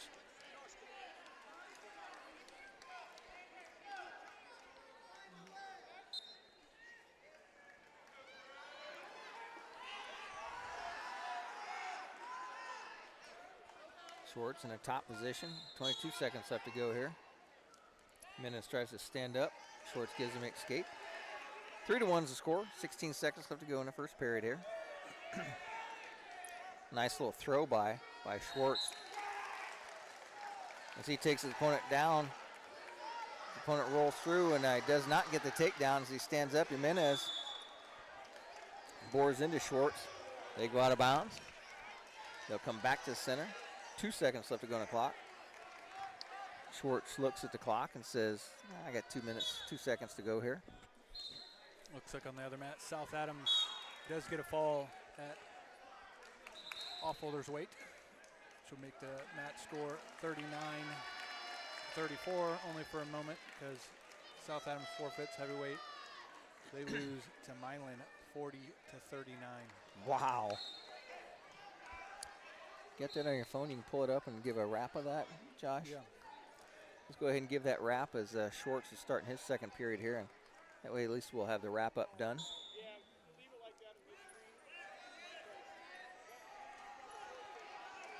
Oh, Schwartz hits a chin rip. 1 point escape. They're up neutral. Looks like at 106, Mason Baylor pinned William Faust in 25 seconds. Brock Swanger got the forfeit at 113. Max Adams picks up the fall in a minute 40 for South Adams. Dakota Sprunger follows it off with a pin at 50 seconds at 26. William Patterson falls to Matthew Baylor in a minute and 46 seconds. Braxton Huff is defeated by fall to Jacob Roll at 138. Titus Loshi also defeated by fall at 144 to Logan Williams. Wyan Mann with a tech fall at 150. Eli Loshi with a tech fall at 157. Nathan Plattner with a fall over Jaden Disbro at 165. David Flores Santos falls in his first varsity match for South Adams at 175. Nick Brewster loses a major decision at 190. Cooper Offolder picks up the fall in a minute and 10 seconds for South Adams. Whoa. Xander Schwartz is trying to dive out of bounds, and Jimenez dives back in and grabs the heel of his head, and his foot is on the edge of the mat, and Troy Hahn said he's out of bounds, and he asked his assistant referee, and he said, no, that foot was in, so the takedown's been given to Jimenez. So he's tied this thing up at 4-4 with a minute 3 left to go. Hey, Josh, why don't you look at that last round for Adams Central? Why don't you find that bracket from Adams Central's win from the last round? And we'll see if we can get ready to run that back against Alexander and Monroe. And you can run a wrap-up of that here as soon as Schwartz's match is done. Schwartz is trying to work his way into a 2-point reversal as he does here. He's going to go up 6-4 now.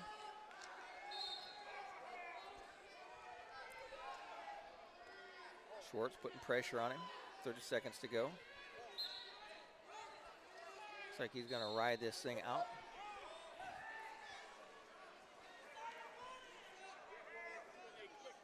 Schwartz is going to take a 6-4 lead into the third period. For the Alexandra Adams Central duel, Adams Central wins by a team score of 40-30. Started at 285, Ethan Funk loses a decision. At heavyweight, Ezra Leakey loses by fall at 106. Owen Macklin picks up the fall in 3 minutes and 31 seconds at 113. At 120, Jaden McPherson picks up the fall by technical superiority over Jaden Fiesel. At 120, at 126, Tyler Huffman pins Colton Everett in 1 minute and 59 seconds. Cale Beer at 132 pounds gets the tech fall over Brian Rowland. Miles Carr picks up the 4-1 decision at 138. Carter Blackman gets the major decision 20-7 over Jackson Bingham. And then Maverick Dubal, Dylan Ogg, and Brayson Shorgan all pick up falls, along with Alexander Schwartz from 50 to 75. Max Dubbaum picks up the major decision 14-0, and Camden Selden received a forfeit for the last weight. Adams Central won 40-30 over Alexandra Monroe. Thanks for that update, Josh. With 1:22 left to go, Xander Schwartz has a 2-point lead, 6-4 over his opponent, Jimenez from Southmont.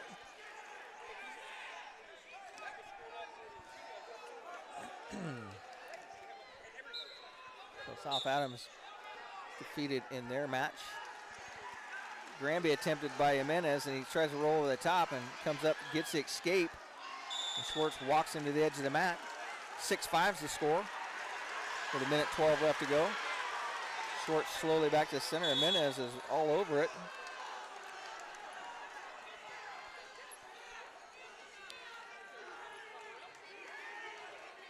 Snap down attempted by Jimenez. Minute left to go here in this match. Schwartz with a narrow 1-point lead. He steps in. Schwartz with a trip, and he gets the 3-point takedown. Good placement of his toes, stays in bounds. He leads this thing 9-5 with 51 seconds left to go. Schwartz makes his way back in. Schwartz should have got hit for a caution there. He had the leg hooked on the backside, but drives his opponent down to the mat. Tight waist and a near arm breakdown. Putting the pressure on. He's got a 4-point lead. It's going to be a straight 3-point decision if things don't change in the next 36 seconds. Schwartz ties up the leg. Bundles the legs up, keeps Jimenez down, keeps the pressure on him. 21 seconds left to go. Schwartz is driving his opponent toward the edge of the mat. Jimenez wants to get to the side, get a fresh start.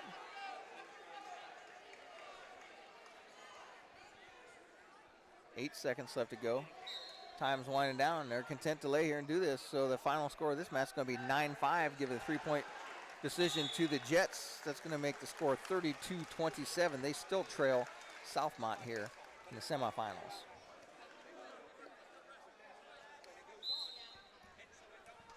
And let's see. Belmont is trailing Hanover Central 21-6. Henry Frode has a 15-2 lead over his opponent from Hanover Central.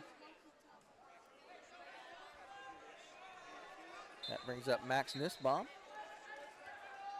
And Nussbaum is wrestling here.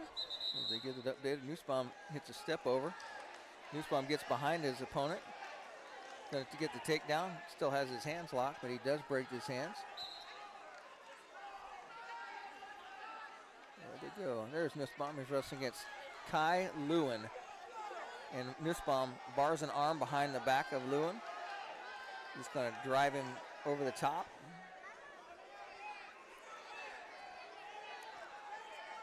Nussbaum's going to straighten that arm out and try and turn him. He's running out of mat over there. He needs to drag his opponent back in bounds. Now he's got a side cradle locked up, and he runs Lewin over on his hip. Nussbaum's got him flat. Lewin kicks out of that. Nussbaum loses the near fall, and he gets 3 near fall, loses the cradle lock. 1:02 left to go here. Adams Central trails by 5 in this match. And Nussbaum looking at even that, get a 1-point lead here as he working that half Nelson tough with 50 seconds left to go. Gets his chest to chest. Trying to turn Lewin. Lewin does a great job of fighting off that half Nelson.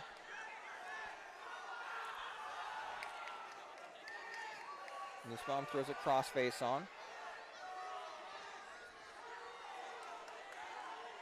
Nussbaum at a 3-point lead. He goes ahead and puts a hammerlock on Lewin. Nussbaum looking for a false side cradle. Drapes over the top. He's got 21 seconds left to go. He has it locked up. He's going to push through, and he has Lewin on his back, and he's got him flat. And there's the fall. Nussbaum with the pin makes the score of 33-32. That brings up Ethan Funk here at 2:15. Who's Ethan Funk wrestling it? Seems like maybe they know a little bit more than I do. As Adams Central gets a little bit more enthusiasm here. Cooper Charles, who's a 3-1 10th grader.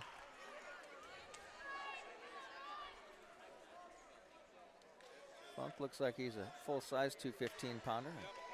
And his opponent a little bit smaller than that, Cooper Charles. Where do we end this at? 6? At 285. 285. So this one and one more bout looks like Ryan Beer, the freshman for Adams Central, will wrestle heavyweight.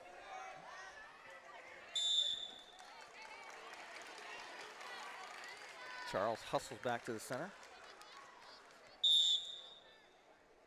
It's a lot to ask of Funk, but a fall would pick up the team victory. Oh, nice little fireman's carry attempted by Funk. And Charles fights that off. Funk changes off to single with his head on the outside.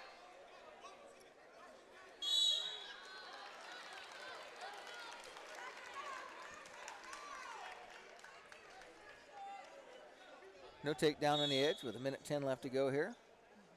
Funk was in on a couple of nice shots there.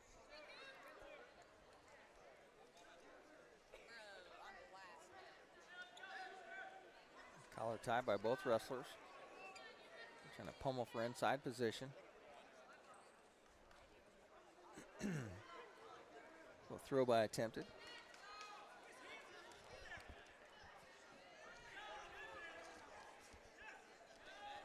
Whizzer attempted by Funk. Throws his opponent out of bounds. He'll come back to the center.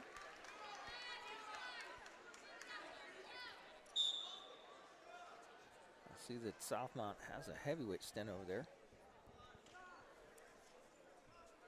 32 seconds left to go in this first period here at 2:15.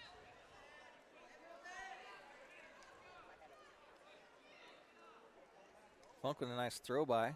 Countered there by Charles. Charles with an underhook, trying to put pressure on Funk's head to get him broke down. Funk shoots on the edge of the mat. Funk backs out. He'll come back to the center. Warning stalling on red. That is Funk.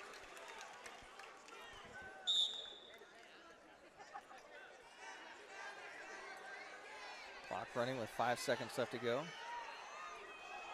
Funk tries to hit a headlock and time expires. Now stalling on green.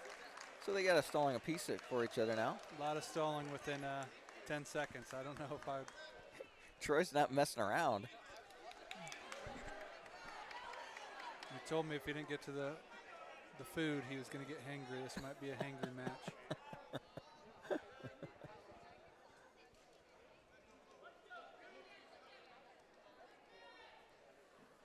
Whistle blows. Funk's in a down position to start period number 2. Got to work his way up. Funk sits out over his hip. Good hand control. Comes up to his feet. Turns. His opponent drops down to a leg. Charles trying to hang on his single leg. Funk's fighting that off with a whizzer. Charles is still in control in a top position here. Funk's got that low whizzer. Funk tries to spin out, change out, unlocks the key, gets the reversal. Funk runs a spiral right on the right side. Charles sits out, turns into Funk, switches and gets a reversal. 2-2, we're tied up.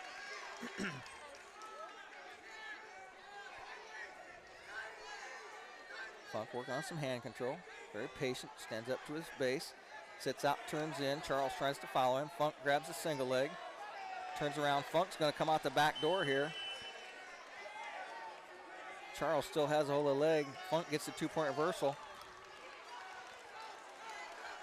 And it's like a ping pong match, Josh. Back and forth, back and forth. I know, they got those 2 stall calls, and then all the actions come within the last minute. All reversals here. Nobody wants to be on bottom. Funk out running a spiral right now. Funk locks up a cradle. Tries to. Switch by Charles. Funk follows him. They go out of bounds. They'll come back to the center. 35 seconds left to go. Charles will have his choice in the third period.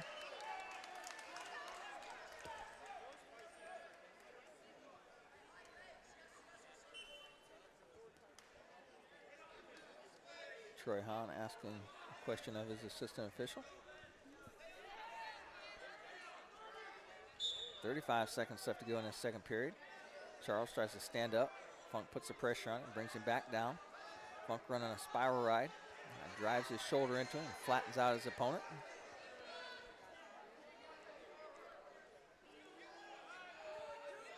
$19 seconds left to go as Charles comes to his feet, sits out, turns in, tries to switch out of this. Funk changes off the grip. Sit out, turn in. Funk drags him back, just about got near falling a suck back. 6 seconds left to go. Charles is going to have his choice. Where's he going to go for this third period? They're going to tell him to go down.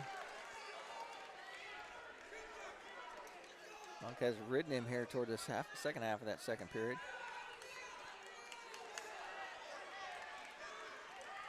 So Charles sits up, down position. Funk climbs on, rides him from the left side. Sit out, turn in by Charles, stands up to his feet. Funk with a big headlock, and he throws Charles to his back. Funk's trying to bury him here, and he puts him away. Big slam by Troy Hahn, and that puts him down 39-32. That's ice. Icing on the cake, and Funk throws a big headlock as soon as Charles comes to his feet, and that seals the deal for the Jets.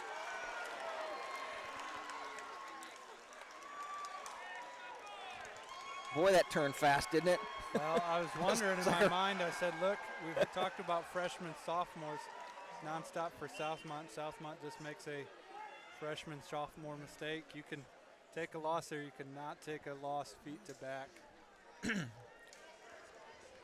Go ahead and take this one with Cale Beer here. Cale Beer is wrestling Ryan Beer. It looks like he's wrestling Diego Castillo, the 11-5 junior. Dale would roll his R's on that. Castillo. And no better way for Funk to set the table for Beer. Beer not let him wrestle that first match, and choose to let him wrestle and takes the pressure off of him. Did we just get a new construction foreman? Oh, man, that was – he might be the CEO. He's the boss. That was – man, once he that kid pressured in, about every Adams Central fan stood up because they knew the feet were flying. He walked right into that headlock. So Adams Central has locked this deal up. Even if Cale Bear gives up a fall, Adams Central would win 39-38. And it looks like they might have a rematch with North Miami. North Miami's up 30-26. Rochester does have their top 5 ranked heavyweight at that weight class, but North Miami's got Jordan Simon and Hartley Hoover at 190 and 215. Oh, that's a big high lift. That Hartley Hoover kid is a man. Yeah, we saw him on the football field this season. He's quite the animal at that weight class. Looks like Ryan Beer gives up the opening takedown. There's 30 seconds left. Castillo just kind of riding on top. Lost maybe a little bit of a motivation as the team title is out of the race. Belmont starting to come back. They trail Hanover Central 21-14 right now. Looks like North Miami is going to pick up the fall at 190. That's going to stretch their lead a little bit more. It looks like we might have a rematch of last year's state finals where North Miami came away with the state title. Adams Central was runner-up. So you can't write a story better than this. We'll bring Hartley Hoover to the match. And he's wrestling a young man with cheetah print hair. Now, I always used to tell guys when I coached, if you're going to do something like that, you better be pretty good. I'll see for his name to pop up. And his record, that'll tell us if the hair deserves it. Looks like Beer is on top to start the second period. Steele hasn't had really much movement on bottom. Beer looks to be filling this heavyweight class pretty well for Adams Central right now. I mean, I like to have that luxury. They can go 215 or heavy, either one of those guys, and they don't really lose much either way. Yeah, I think the bonus for Adams Central is Beer can wrestle someone tough and not give up extra team points. He gives up the reversal right there. 30 seconds into the second period, it's 5-0. Hartley Hoover from North Miami gets the fall, and looks like North Miami will have the rematch with Adams Central. They'll both get a round off, I believe, to rest up, get some food in their bellies, and get ready for the finals.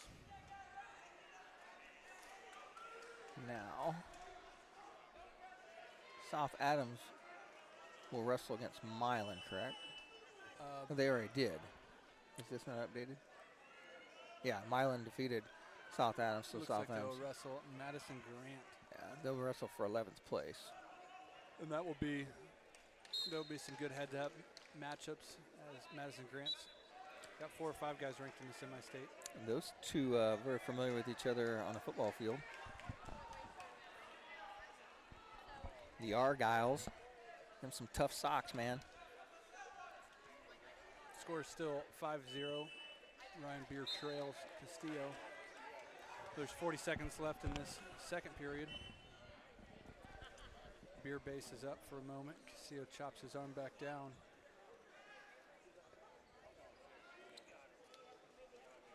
This is Coach Ryan Landis's first year at the helm for Adams Central, and in his first appearance as a head coach for him, no better way to be in the state finals for the 1A team title. You and Dane covered that match last year between North Miami and Adams Central. From the hanger, Ryan Beer with a nice roll. Oh, at the buzzer, doesn't get it. Beer's one of those heavyweights that almost gives up a takedown so he can hit the arm roll on. Yeah. Got a good one. Beer's wrestling tough. It's 5-0 still. He chooses down in the third period. Maybe he can hit that arm roll for a reversal, and 4 would give him the lead if he could do that. Castillo goes optional start. Lets Beer up. Score is now 5-1. Beer now snaps his opponent down, and they go out of bounds. Declan Gard taking care of business over there against Logan Smith for North Miami, but it's not going to be enough as North Miami is going to win that match over Rochester. Hard club from Castillo over Ryan Beer. Beer standing tall, pummeling inside. Nice snap down from Beer. Hits him with the, if you can get me with that, I'll get you with that. Both guys in the center of the mat. Pummeling Beer hits another nice snap down. We're going to have maybe a future heavyweight problem here for the ACAC conference, and the Jay County sectional. As Beer's looking like if he could just grow into the heavyweight, he looks to be pretty tough. Minute 5 left to go in this match. It's all over but the shouting now. Duck under attempt by Castillo. Beer shrugs that off. Snap down attempt by Beer. Almost forces a bulldog. Both guys trading snap downs in the center of the map. 40 seconds left.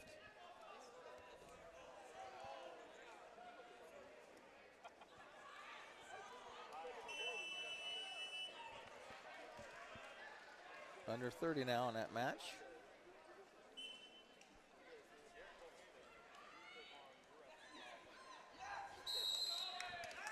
Looks like we're going to get a stall call here. There's 20 seconds left on the clock. No points awarded. That's Castillo's first one. A little head tap. You know, old offensive line head tap there. And Castillo drops in on a leg, but Beer's doing a good job fighting it off as there's 5 seconds left on the clock. Beer can forfeit this takedown if he so chooses. He chooses to fight it off. Time winds down. He's going to lose this one, but Adams Central wins as a team 39-35. And with that, I'm going to play a big section of commercials as we did not have any when we come back from lunch, but we'll catch them up and we'll be back with more wrestling after a little bit of break here on WZBD's YouTube channel.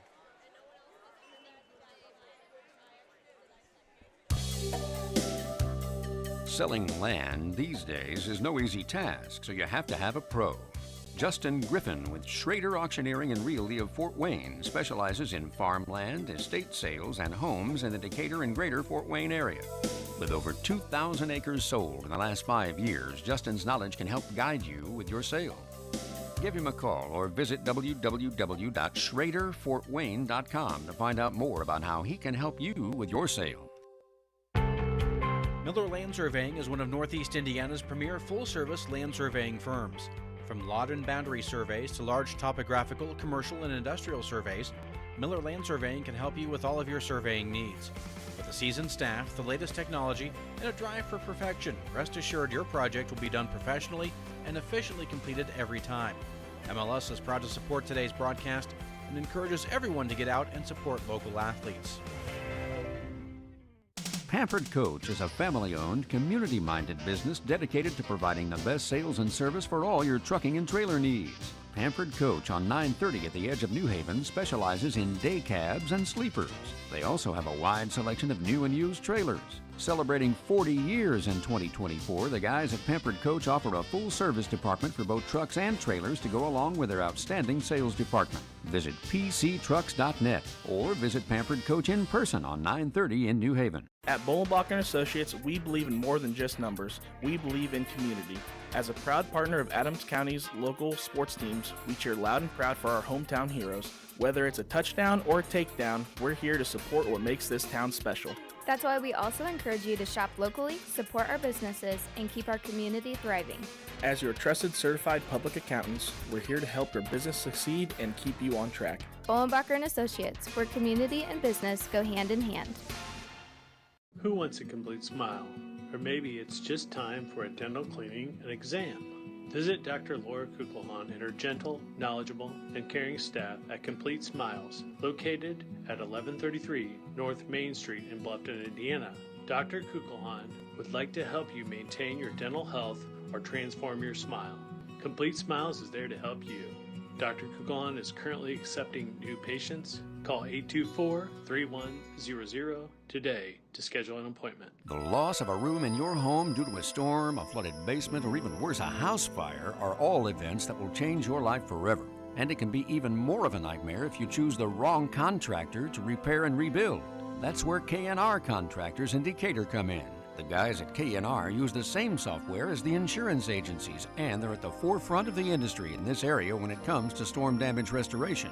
Look them up at K&R Contractors and trust them to get your home or property back to the way it should be. Soul Pig Barbecue on 2nd Street in Decatur, across from the courthouse, features traditional and not so traditional barbecue, brisket, smoked meats, pulled pork, wings, burgers, soul food, steaks, fish, seafood, and a full bar service. Bring the spouse and the young ones to Soul Pig and enjoy the family side or dine on the bar side. Large portions ensure no one will go home hungry after a Soul Pig meal. Follow Soul Pig on Facebook for the daily, weekend, and entertainment specials. When it comes to excavating, the name to know is Luganville Excavating. Luganville Excavating can do total site development, dig your basement or pond, put in your septic system, even grade and install your driveway. Call today at 849-0251 or like them on Facebook. Luganville Excavating has 40 years of experience, gives free estimates, and guarantees all of their work. When it comes to the dirty work, Luganville Excavating will get her done. Give Brent a call today. Your family deserves the finest in quality foods and service from Manly Meats, just 4 minutes east of Monroe. We are committed to continuing the tradition of country quality meats, a complete deli, custom butchering, canning, and catering. Plus, with the holidays just around the corner, think of us for turkeys, steaks, prime rib, party trays, and more. And don't forget, a Manly's gift card is always appreciated any time of year. Make Manly's your destination for the finest meats, custom butchering, and canning. Welcome back to Franklin Community High School. As we are waiting for this next round, Adams Central will have a bye. Let's get back to the 1A bracket and see. I will give you an update on what happened and then how the Adams Central Southmont match was concluded. At 106 pounds, Lucas Scott of Southmont was a winner 10-1 major decision over Cruz Bowers. Hunter Chipo, the freshman, was winner by fall over Ezra Leakey in 236. Jackson Ward of Southmont was the winner by fall over Owen Macklin in 155. Bryce Glaze was a winner in winner over Colton Everett, fall in 117. Gavin Mason was a winner over Kale Beer, major decision 10-0. Miles Carr was a winner over Sam Hasselm, and that score was fall in 5:02. Camden Lanny was a winner over Jackson Bingham, fall in 47 seconds. Mav Dubal gets Central rolling as he is a winner by fall in 2:43 over Tyson Kelsey. Dylan Ogg is a winner by fall in 1:44 over Kason Bushong. And then it was Grayson Sorgen, winner by fall in 2:47 over Paxton Gentry. Alexander Schwartz is your winner 9-5 over Carlos Jimenez. Max Nussbaum was a winner by fall in 1:48 over Kai Lewin. Ethan Funk was able to seal the deal as he was in a pretty tight match with Cooper Charles, and they stand to their feet. Charles steps into Funk. Funk hits a big headlock, takes him down to his back, feet to back, gets to fall in 4:11, and that sealed the deal for Adams Central. And then Ryan Beer comes up in the last match and is defeated by a 5-1 straight decision by Diego Castillo, and that make the final score 39 for the Jets, 35 for Southmont. That sets up our 1A bracket. Looks a lot like this. In the finals, it's Adams Central with a rematch against North Miami. And that's for first and second. The third and fourth place match will be between Southmont and Rochester. The fourth and fifth place match will be between, well, we have to wrestle that yet. Rensselaer Central has to wrestle Alexandria Monroe, and Eastside has to wrestle Northfield to see who wrestles for fifth and seventh. And South Adams will wrestle against Madison Grant for 11th place. I'm going to play another round of commercials and we'll be back with another round when South Adams wrestles here. Adams Central will have the bye this round. Back with more wrestling here on WZBD's YouTube channel. Are you tired of the way your driveway looks? Do you think about replacing your sidewalks or adding new ones every time you walk out of the house? Call Taylor Gage Concrete in Decatur. Taylor is a proud member of the new generation of construction professionals in Adams County and has a strong reputation for good, honest concrete work, no matter the size of the project. Reliable, affordable, and dependable, Taylor Gage is your man for your next concrete project. Call TG Concrete at 223-8128 for your next sidewalk, patio, or driveway. Soda House is opening their own brick-and-mortar store in the plaza next to Rural King in Decatur with a wider range of drinks, including diet colas and beverages. Soda House will also sell candy and snacks and hot beverages. Featuring curbside pickup and delivery, Soda House will be open 11 a.m. to 8 p.m. Monday through Thursday and as late as 10 p.m. Fridays and Saturdays. Visit Soda House and enjoy their holiday menu through the end of January.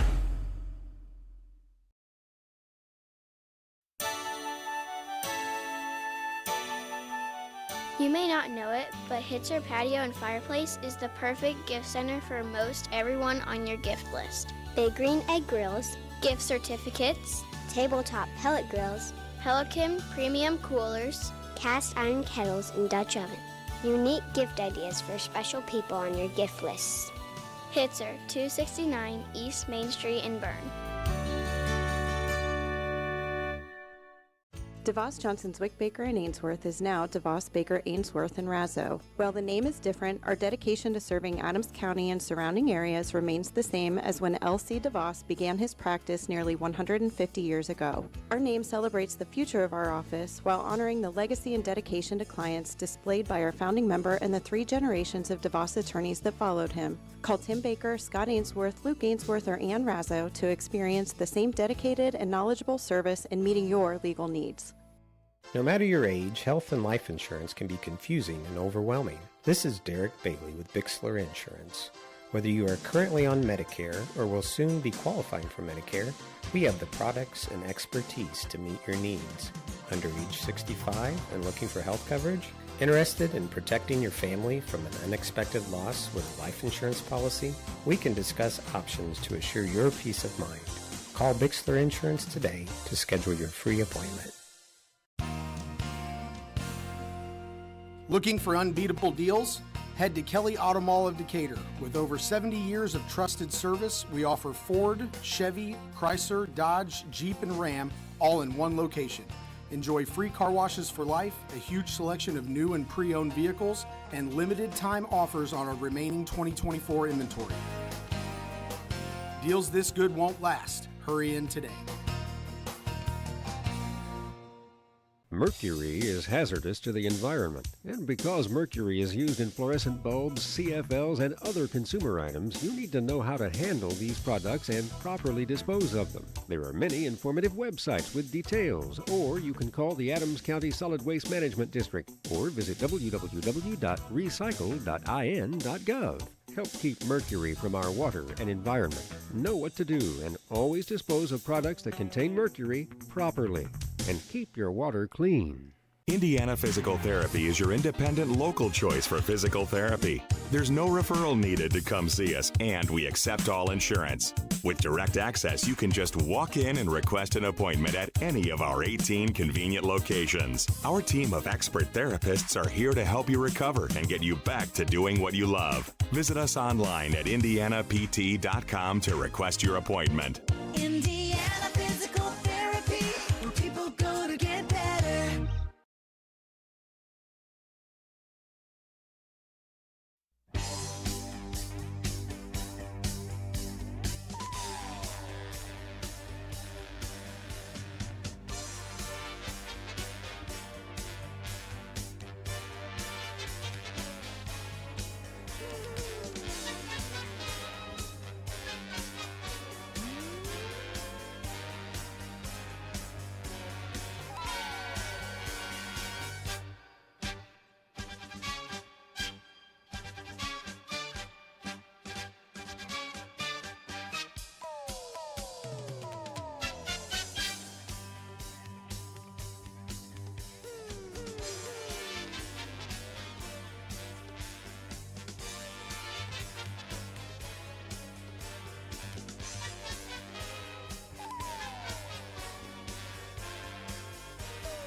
Well, good afternoon. Oh, I didn't turn it on. Good afternoon, wrestling fans, and welcome back to Franklin Community High School.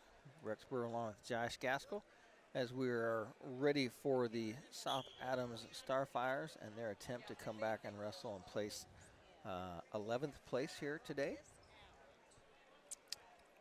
As we were keeping our eye on the Belmont match, looks like if Palacios can get a pin, that'll tie it up, but then that'll leave it up to 215-pound match. And Belmont not their strongest weight right now, as Belmont, Palacios just got a straight decision, so they are trailing Hanover Central 30-28. I was having a discussion with some of the Adams Central fans over here, and the Adams Central fans were talking about Hanover Central only letting Delta score 14 points. But Josh, I pulled it up and looked at it, and Delta bumped all their guys up 1 and 2 weight classes. Kay Jackson got beat, Calicomo got beat. They forfeited to Jensen Boyd, but Boyd was at 44.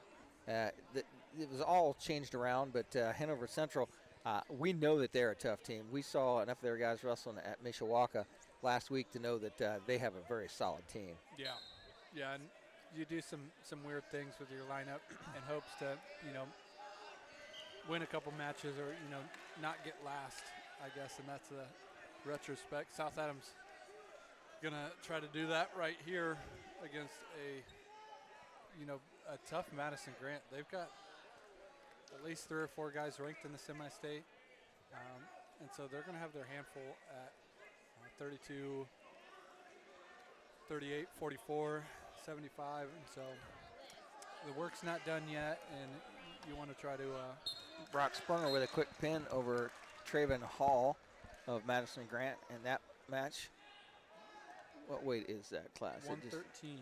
113, so that match started at 13. So that gives the Starfires a 9-0 lead, as that was the second match of this dual meet here. Look for that to come back up. No, they don't have the score right. 6-0. There you go. Now they got it fixed up. So who we got wrestling now? Looks like we got Max Adams at 120 pounds, and he is taking on Lucas Seward, a freshman from Madison Grant. Adams gets the opening takedown. Real nice single leg as he went in, went between the legs, come up, went behind, and gets the takedown. Nice combination wrestling. Over here on our side, we have Rossville wrestling against Milan. We have Northfield wrestling against Eastside. And Alexander Moreau wrestling against Rensselaer Central. Yeah, so if South Adams win this match, they will end their day at 11th place with a 1 and 2 finish on the day. All the other teams will still have another match to wrestle. Quick fall there by Max Adams.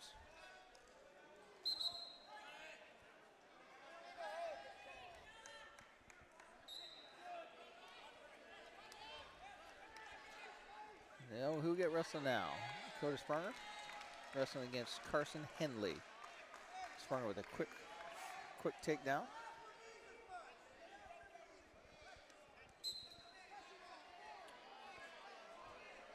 And I was talking to one of the South Adams coaches, and I said, hey, you guys going to stick around to watch Adams Central, to count it? And they said, we'll see how this next match goes. Sometimes when you go 0-3 on the day, the last thing you want to do is even support a local school. They just... Sprunger in, working for a fall here. South Adams is really blowing through these first weight classes pretty quick.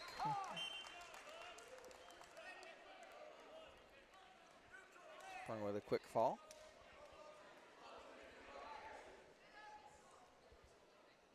And who do we have coming up for South Adams now? Looks like Daniel Rupp's going to wrestle. I believe this is Trip Hazley. He was a ticket rounder, I believe, last year for Madison Grant. And they wrestled in the Fort Wayne semi-state. So maybe replacing Will Patterson. Maybe South Adams bumps up Patterson. We'll see how that shakes out. No record listed for Hazley right now today. Some of the schools have their records in, some do not. Nice little Olay move by Hazley. Gets the opening takedown. I know when I was coaching, Dan Rupp's in the lineup. It's hard if, you've got guys that make the trip, make the weight. All the teams here are pretty good on all levels. You want to get all your guys, a match, and so I'm guessing some of these guys, they're going to make it worth their while. I heard Gabe Steiner will enter the lineup again at either 44 or 50. So that way he gets a couple more matches on the day. 11th to 12th place.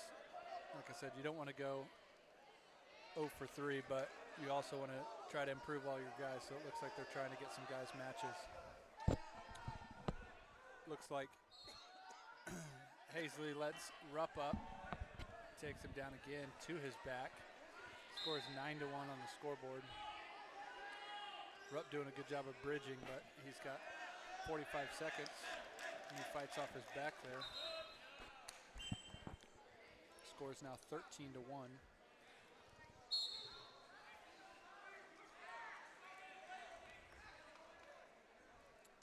Rupp now trying to find off a wing and a wrist by Hazley. 15 seconds left on the clock. Rupp stands to his feet, trying to get wrist control and get away, and Hazley does a good job of returning him.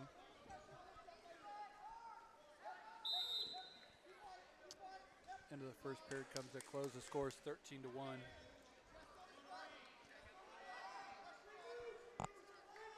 What are some of the other scores right now for team duels?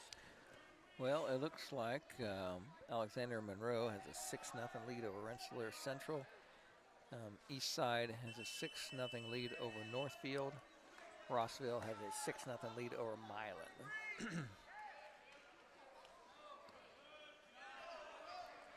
Center Grove has a 36-15 lead over Indianapolis Cathedral. Evansville Modern Day trails Avon 11-10. Hobart leads Decatur Central 31-30. So it looks like all the classes are wrapping up their Concy semis. Let's go over and take a look at 3A. We've not talked about 3A, even though it's just another gym away from us over here. Looks like Trip Hazley is going to get the tech ball in 2 minutes and 20 seconds over Daniel Rupp. The final score is 16-1. The team score is now 18-5. So in the field house, just around the corner from us, Bloomington South has defeated Columbus East 44-29. And then they are awaiting the winner of Franklin Community versus Lowell. On the bottom bracket down there, Columbus East is waiting to wrestle for third place over the other the other team that is wrestling Franklin Community right now. Munster is wrestling against Ron Colley for fifth, determine who goes to fifth or seventh, eighth. And you got Floyd Central and New Pal in the bottom half of the bracket. New Haven is waiting to wrestle for their the winner on their side of the bracket. Plainfield has defeated New Haven, and that is the Decatur Central and Hobart on the other side of that bracket. It will be the winner that will take on New Haven for, loser will take on New Haven for 11th place. I have not looked at 4A all day long. Quick fall there. Looks like Huff from South Adams is going to get pinned in 46 seconds. I believe it's Simpson of Madison Grant.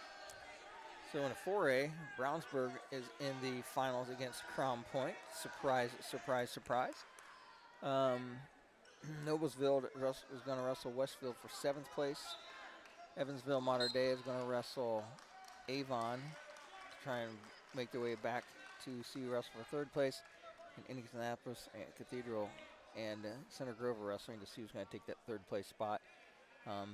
Then Noblesville and Westfield will wrestle back to see who's going to take 5th place, and that is an 8-team bracket there.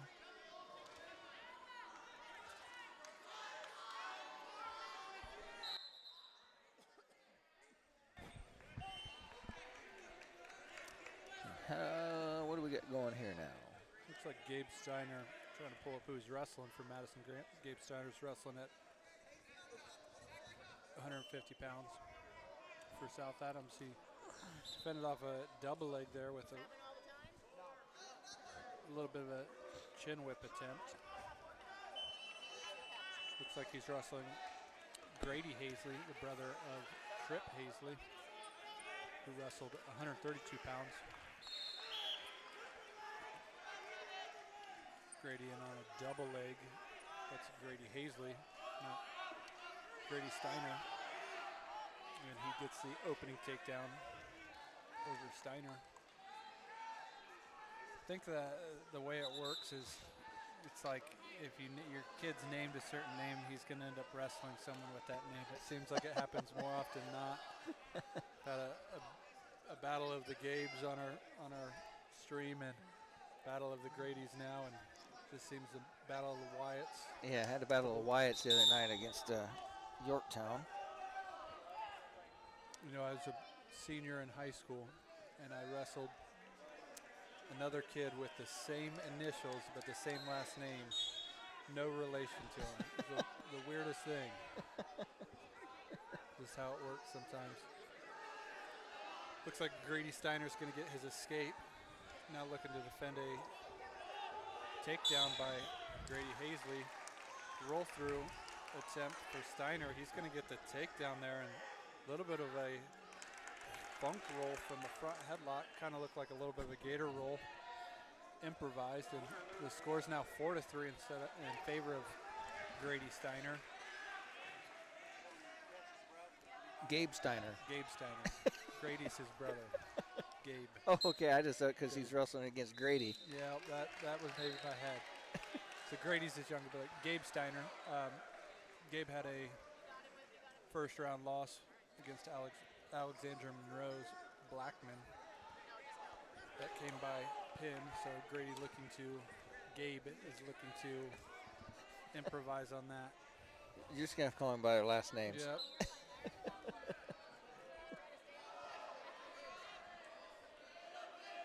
Team score for South Adams is 18, for Madison Grant 11.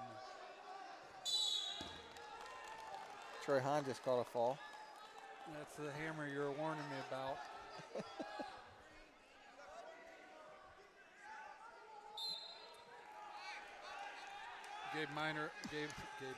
Gabe Steiner with the headlock attempt, looking like his cousin AJ Dahl there, almost gets it as they go out of bounds. Minute 30 left in that match.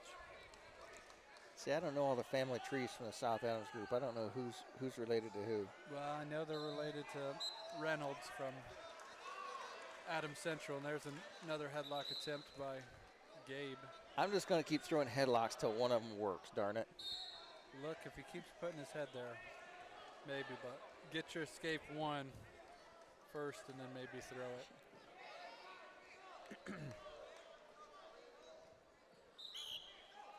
Off the whistle. Gabe stands up, gets his hips away for a moment, tries a Granby roll, but forgets to clear the legs. Hazley is doing a good job of using a thigh pry with wrist control.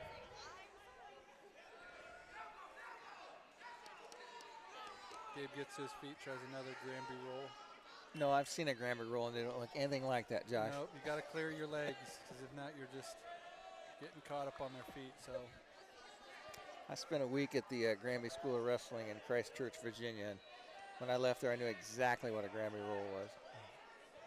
Yep, you can always tell when someone tries to do it. Maybe a Peterson attempt by Gabe here, but it might cost him some back points here if he's not careful. Now he's in on a double leg attempt. He brings his opponent back inbounds. He's got the leg hooked. Maybe a potentially dangerous call for his leg. He straightens it out so it doesn't get torqued. Maybe looking at a defensive fall here. We're going to get a stalemate. It's now 13 seconds left in the second period, and he's got to his feet probably a half dozen times and attempted a bunch of different things, but yet to get the escape. Coach Sawyer Miller looking They're in a scramble, Sawyer. He didn't clear anything. Loss of control, but I'm not sure there's a loss of control there. There's a loss of focus, but no loss of control.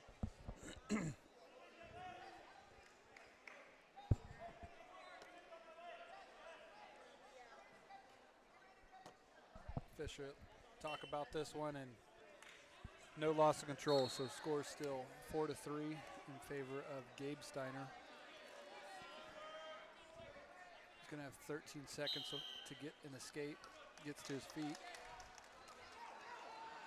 Tries a little bit of a roll.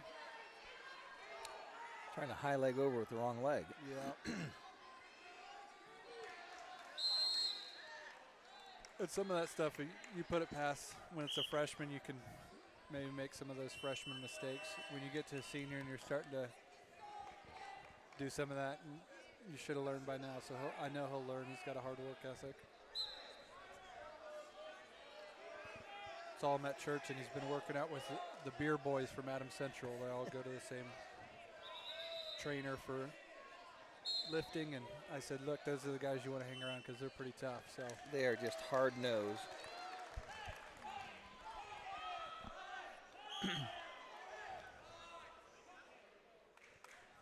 Looks like Gabe's headgear might have broke, come loose. He's gonna do a little bit of a fashion show and try on a couple headgear, see which one.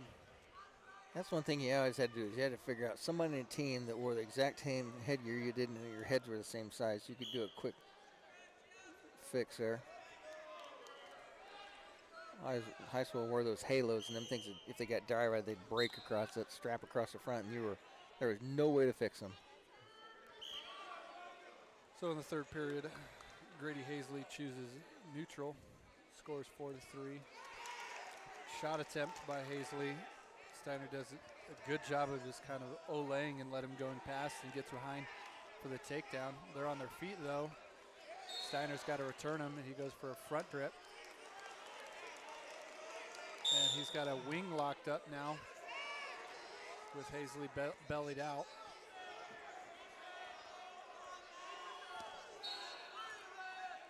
This is in the third period with 1:10 left to go in this match. Steiner trails him 7-3.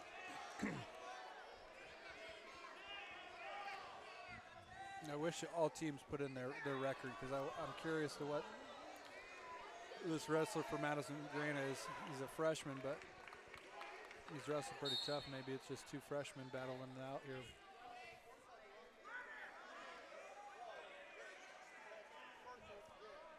I'm guessing we'll get Wyatt Mann up next, as this match is 40 seconds left, and they bumped Wyatt Mann up to 157 several times, but natural weight being 150 looks like what he's going to wrestle.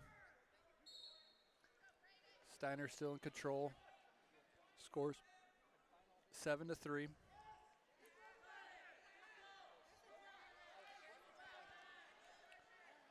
"15 seconds left, and it looks like Steiner's going to get the decision. As Hazley gets to his feet, but looks like it's too late to score any points, and Steiner's going to keep that South Adams lead rolling as it turns into 21-11 in favor of Gabe Steiner of South Adams.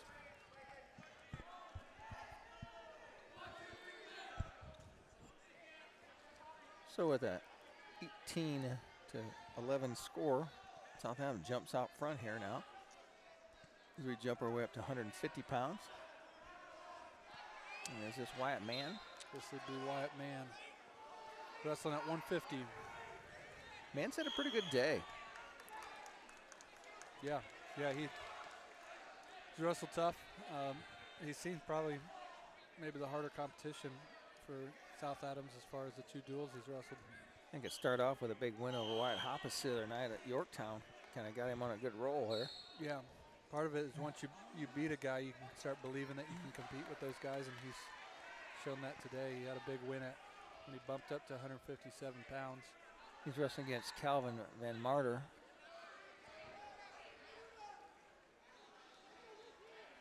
Worked his way around for a takedown. faking the side cradle, and his opponent just bailed and gave him a takedown. Looks like Rossville's pulling away a little bit from Milan.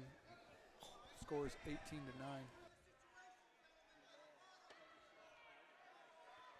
White man does get the opening takedown. 50 seconds left in this first period. Scores 3-0. Team scored 21-11. Man looking for a cross wrist tilt. He's going to take his opponent over, but no back points awarded. He jumps sides and tries to roll through with that tilt. Gets 2 counts at least. Ref switches hands. Maybe that's a total of 4 count. Looks like 2 with the left hand, 2 with the right hand. That ends up being 4 back points. Scores now 7-0 in favor of Man. He's going to take him back over after breaking his grip. Gets another 4. He's looking for a first period tech. Scores now 11-0. Sorry, Josh, I had to go radio silent on you. I was getting some swag. The Plainfield coach sent Dane some pictures of what we're going to get. A couple of nice shirts for the High School Wrestling Weekly boys.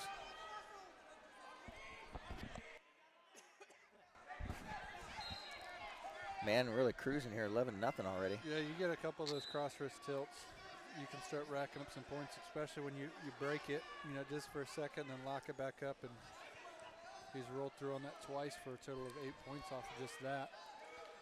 They're going to start the second period neutral. Man looking to take off some more points here as he shoots a high crotch. He's going to lift up his opponent, take him down. The score is now 14-0. You would like to get the pin, but you'd settle for maybe a tech fall. So over in the 2A bracket, Belmont was defeated by Hanover Central by a score of 35-28, and that puts Garrett versus Hanover Central in the finals at 2A, and Belmont will drop down and wrestle against Heritage Hills for 3rd place. Griffiths wrestling New Pal for see who goes for 5th. Owen Valley wrestling Delta to see who goes to the other side of that bracket. Indianapolis, Bishop Chatard, and Jay County wrestling for 11th place, and Yorktown and Gibson Southern wrestling for 9th. Looks like Wyatt Mann's going to pick up the 16-0 tech fall. Now brings up Eli Loshi. We saw him last round pick up a tech fall. He's been in and out of the lineup for South Adams, dealing with some nagging injuries, but every time he steps on the mat, he's wrestled pretty tough. He's wrestling, looks like Jeremiah Phillips, a freshman for Madison Grant. Phillips has got a cradle locked up in front of Loshi. No takedown is yet awarded. Loshi's awful long. Yeah. In the stands talking to some people, and someone reminded Robert that the boys must have not got his height. Must be from someone else, as both of his boys maybe 6 inches taller than him. No takedown yet as they're on the out of bounds line. Loshi does a good job of fighting that off. He looks at his dad, and his dad's laughing. So I don't know if that's encouragement or maybe a little bit of a discouragement, but he's happy that his boys are both out and wrestling. He wasn't sure if Titus was going to wrestle, and Titus is out now, and Eli Loshi gets a takedown attempt there and a takedown as he gets around his opponent and has to return him to the mat to get the takedown. Scores 3-0.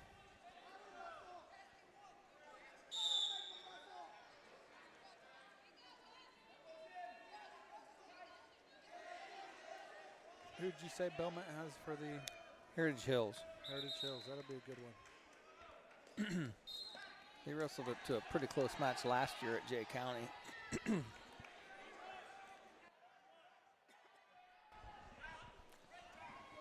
I haven't texted Dane yet today, but looks like the seeds as far as 1A are going to be pretty close to holding true. This morning I asked him, he said only one team in that first round. Munster upset. They were number 8 over Decatur Central. So 8 over. They went 15-1 on the seeds. So the committee does a good job. I know last couple of years there's been a couple upsets, but holds pretty true. It didn't Lowell, like a number 1 seed, get upset last year, I think? Yep, by Hobart. So, you know, that match was maybe going to happen if Hobart wrestled tough the first round, but first period ends in the Loshi-Phillips match. And Loshi still is leading 13-0. He gets hit with a stall call as he's deciding to choose whether top, bottom, or neutral, but since his shoe came untied, the ref hit him with the stall call. Choice ends up being a defer, and Madison Grant chooses neutral.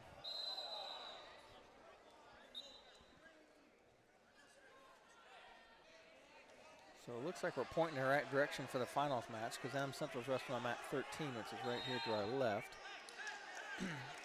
There's that 14. Loshi takes his opponent from feet to back in a headlock. He does a little bit of a celebration as he's starting to kind of feel himself with getting to the varsity lineup. That's going to be a pin for South Adams. Team score is now going to be 32-11. We'll have to turn around for that next match because Adams Central's wrestling on 13, which is behind us.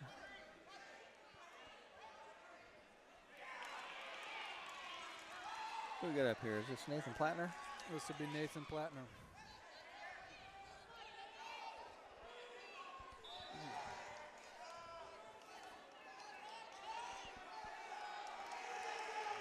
Looks like we have Nathan Plattner wrestling 165 pounds, and he's going to get the opening takedown here. He is wrestling Ben Case, a junior from Madison Grant. So South Adams hasn't yet locked up the duel, but a pin here and one more victory would do it for South Adams. Grant Howard for Madison Grant, the highly ranked wrestler at 175, will likely get a forfeit as Somerset's out of the lineup, and they'll have to juggle around some guys to fill that spot.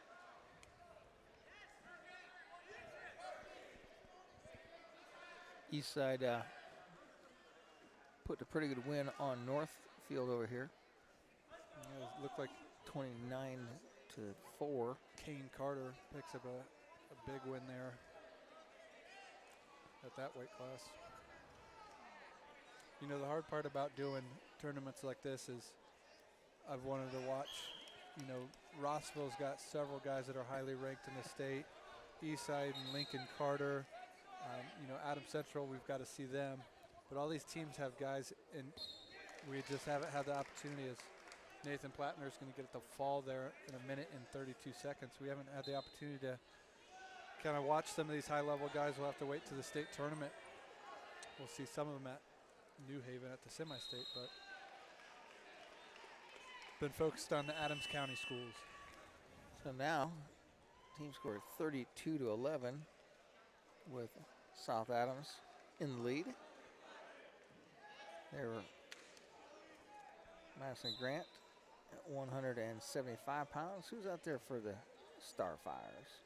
Looks like this is going to be Brewster for South Adams. He's got a tough opponent.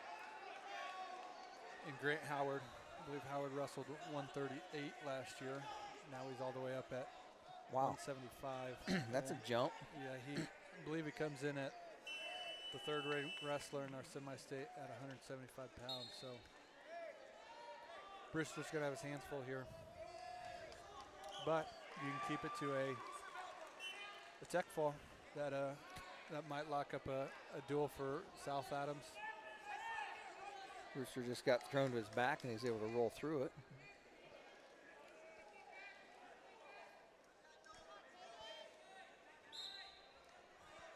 East Side over here with another victory.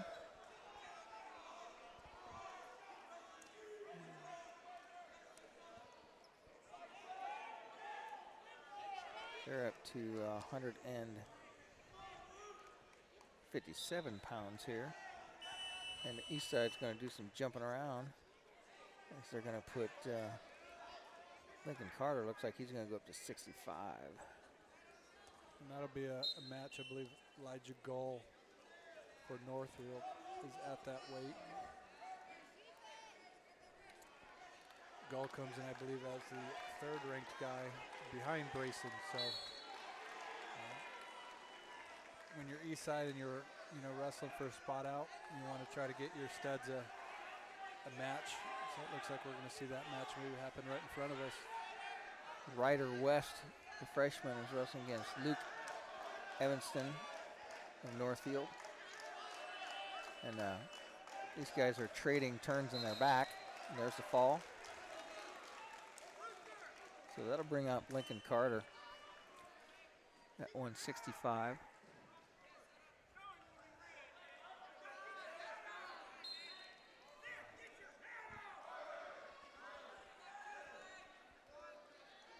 See if they're going to forfeit him. Yep.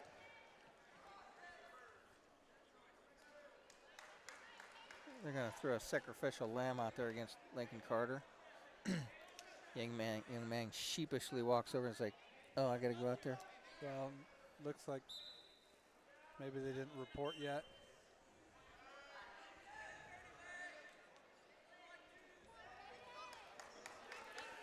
Looks like Brewster's gonna have his work cut out as Grant Howard has pulled off a 15-2 score. That alone just came in the first period. So Brewster doing a good job of fighting off a pin and gives up a tech fall. Not sure if I can do the math in my head, but I believe that locks up the duel as South Adams is ahead, I believe, 2 matches already by pin.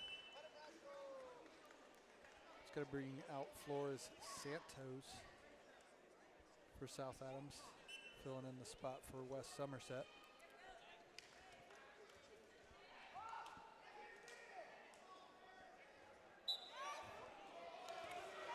Score is now 38-16, still in favor of South Adams. So Northfield says, yeah, you can put Lincoln Carter up and we're just going to send our guy out there. They end up forfeiting to him, and now Gall comes out and bumps the weight up. So he's not, he said, I'm not wrestling Lincoln Carter. I will wrestle your 65-pounder instead. Well, looks like maybe 75-pounder. Yeah, they're sending Gall out at 75. Lincoln Carter bumped from 57 to 65, and Gall goes to 75 to not wrestle against Carter. Part of it at this point in the season is, look, most guys are going to take a loss. You, in my mind, you wrestle Carter just because that's the best guy you're going to see. What better guy to help motivate you and give you good looks than one of the guys that's the top 4 in the state. So Northfield making that decision might cost them. They might win as a team, but eventually it comes down to individual. And Gall looks to be a hammer on top as he gets the opening takedown and gets a wing and a wrist locked up. Flores gives up the opening takedown and pin, I believe, within the first minute and 18 seconds. We call it stalling.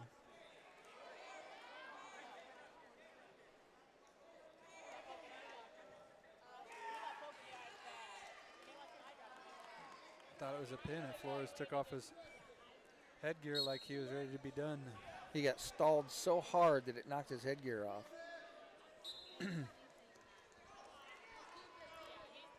40 seconds left in this first period. South Adams gets to his feet only to be returned pretty quick. Flores Santo comes into this record with this duel with a record of 1-2, I believe, in varsity action. His opponent, Landon Freer, is a freshman from Madison Grant. Seems to be a theme here at 1A Team State is a freshman sophomore class. It's pretty tough around the 1A Team State.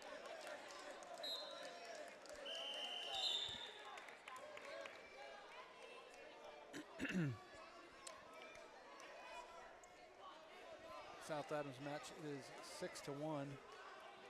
Freer is ahead over Flores Santos. We're going to start the second period on their feet.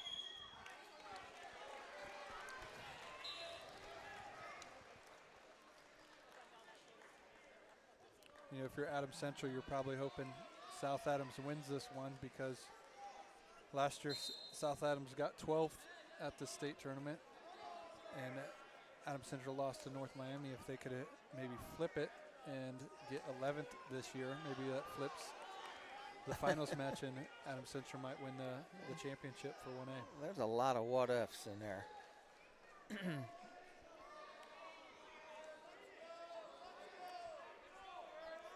There will be some highlight matches in there. You know, around 126, 132, North Miami's tough.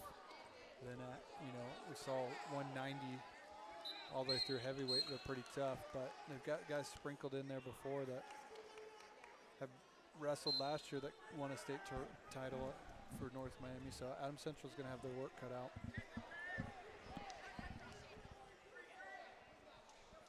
Flores Santos now trails 9-1. There's 50 seconds left in this second period.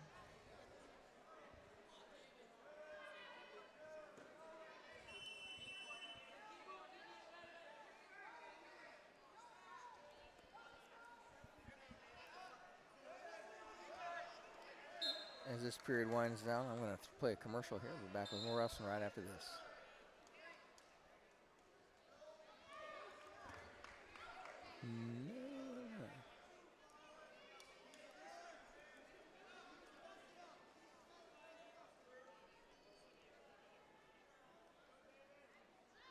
Krukeberg Auction and Realty has been your trusted partner in the auction process. Buying or selling, they make the steps straightforward and easy, guiding with expertise and commitment. The family-owned local business, not just auctioneers, your neighbors supporting local athletics. Feel confident you're in the right hands. Call Krukeberg Auction and Realty today. Experience the difference with family you can trust.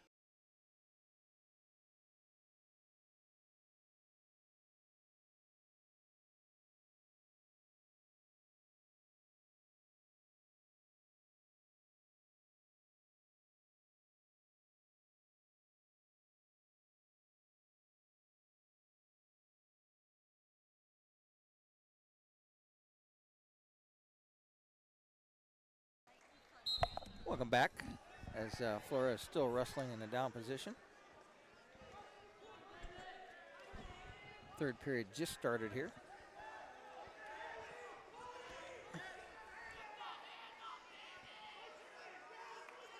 I believe Rex, you're covering on Tuesday night.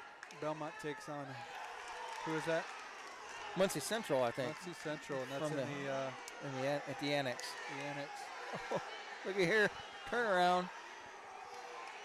Flores gets the reversal, comes out front, got a reverse half. He's got his opponent almost over for some back points. The whole South Adams bench comes up, and he's going to take him over for back points. He's tapping out. His opponent tapped out. That's one of those matches that I couldn't breathe.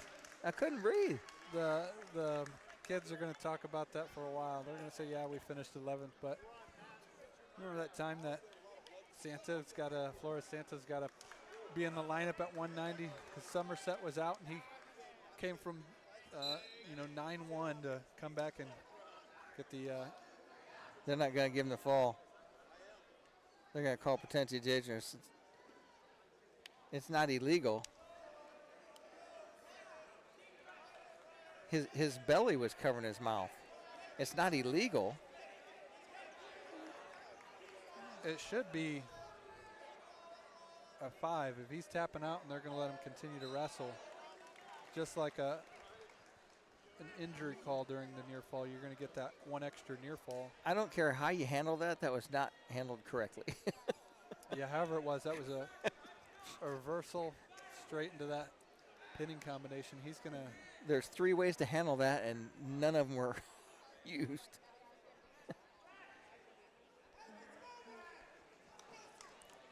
He didn't have an illegal hold on him, other than the fact that his belly was covering his face. Yeah, and you know what my coach would have told me when I was in high school? Easiest way to prevent that is not go to your back, you know? So, and last I knew, there was no tap outs in folk style. Nope. Yeah, I'm not sure they got that one right. On the scoreboard, it looks like Madison Grant wrestler will get a penalty point. Silas trying to figure it out. So the score is 10-8. South Adams trailing. Well, you told the whole story about this. Kids remember back when he won. Well, now they're going to have to forget that whole story. Here's the problem. He pulls it off. They're going to say, you remember when you pinned that kid and then it didn't get called and he out. So he's got to win this one out to have a memorable story. And then he's got a false start here. Bad lineup. Bad position on the starting position. So 40 seconds left. He gets right back to that wrist and a half. He takes him over but rushes it, and he's going to give up the reversal. Don't half a guy when he's on his knees. Yep. Rule number 1. Got to break his hips down first. So now that brings this match score to 12-8. Looks like David Flores Santos is going to fall to his opponent from Madison Grant. It was kind of a funky match there. We thought he had the fall, and I believe he did, but might have to ask the officials what that call was and what they saw. I don't want to know what he says because I know it's not right.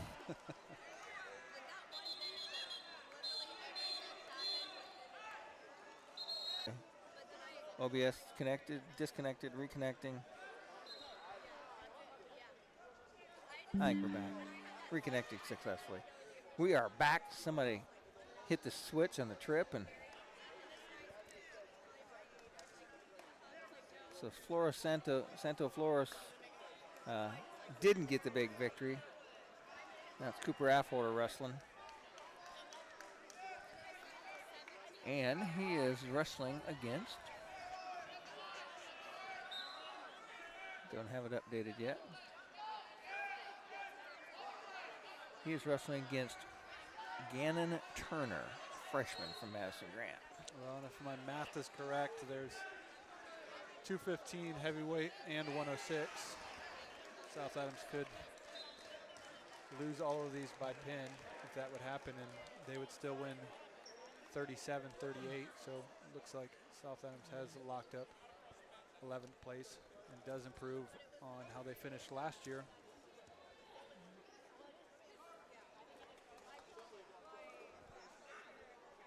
Adams Central getting ready to go here. They will be behind us. We'll have to put my swivel chair on. And disconnected, reconnecting. Successfully reconnected. We're back and running here. It's twice within the last 5 minutes. Someone's hit the wrong cord or hit the wrong button. Allfolder's going to get the takedown there. He's going to take a 3-0 lead. 3-1 lead. 3-1 lead as he pushes his opponent out of bounds. Every time the power goes out, everyone points the finger. Hey, your power's out. Yeah, I know. That's the first time we haven't got the finger pointed at us today. We've had a lot of things thrown our way, but not because of the power. We're on a table right between all the score tables, and people keep coming up and giving us stuff like we're a score table. But we're not. We can barely keep score for ourselves here.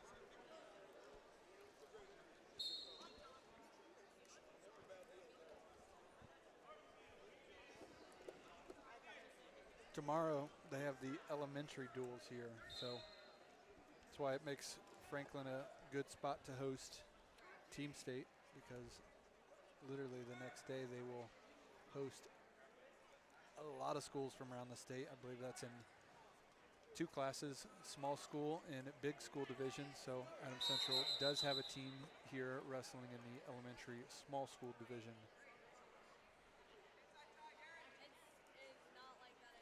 And to answer your question, Josh, yes, I do have a good picture I can put up here since Adams Central made the finals. I've got a new thumbnail here I can drag in. And it's a great picture. It's one from last year's team duels between North Miami and Adams Central. Hi, Rex. Scared me. Troy Hahn yelled in my ear.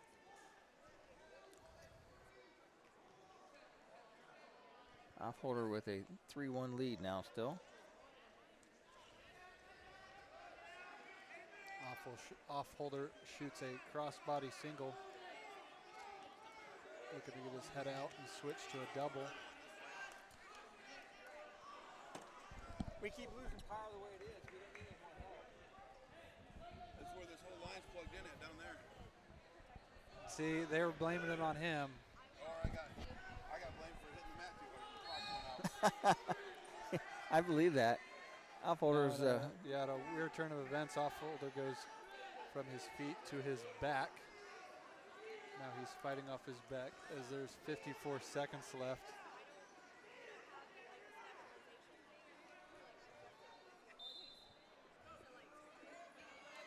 Does a good job of bridging, but every time he goes to bridge, he lays those scaps down almost long enough for the ref to call it. And there he gives up the fall. You know, Josh, when the best thing you can say about your guy is he's doing a good job of bridging, that's well, being positive. It's a positive note. Trying to make lemonade out of lemons. So South Adams will forfeit the heavyweight weight class, and it looks like William Faust will step out on the mat at 106 pounds. I was talking to him at church a couple weeks ago, and he told me he had a new PR, and I said, well, what do you mean? Did you get a win? He said, no, I lasted more than 30 seconds. And I said, well, this isn't bull riding. So I said, that's a start, but start compounding some other things, you know, getting takedowns. And I was going to say, when in running or golf or frisbee, I mean, you can have PR for your best. I mean, I didn't know how you equated a PR in wrestling. When he told me that, I got a chuckle. And he's happy to be here. This is his first year wrestling, first time really ever even seeing wrestling. And they're happy to have him on the team as a freshman. Gets along with a lot of the guys. I joked him. I said, hey, you know, being a 106 and a first-year wrestler, they've got the elementary duels tomorrow if you want to come and get some more mat time. And he chuckled and he says, oh, I don't want to get beat. And I said, well, I think you'll do just fine.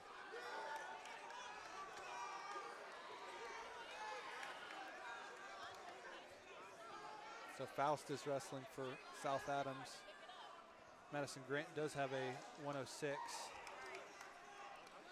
Let's see if I can pull the name. It looks like it's Liam Klaus, a sophomore. Faust does give up the takedown. Exceeded his PR. But he might have a new PR here. All the guys on the bench for South Adams are getting into this one as they know he's put in some work and come out and help the team by filling a void. And he's going to give up the fall, though, and it comes in 50 seconds. So possibly another PR. Final score of that match? Looks like it's going to be 38-37. Josh's math was correct. With that, I'm going to play a round of commercials as we get ready for the Adams Central versus North Miami finals match. We'll be back with more wrestling right here on WZBD's YouTube channel.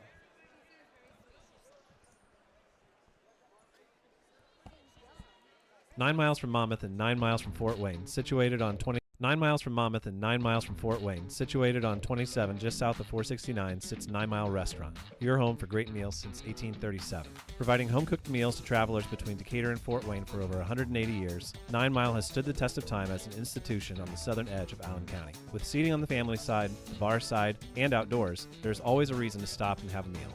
9 Mile also has a full-service bar and a professional service that can cater your next event or party. The next time you're on your way to or from Fort Wayne, stop in. If you've gone the distance, welcome to 9 Mile.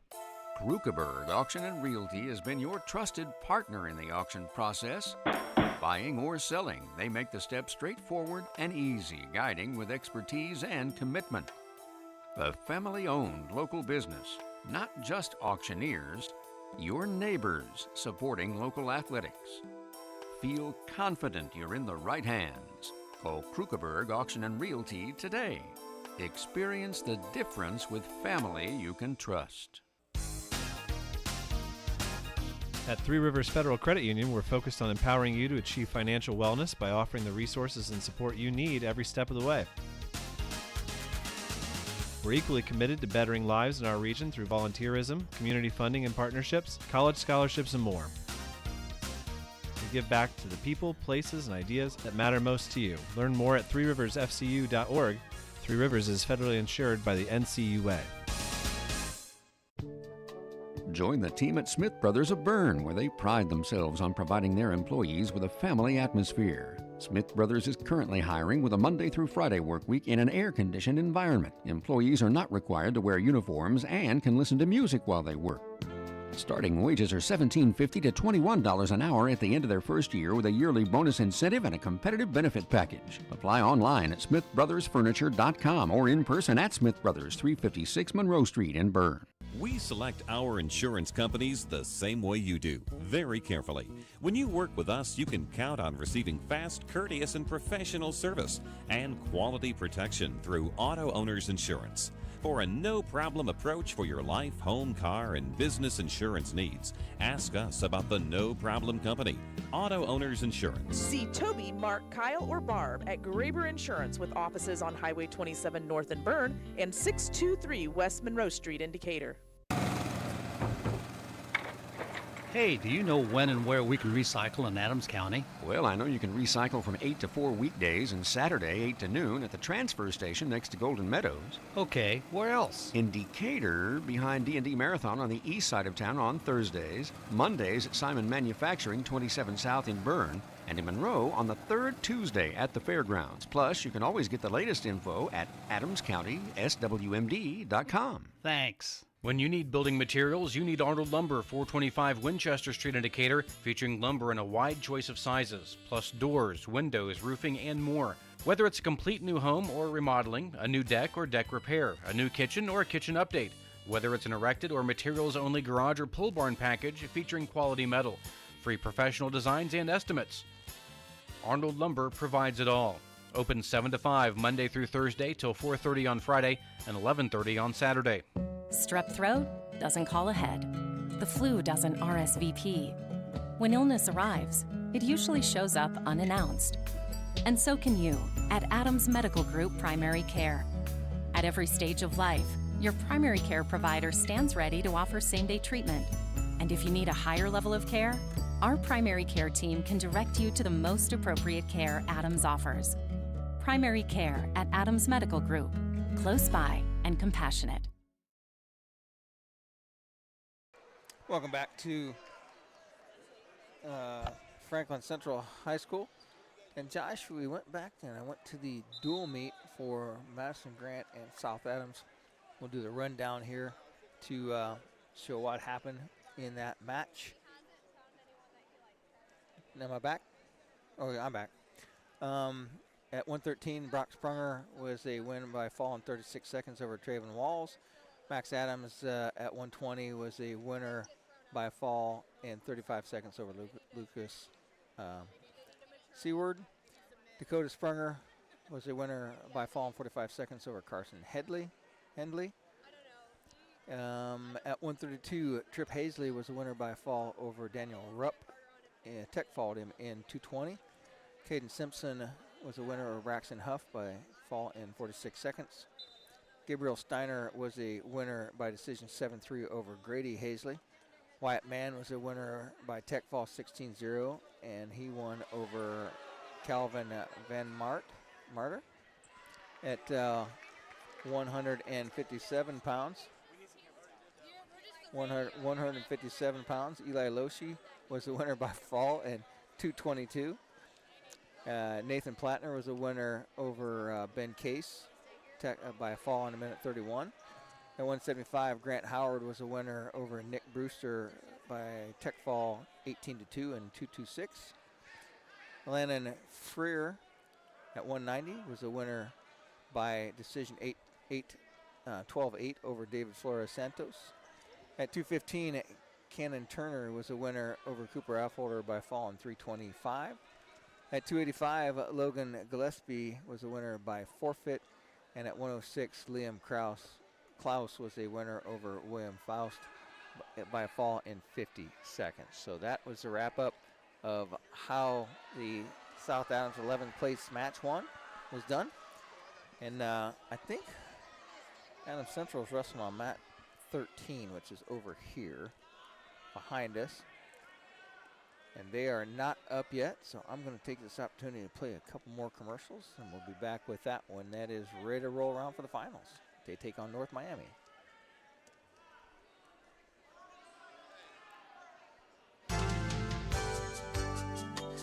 Why lose out to pain? Visit Dr. Carla Grody at Grody Chiropractic, 320 West Monroe Street, Decatur. She's a specialist in the utilization of proven non-force techniques to treat injuries of all kinds requiring professional chiropractic care.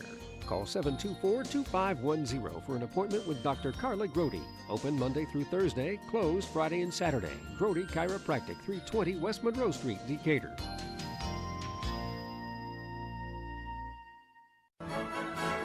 This holiday season, our Best One team is especially thankful for you. And no matter what time of year it is, we're here to provide you with peace of mind every mile of the way. Right now, get a Valvoline full synthetic oil change for just $39.99 after rebate. Plus, enjoy the lowest tire prices around to keep you safe and road ready for every holiday drive. Because peace of mind shouldn't come with a big price tag. From our Best One family to yours, thank you for trusting us, for choosing local, and for letting us keep you rolling safely through every season. Best One in Monroe, selling tires, serving people.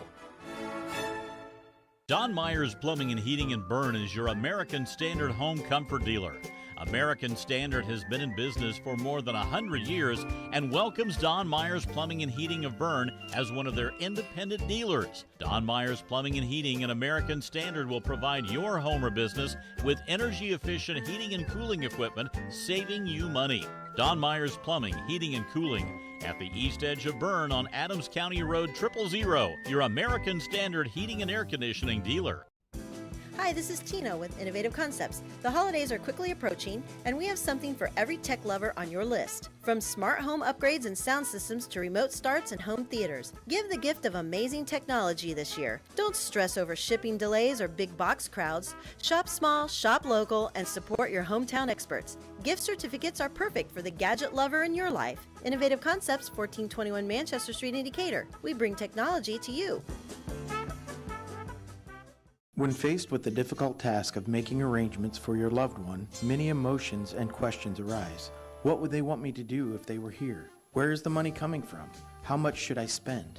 Do they want burial or cremation? The staff at Haggard, Hershey, and Zelt Funeral Home can help you navigate these tough questions. Make your wishes known and allow us to make sure that your wishes are carried out. Call Ryan Hershey or Eric Zelt at 260-724-7167 to schedule an appointment today. Renowned around the Midwest for his skills and his creative abilities, Nate Bowers and the team at Bowers Paint Studio in Decatur work with a wide range of clients, from collision repair to custom paint jobs for classic cars and motorcycles. Located on Monroe Street on the west side of Decatur, Bowers is your place for body work too, whether it's getting your ride back on the road or finally getting that classic car, the paint job you've always wanted. Stop by or give Nate a call to put the best in the business to work for you. Welcome back to Franklin Community High School, as we are trying to wind down here and get our selves positioned for a championship match between the Adams Central Flying Jets and the North Miami Indians? Warriors? I believe No, Warriors. they're the Warriors. I used to think they were the Indians, but they're the Warriors. And the tall heavyweight ends up winning by fall there, Josh. That heavyweight he's about a foot taller than everybody in the weight class today.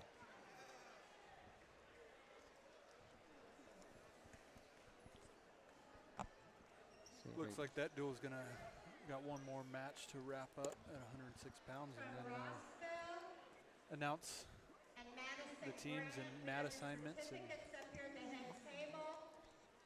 You could come and pick them up, please. Rossville and Madison Graham. Looks like Dylan Ogg had a sign. He was out in the lobby out there. He had got his 100th career win today. which is always an accomplishment, but man, you do it as a junior with a 30-year season left. Ooh, that means he's beat a lot of people the other 2 years. You know, I believe he has or had the season win record for Adams Central. Well, back in my day, Josh, as we get into the Wayback Machine, it was really hard for freshmen to wrestle in lineup. Yep. There were not a lot of freshmen to wrestle in lineup, so you didn't get any wins your freshman year. And then we didn't wrestle as many matches. I mean, we might wrestle 25 matches total in a season. We didn't have all those multi-level duels that allow you to stack up so many wins, but it is what it is. Are you going to lose your ride here? Nope. I think he's staying to watch the Okay. finals. Just because the team leaves doesn't mean that he's going home. Well, I'll restate that. He'll stay and watch wrestling. I would imagine it's going to be the Adams Central North Miami finals, but said with 3A going in the other gym, there might be a matchup that entices Coach Nathan Wynn from South Adams a little bit more.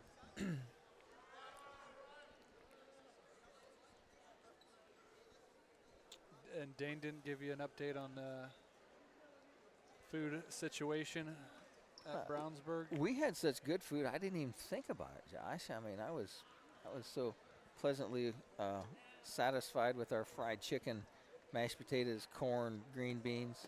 That was quite the layout they had in there, and there was lots of it too. I went back for a second, so need to put on some weight to battle with some of these guys. Yeah, that's my problem too. I don't want to be too thin. I just don't want to be too thin.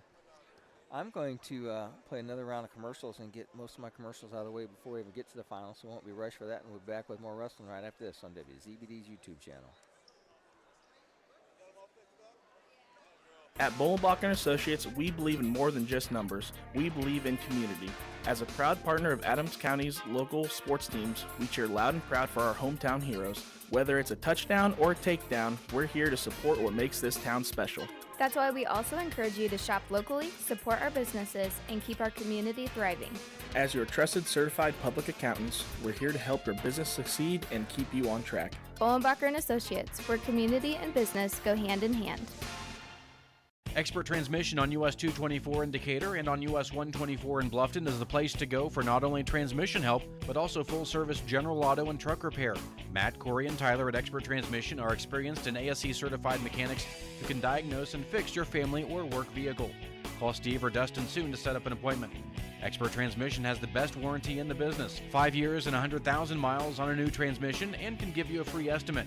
Call today at 724-2434 or like Expert Transmission on Facebook. Locally owned and operated by Shane Reynolds and family, DDD Maintenance and Repair is your place to go for heavy-duty truck and diesel engine repair. Located just outside of Monroe, DDD Maintenance and Repair also offers sand and glass blasting for all of your surface restoration projects. Whether you're looking to get your truck or diesel engine to run like new, or your metal restoration project to look like new, we have a blast renewing the past. Give Shane and the guys a call at 223-5442. That's DDD Maintenance and Repair. Miller Land Surveying is one of Northeast Indiana's premier full-service land surveying firms. From lot and boundary surveys to large topographical, commercial, and industrial surveys, Miller Land Surveying can help you with all of your surveying needs. With a seasoned staff, the latest technology, and a drive for perfection, rest assured your project will be done professionally and efficiently completed every time. MLS is proud to support today's broadcast and encourages everyone to get out and support local athletes. Pampered Coach is a family-owned, community-minded business dedicated to providing the best sales and service for all your trucking and trailer needs. Pampered Coach on 930 at the edge of New Haven specializes in day cabs and sleepers. They also have a wide selection of new and used trailers. Celebrating 40 years in 2024, the guys at Pampered Coach offer a full-service department for both trucks and trailers to go along with their outstanding sales department. Visit pctrucks.net or visit Pampered Coach in person on 930 in New Haven.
Z92.7 WZBD Radio presents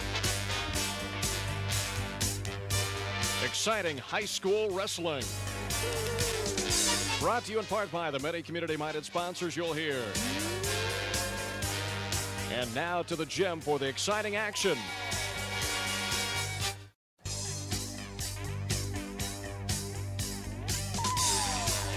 Z92.7 WZBD Radio presents. Sorry about that, folks. I did not turn off the looper, and we have got that corrected now. We are ready to go, getting ready to come back as the match that we were waiting on to complete was finished. Rensselaer Central was wrestling over there against Alexandria Monroe. And as I go back here to the bracket and do a refresh, I will tell you that Alexandria Monroe is wrestling against Eastside for 5th place. Southmont will be wrestling against Rochester for 3rd place. South Adams wrestled and they have taken 11th place. Milan wrestled against Rossville, and Milan defeated them for 9th place. So we are looking at the championship bracket. It's a repeat of last year's matchup for 1A, where North Miami was victorious and was last year's Class 1A state champion, and now Adams Central looking to repay them for that last year. So it's Adams Central versus North Miami.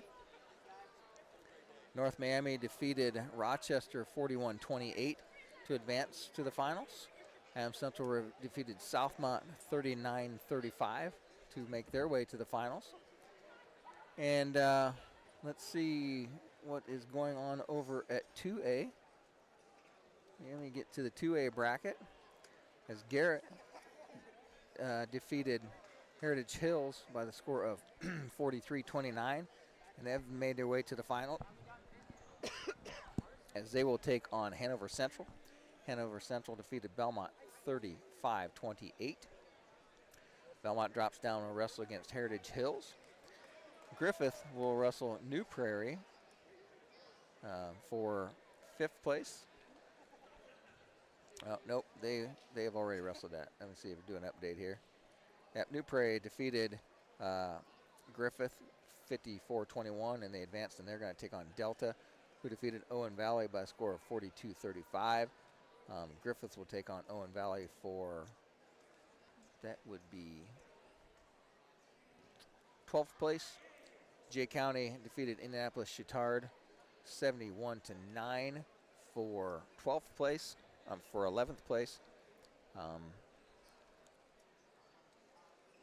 9th place was won by Gibson Southern as they defeated Yorktown 42-37.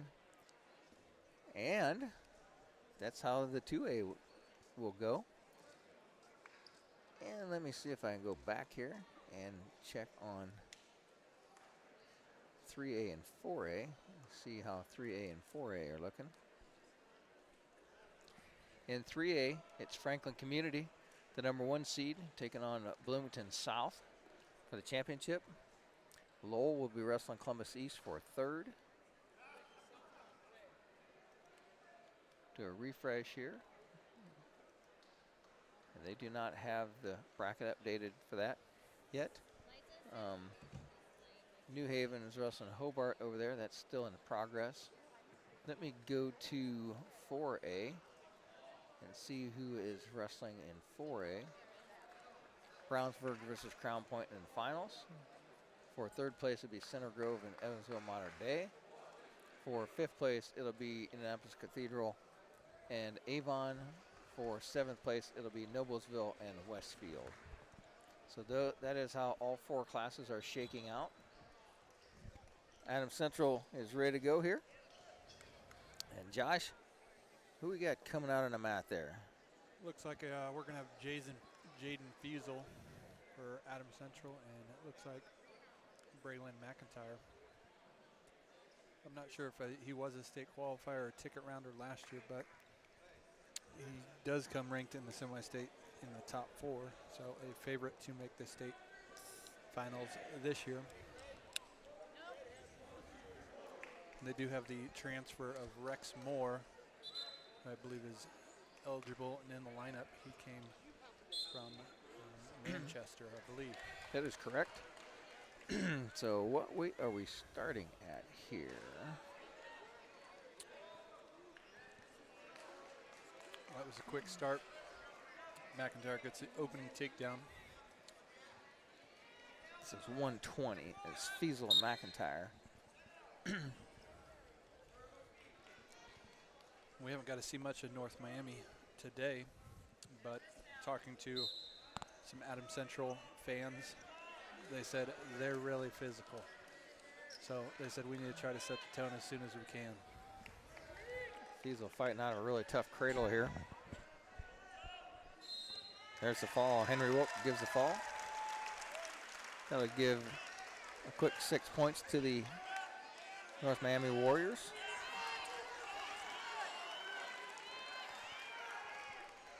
And as we move to 126 pounds.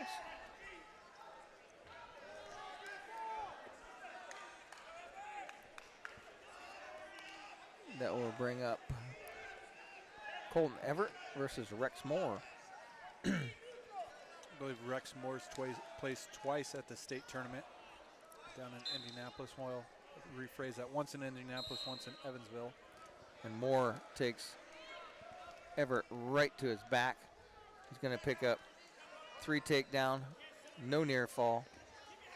Moore drops back, run a little seat belt here. Jumps off to the side, locks up a side cradle, jumps across, false side. He's going to try and bring Everett back inbounds. Does a good job of changing directions here. Make sure that when he does come back to get back points, they will be inbounds. He's trying to pick up Everett, and Everett's doing everything he can to stay out of bounds, but Moore brings him back in. He's got a cradle locked up, but that false side cradle doesn't have that crossface locked in tight. A little bit harder to cinch up the arms on that one. He's going to pick up 4 near fall. Takes a 7-0 lead and quickly bundles up that arm. He's going to run Everett around. He's got him on his shoulder and he's got him over, and there's a good easy view, and there's a fall. 12-0 early start for the North Miami Warriors. Going to bring up Cale Beer at 132. I was talking to some other people. They weren't 100% sure if North Miami would wrestle straight up. However it go, they said, look, talking to North Miami fan, they said, we know we can't dodge, 50 through 65, and so we might just have to wrestle straight up. Beer looking to get the first win for the Jets here. They trail 12-0. Looks like he's going to wrestle Tyler Tatchery, a 6'4" freshman, as Beer gets right to work, is snapped down to a front headlock situation, and he's going to get the opening takedown. This match scores 3-0. Beer, I believe, is undefeated on 1-1 on the day. He had a tough opponent from Southmont. Freshman picked up a major decision over Beer, and maybe a little bit of motivation for Beer to pick it up in the finals match. Southmont had a lot of tough underclassmen.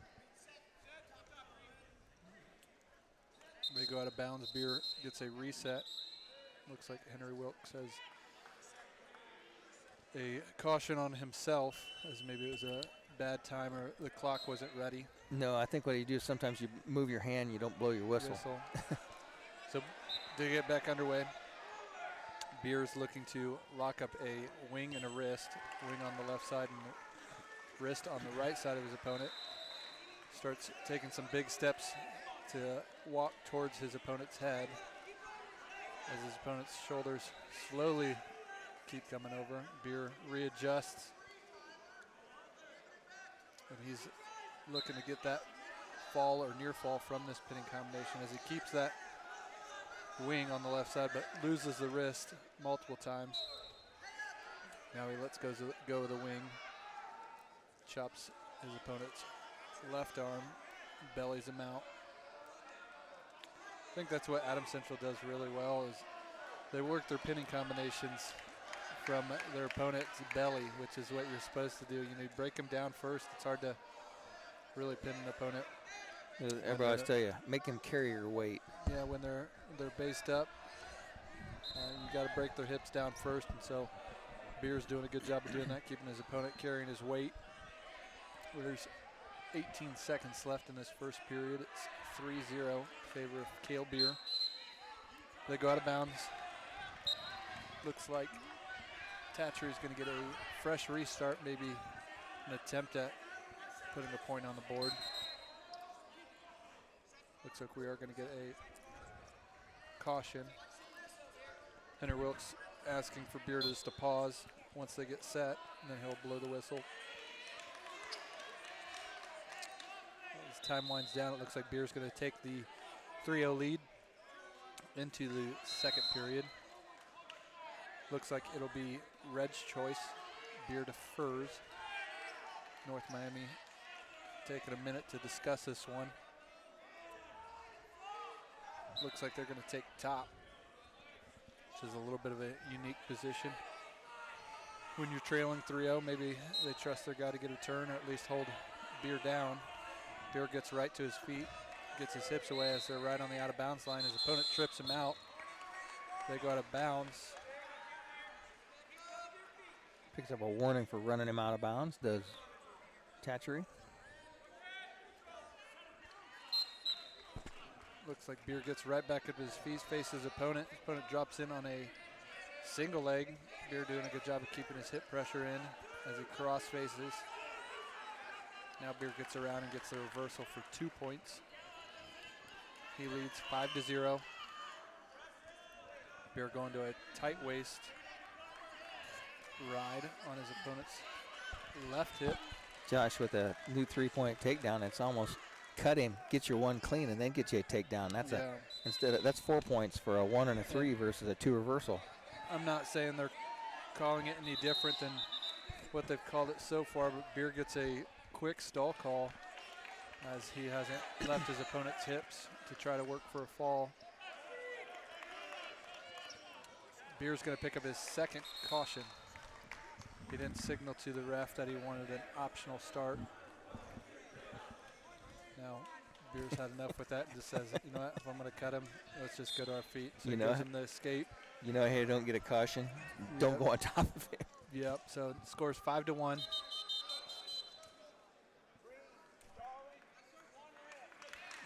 Henry is not messing around. That's 3 stall calls within less than a minute. So Beer gets a point there. He's now ahead 6-1. Looks to pick up the pace as he gets in on a nice double, splits the legs, comes out. Waterfall looking to come up around the body. Maybe finish with the Turk. Nope. And he gets the takedown. He's now pulling away a little bit. 9-1. Tatchery felt that pressure and he's like, yeah, I better bail. Well, and that's what makes the good team. Some of those positions you can fight, but knowing when you've given up a takedown rather than giving up a takedown to your back makes a huge difference. Beer now on the ride. He's got the leg in on his opponent's right side. Opponent stands up to his feet as they go out of bounds. They're going to get a reset back in the middle. Ryan Landis points to the scoreboard as it reads 6-4, but should be 9-1. We give Tatchery a takedown there. And Beer actually had it.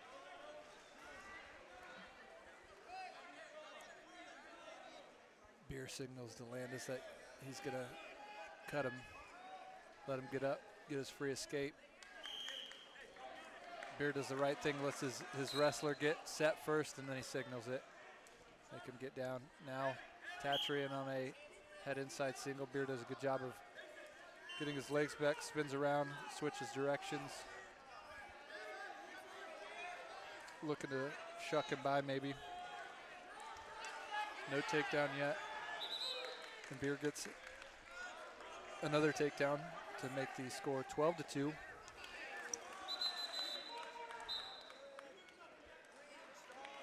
Looks like Green's going to get hit with his stall call. Now that's another point for Beer. Henry is not messing around, is he? No, he's not. And I'm not saying he's called it any different than what he's called. We just maybe haven't seen it as much. We had Henry in this other mat over here earlier, and he was nowhere near as quick to call it. What's the finals? Yeah. Well, here's the problem. I'm not saying he's necessarily calling it wrong. He's maybe just calling it different than what we've seen all day. Tighter. You know, if this was a state finals, I think he's probably calling it, but this is a 1A state finals. Looks like third period they're going to start neutral. Beer's leading 13-2. Takedown will put him really close to the tech fall, but you'd like to go feet to back or feet to a pinning combination that picks up the extra team point. Beer in a head inside single on his opponent's left side. He gets the takedown. They're on the out of bounds line. If I'm Beer, I stick on top. Make him carry my weight. Maybe you get another stall call. Take it 2 points. Another one after that would be a disqualification. The takedowns have come pretty easy for Beer, so you can kind of wait till the last 35 for a sprint. Tatchery with a couple sit-outs. Beer does a good job following. Beer now got a arm trapped on his opponent's left side. Maybe looking through a roll-through tilt. Tatchery doing a good job of keeping a solid base every time Beer breaks him down. Beer goes to a tight waist on his opponent's right side. His opponent gets to his feet, and Beer switches off to a double leg, takes his opponent out of bounds. They're going to get a fresh restart with 1 minute and 8 seconds.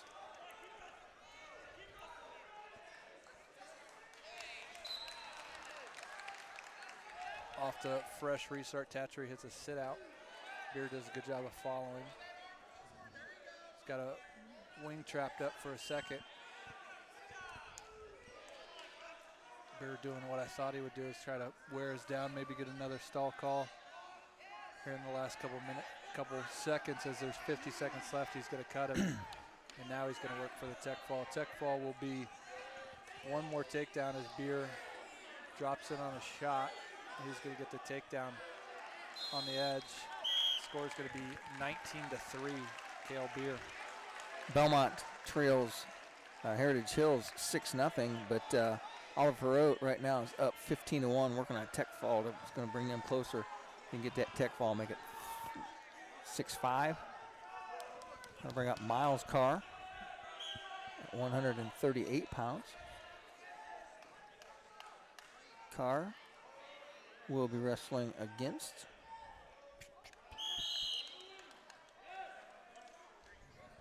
let's see what that pops up here. He is wrestling against Santiago Silva.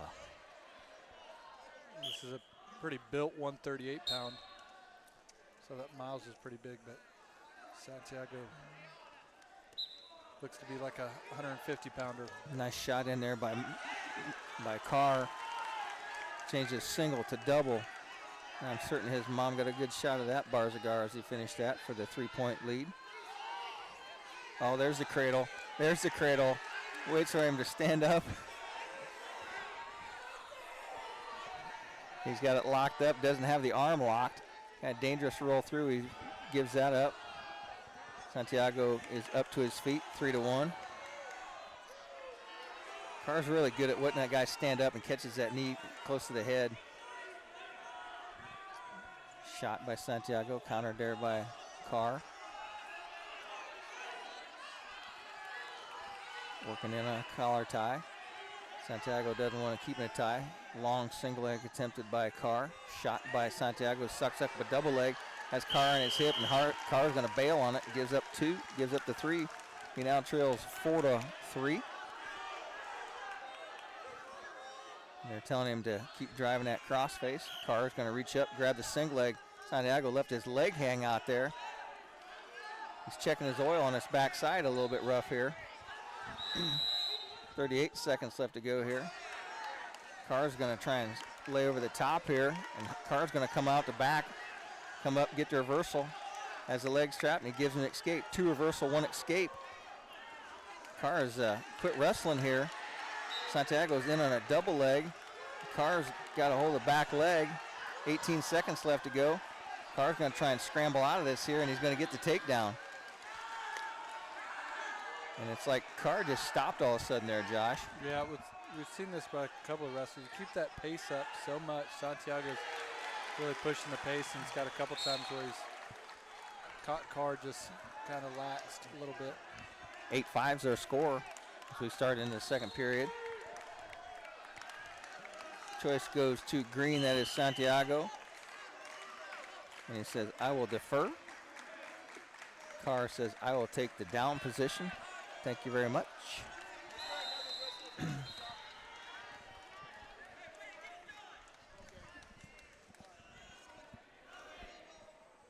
Santiago climbs on from the left side. Whistle blows. Carr quickly up to his feet in a stand-up. Santiago had a hold of his hands down. Official got down to look. Henry's looking too. He needs to work up from there. Can't hang on the legs too long. Carr stands up. Santiago's going to run a spiral ride on him.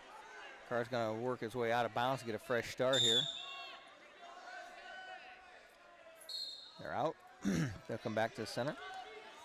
Carr on the bottom.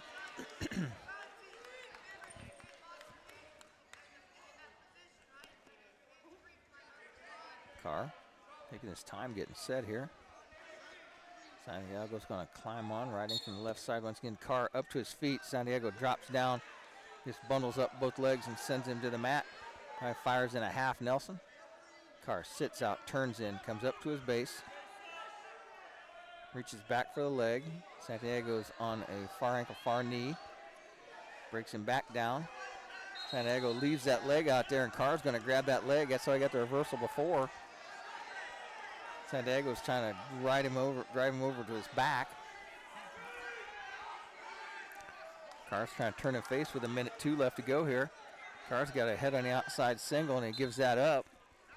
Santiago's got a lot of power. He does. Like I said, I think looks like he's wrestling 150 pounds, weighing in at 138.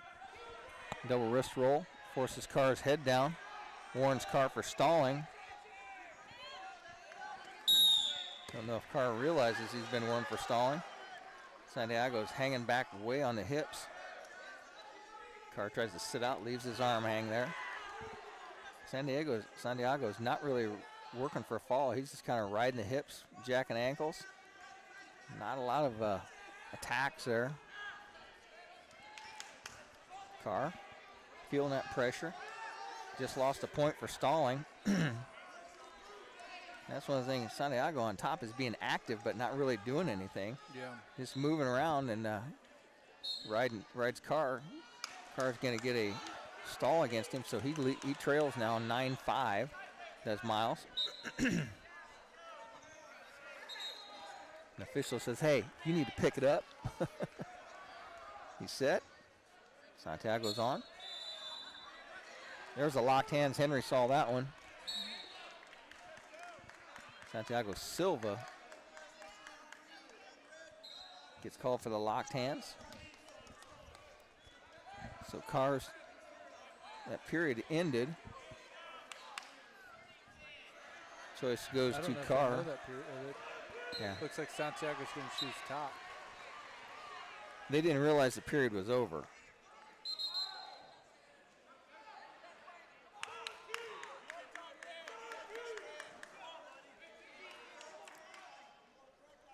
Yeah.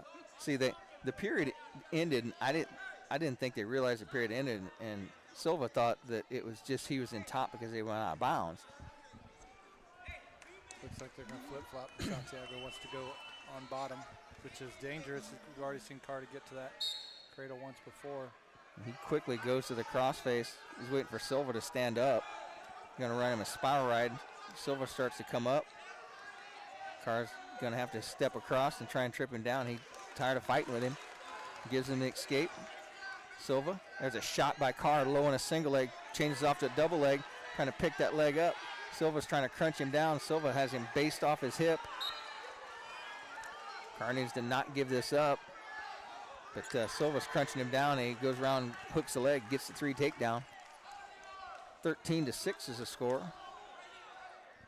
Silva looks at his corner, and the official tells him, you need to get going. He's just riding on top. Not working any pinning combinations. Far ankle, far knee, tight waist is not a pinning combination. Carr's been hit for stalling on the bottom when Silva just pretty much coasting on top. Drops back to an ankle. Carr comes up to his base. And he did hit him for stalling. And he said, "You're just floating." That's a good call. Yeah, and I'm shocked that North Miami hasn't elected for their wrestler to stand him up. They're just telling him to cut him now, and it's too late. He's still riding. Because he's still a point away from getting a major decision. The whole team's telling him, cut him. And he tries to cut him, and Carr reaches out and grabs the leg. Carr's trying to turn into him. 37 seconds left. Carr's in better position now. He's going to try and suck up this single leg with his head on the inside. Silva's in good position here. Hips down. 30 seconds stalemate. And Carr is still in a down position. And finally Silva says, cut him loose. 13-7 is the score. Carr looks at the scoreboard. 27 seconds left. Silva's still putting the pressure on Carr with a nice long outside single, and he just kind of got broken down to his belly. As you can see that he's been carrying the weight of Silva on in this whole match. 14 seconds left to go. Silva's going to try and spin and go behind and get the takedown to go up 17-7. The 10 would give him a major. Carr's going to hang on. No bonus points for Silva. And Silva's a goer, man. The kid is solid at 38. Yeah, we might look back at that match like we did last year with North Miami Adams Central. Some of these matches that Adams Central takes a loss in. You know, Miles Carr fighting that last 15, 20 seconds and not give up a takedown. It's going to save a team point. You do that a handful of times, you might save a match there. So they'll bring up Jackson Bingham. Bingham is going to wrestle against Riley Collins, 5'4" senior. He's got a lot of hair, Josh. Yep, a lot of hair and some crazy neon shoes. Bingham looking to bounce back, kind of like Cale Beer did. Bingham lost in the previous round, so motivation to win in this one and hopefully bringing team one step closer to a state championship. Collins is in on a nice single leg and ate a crossface for his efforts. Now Bingham in on a high crotch, opponent tries to hip over, and Bingham throws a headlock. His opponent rolls through. Bingham's now in a headlock on the opposite side he originally threw it on. He's going to bump his opponent's hips over. Opponent bridges, but he's already given up back point. No near fall. So the score's 3-1 as Bingham lets his opponent up from a headlock to his feet. Good old-fashioned cowboy fight here, Josh. Yeah, neither guy's just being athletic in a lot of these positions. Scores 3-1. Nice shot. Looks like Eli Winters, 6'2" senior. If I got that right. 6'2" senior. Oh, they changed it. From North Miami. Yeah. I know that sometimes the USA bracketing, they get a name in that's normally at that weight. Looks like maybe North Miami maybe had a bump here at a different weight to get this matchup, but Bingham trails in this match 3-4. That was a nice little sit-out turn in. Bingham's now coming out in front. He's got his opponent's left leg, but a little bit stretched out. Now he switches off to a single. Head inside. And you're just burning energy down there. Bingham's now switched off to the single on the other side. Head still on the inside. Opponent draped over top with a far ankle. We're going to get a stale call. I mean, if you don't change your angle on that, you're just carrying that guy's weight and you're just burning energy down there. Yep, sometimes there's a point where you can try to back out and get to your feet and set up a different shot. So Bingham's going to be on bottom. There's 12 seconds left in this first period. Bingham explodes off the whistle, but gets his arm trapped, and he's going to look like he's going to be on bottom for the last couple seconds of this period.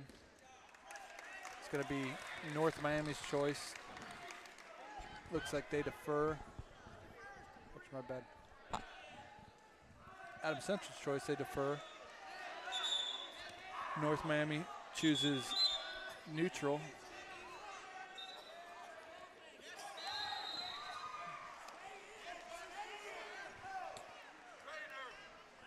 Team score is 15-5 in favor of North Miami.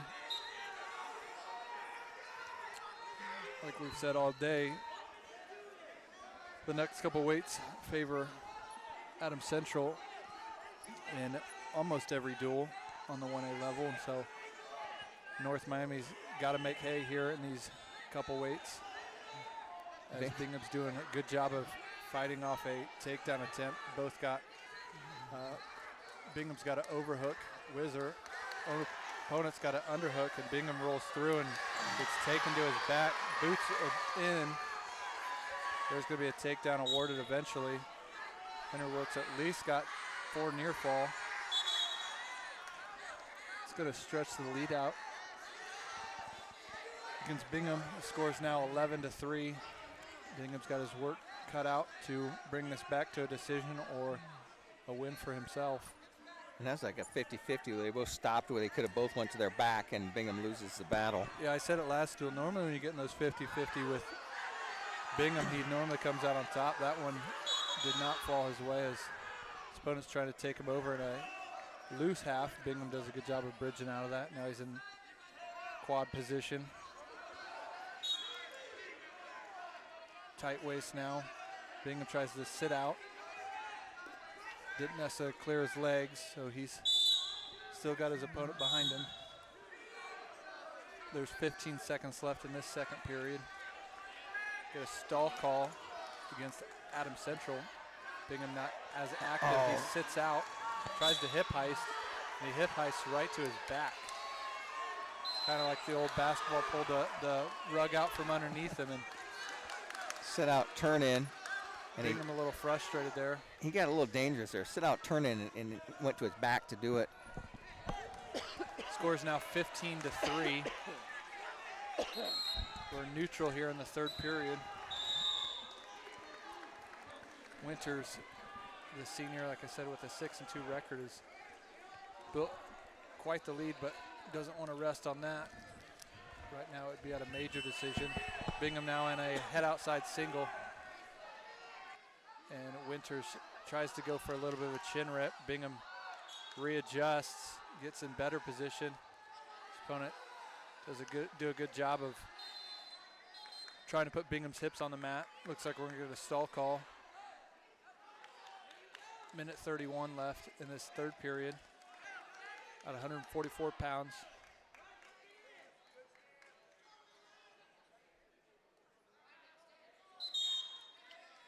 They start back in the middle. Hard club from Winters. Gets Bingham off balance for a second. Now a shot. High crotch attempt. Bingham doing a good job of whizzering. Bingham's got the overhook that he had in the last spot that they got in the 50-50 scramble. His opponent's got the underhook. He needs to get his leg out there and come back out front and make that whizzer do something. Right now it has no power to it. Looks like Winters is going to get the takedown. It's now 18-3. That is a tech fall. I think the rule is, Josh, the longer you stay on a whizzer, the less effective it becomes. Yep.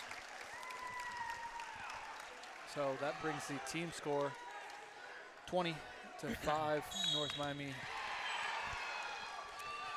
is got a big lead, but against, like I said, most teams, Adams Central is going to pick up 18 points in these next 3 weights if it falls their way. And so North Miami will have their work cut out for them going into 175 20-5 is the team score as Mav Duval comes up, and he's going to wrestle against the 6'2" junior Cooper Patterson, and we are underway here.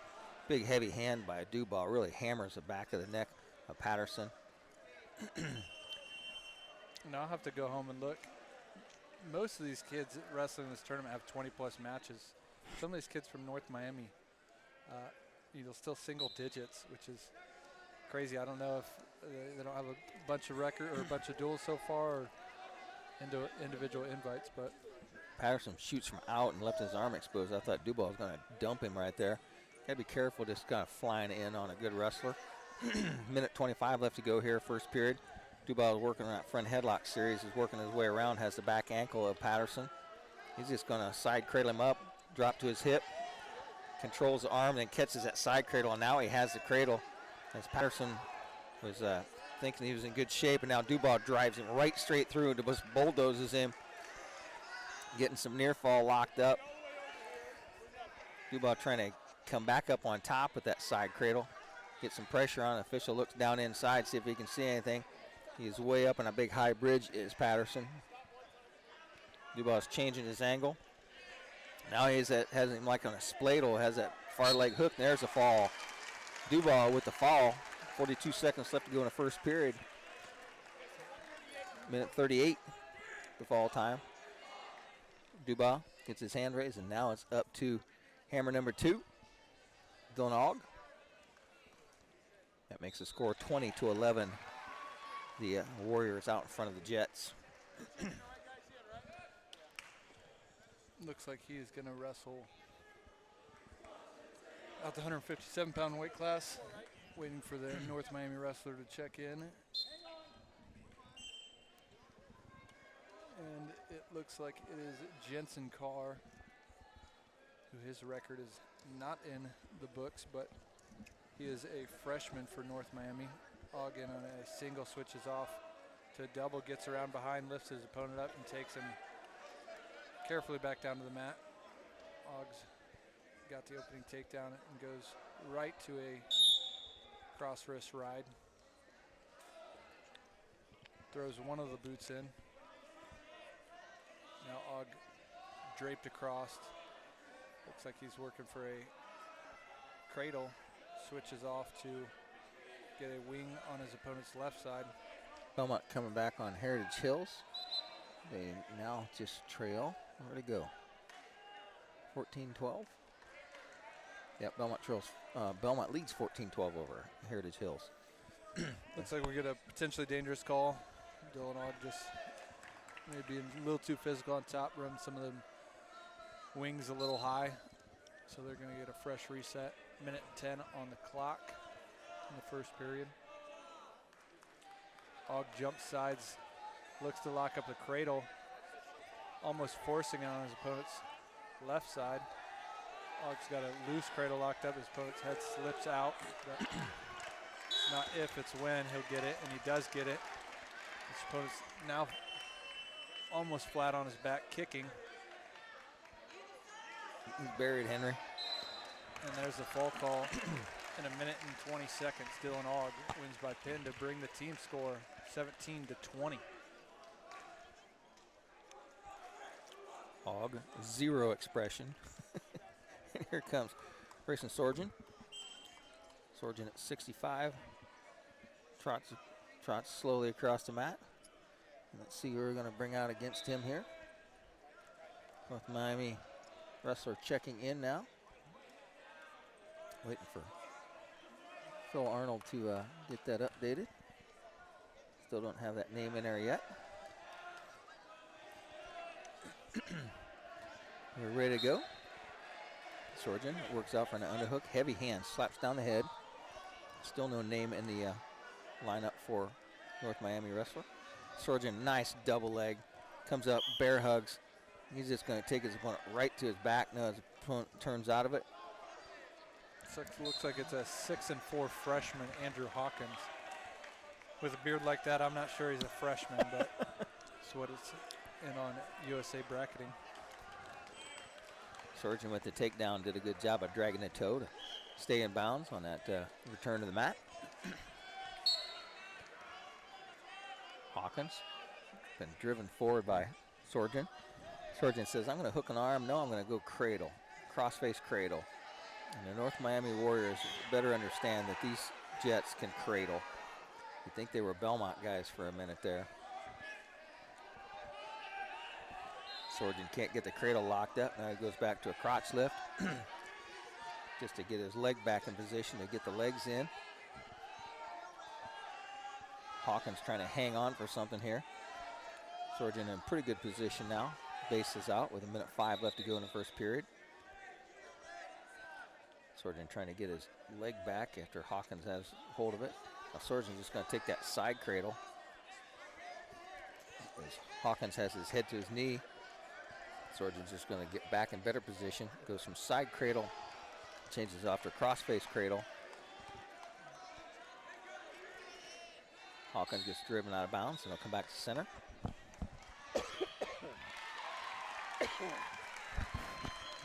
I don't know if you said this, but Dane text, Jay County ACAC Photo South Adams Central finishes in 11th place with a pretty big win over Chittard, 71-9.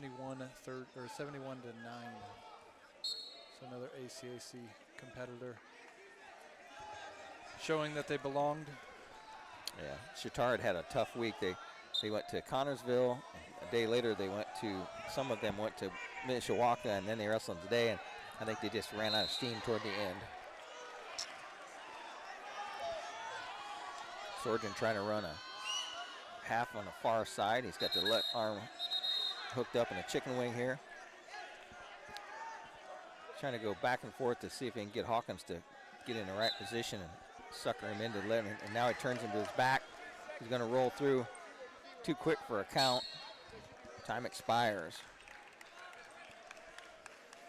Hawkins showing good fight for a freshman for North Miami to keep it to a 3-0 against a tough opponent in Grayson Shorgan. Pretty impressive feat so far. Choice goes to red. Grayson says, I'll take neutral.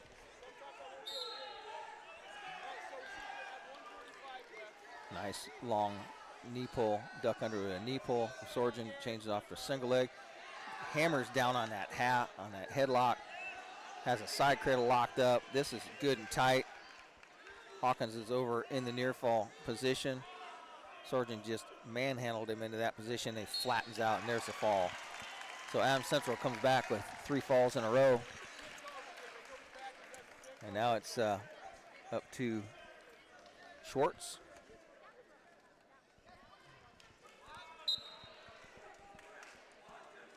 Shorten goes over, shakes the hands of his coaches.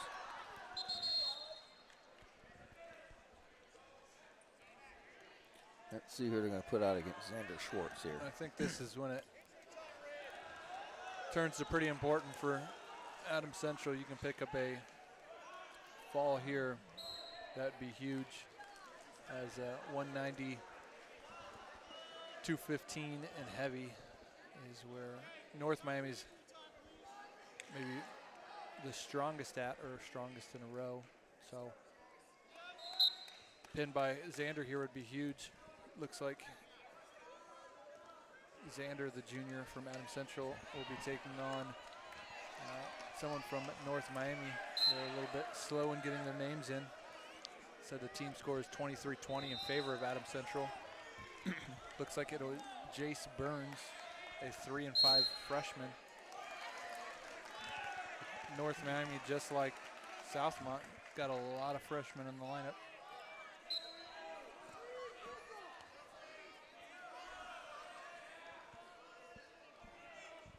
Xander with a takedown attempt, but they went out of bounds. They reset back in the middle.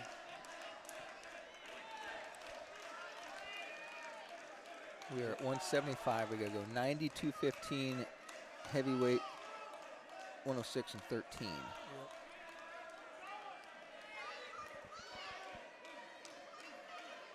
Six matches to go here.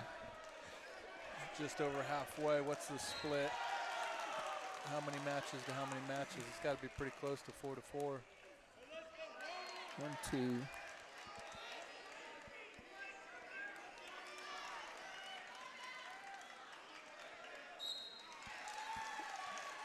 44. So we've got 4 matches each. The only difference is Adams Central's picked up more bonus points, as Xander's going to get a takedown with 45 seconds left. Xander's wrestling this match a little bit more maybe methodical, as he maybe got a little tired towards the end of that third period last round. So maybe conserving some of his energy as a Win is the most important thing here. They go out of bounds. There's going to be 25 seconds left on the clock. Get the win, take the fall if you can get it. Yep. Well, it's always, if you can get a win, you at least maybe take the pressure off a little bit by the guy behind you. You know, if you go for a fall and end up losing, the pressure is just building for the next guy behind you. So a win would be huge. They restart. Schwartz does a good job of stopping his opponent's first move. He's got a little bit of a loose crossface on there and a tight waist. Opponent tries to throw that arm over and step over, which is dangerous against Xander Schwartz. Xander tries to pick up that close ankle, maybe for a step through, but time's going to run out. Xander defers his choice to the third period. Nussbaum is up at 190, and it looked like Beer had his warm-up off, but he put it back on. That's the switch right there. Who's going to wrestle Hoover at 215? What's your best option to avoid him and score points at the other weight? Start the second period. Xander gets up to his feet. Burns tries to throw him, and Xander's going to catch him in an over-under on the out-of-bounds line. Xander's going to get the reversal and back points. His opponent's feet are almost on the gym floor. Xander looks to maybe go for a bulldog attempt. He's going to get it, but his opponent squares up, faces him, and he's going to get the escape. Score's now 11-1. They're going to double check that where there's a minute 33 seconds on the clock. Referee say that's the right score. Belmont starting to put some distance between themselves and Heritage Hills as Charlie Frode has a 3-1 lead over his opponent at 157, and Belmont with a 25-12 lead over Heritage Hills. And that's for third place, correct? Yes. So the win here would keep Belmont's seed true, as Hanover and Garrett are in the finals, the 1 and the 2. Xander has a nice throw-by attempt there, and he's going to get the takedown. Score's now 14-1. Xander goes for a near ankle and wrist, and his opponent rolls through. They go out of bounds. There's 55 seconds left on the clock. Xander's maybe rushing some of his pinning combinations, and Ryan says, hey, we have a whole nother period left. So don't necessarily worry about trying to force it now. Ride him tough on top, make him carry your weight. In the third period, we can try to maybe go for some stuff, as Xander's doing a good job of following his opponent as he sits out several times. Xander goes for his bulldog attempt as they go out of bounds, and his opponent's ankle hits the gym floor. No injury time needed, just hobbles back to the center.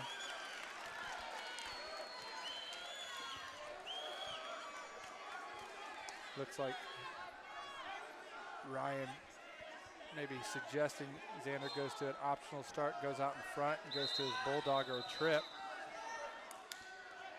Got to be careful there, because although you're dealing with a freshman and Jace Burns, Jace kind of squares up and almost takes Xander to his back as they go out of bounds. Burns 30 seconds left. Burns a little wobbled from that bad fall on the gym floor.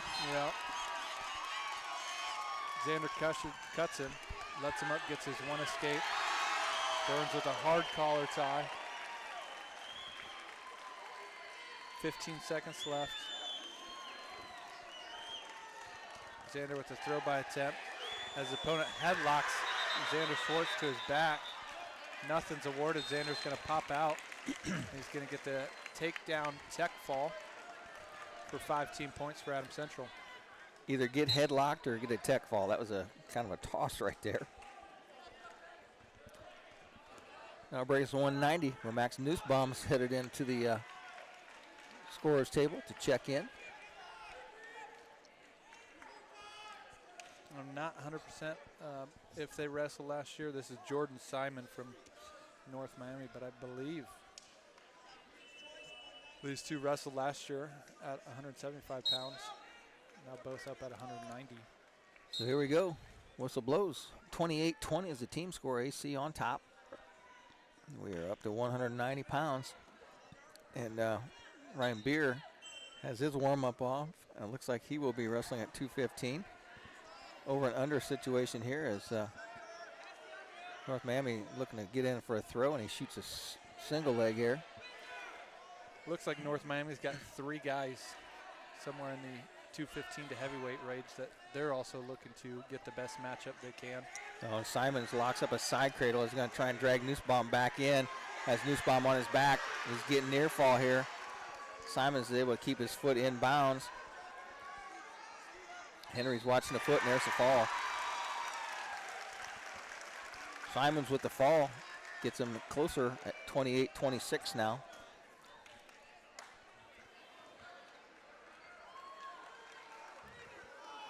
And we know that North Miami is going to send a hammer out here. Are they now? Looks like Adams Central's got to check in first at the table. So we'll see who North Miami sends out here. Ryan Beer comes out, and Harley Hoover headed this way.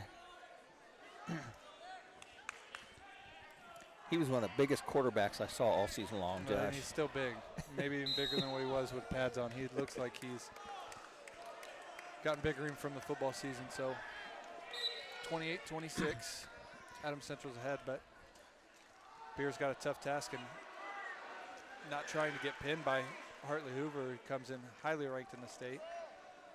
Would most likely be a state qualifier for North Miami. Last year, I believe he was a ticket rounder. Looks like Hoover gets the opening takedown. Beer doing a good job of trying to fight off everything he can as Hoover locks up a cradle, but they're almost all the way out of bounds. The only thing in bounds is Beer's ankle, and so Hoover readjusts. Looks like he's going to pull him back inbounds in that cradle. Beer in trouble. He's got 1:19 to fight this off, and Hoover's going to pick up the fall in 44 seconds. I was trying to get to the rankings before he got the fall, and I couldn't get there in time to see where Hoover's ranked at 215.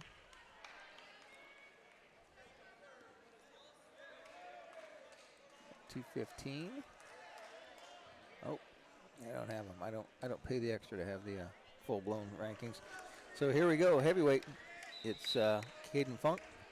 No, Ethan Funk. Got my Funks mixed up. And Ethan Funk is wrestling against. Who's he got here? Luke McCoyne. Nope, that's not him. That's the wrong one. Trying to look over my shoulder here and find him. It's Ethan Funk and Logan Smith. Smith is an 8-2 junior. There's control there by Funk. Smith trying to bore in. Nice arm drag attempted by Funk. Funk goes 2-on-1 Russian arm tie. Underhook, double underhook, and a step through trip attempted by North Miami. Stalling call quickly called against Ethan Funk. I stand corrected. Hartley Hoover was a qualifier last year at 215. He is ranked 6th in the state, so tough match for freshman Ryan Beer. Fake shot there by Funk. 1:03 left to go.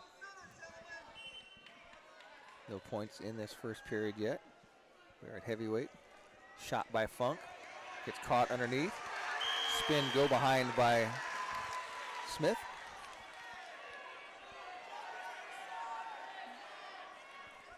Smith working on a arm bar, trying to put it up on Funk's back.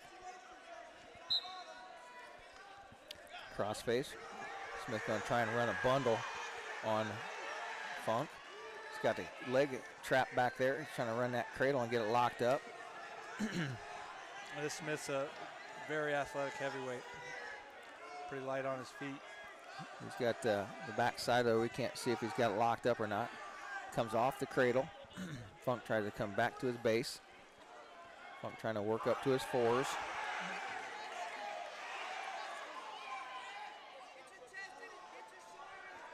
Got a lot of action going over here. Time expires, period number 1.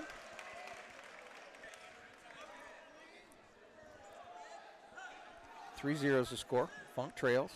Choice goes to Funk. He defers. He said, I'm just going to take neutral. Coach, you're not looking at me. I'm just going to make my own choice here.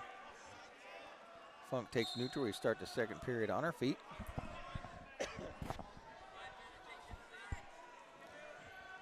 Double underhook step through attempted trip by Smith. Funk pretty athletic himself. Sure-footed. Funk with a headlock attempt, locked up here. Funk won their last match with a big headlock, and Smith's able to slip the head out. Gets the takedown on the slip. Out of bounds they go. 6-0 is going to be the score.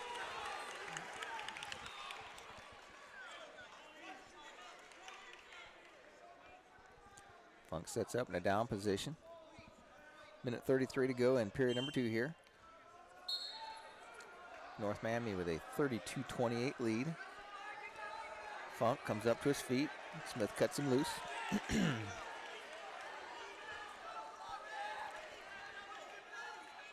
Both wrestlers pummel in. Funk tries to tie up a 2-on-1 Russian arm tie. Smith pulls out of that.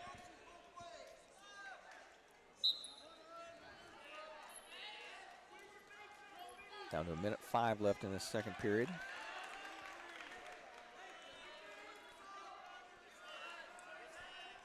Both wrestlers kind of pummeling in for inside position. Both wrestlers fake shots.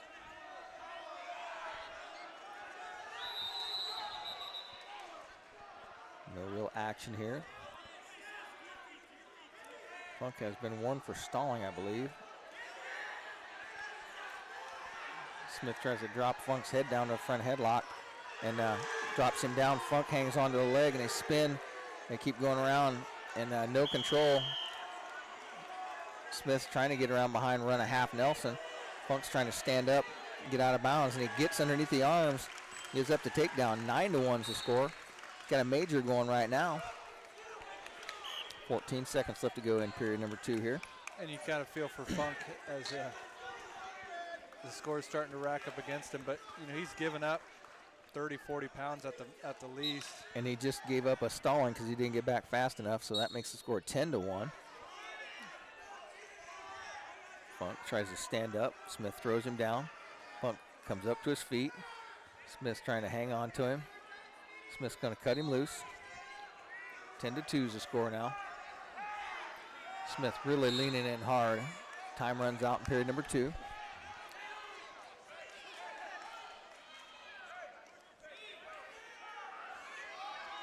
Neutral is where they're going to go here for the third period. Smith boring in, putting the pressure on Funk. Funk has his head down in the neck of Smith, blocking that throw off. Funk with an overhook.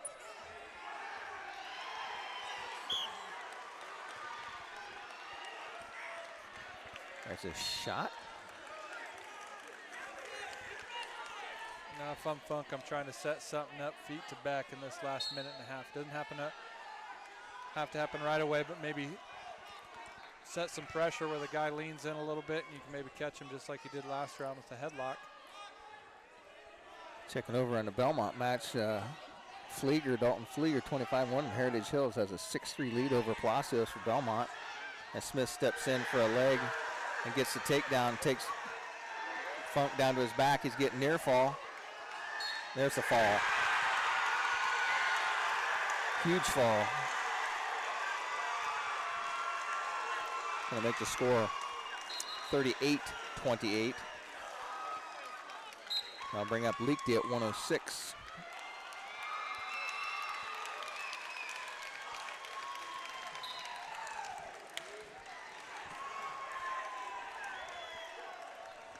So as we go into the last two matches, Adams Central needs a pin and a major decision to tie this thing up. Pin and a tech fall would win it. 2 pins would also win it. But they're going to have their work cut out. Looks like at 106, it will be Ezra Leakty. Let's see if I can see who he's. Oh, might have exited out of it, Rex. There you go. Go down one. Looks like Ezra Leakty is going to be wrestling the 1-3 freshman Mason Bent.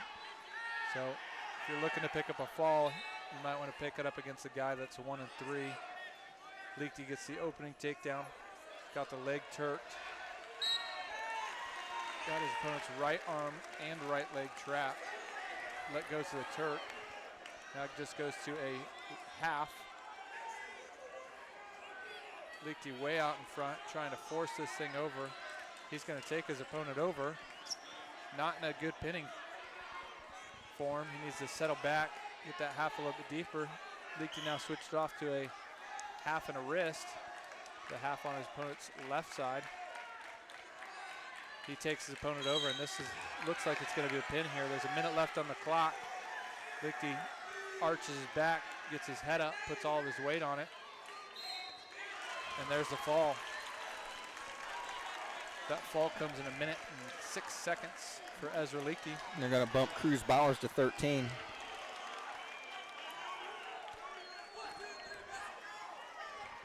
This might be a good move by Adams Central here.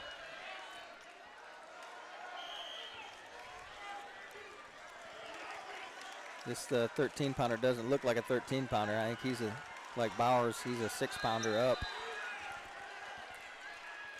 Let's see if they get this update here. It's Cruz Bowers, I know, for Adams Central.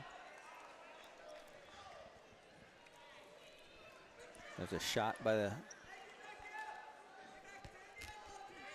North Miami wrestler. Bowers around behind. Try to cross face. Jack up an ankle. Bowers wrestling against Hunter Duncan. Bowers is on his hip. Duncan trying to spin and go behind. Might have a spladle here. Bowers going to sneak behind.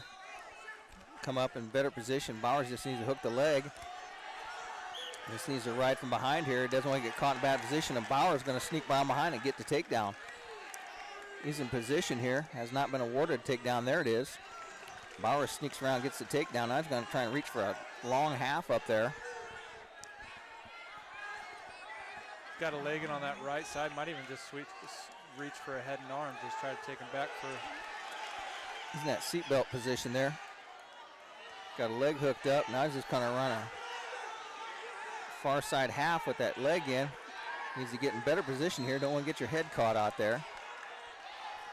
Bowers in better position now. 44 seconds left to go. Got his foot caught. He's going to have to get him back into a better position here. Reversal attempted here by Hunter Duncan. Bowers is back in on a single leg, hanging on tight. Bowers still in control here. 19 seconds left to go. Stalemate, that's a good job for Cruz Bowers. Palacios has come back. It was 8-10. I think Palacios may have lost that match. Picking up his second loss of the season, maybe. Bowers starts in the top position, set out, turn in by Duncan. 12 seconds left to go. Bowers riding him tough here. See if we maybe roll through tilt here. He's just going to follow him with 3 seconds left to go in his first period, and that's going to do it for the first period. Bowers going to take a 3-0 lead into period number 2.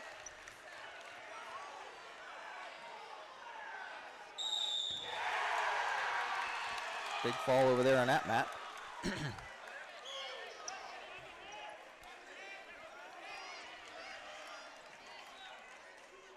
Bowers wrestling against Hunter Duncan.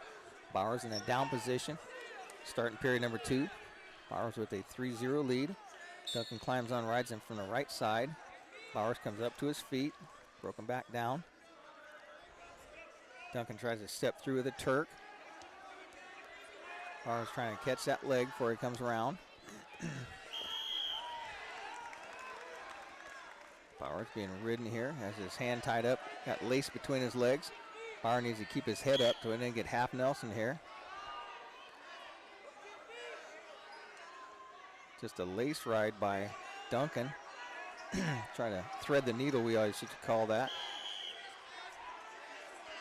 Now he has the arm, far side half. Bowers has his hands free now. Bowers trying to hit a roll with that arm. Far side half being applied by Duncan. It's our last bout of the match here. 38-34.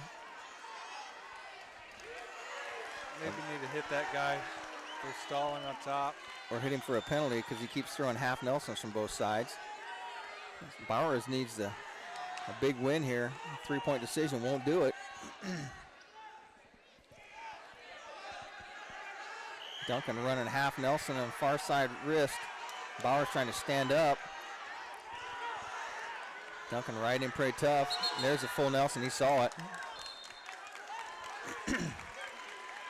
Bowers needs to get his headgear adjusted after having half Nelsons crunched on him both sides by Duncan. Escape would be huge here for Bowers.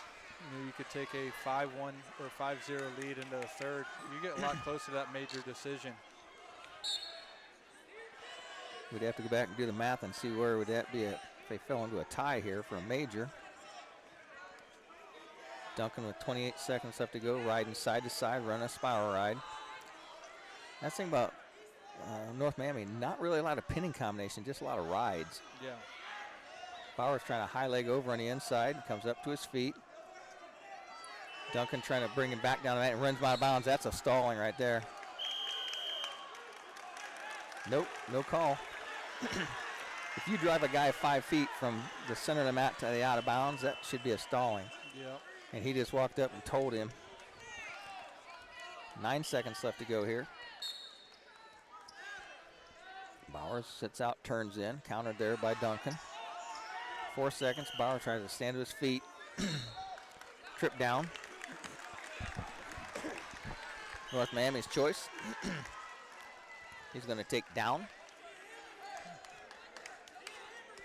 Bowers needs to catch him here.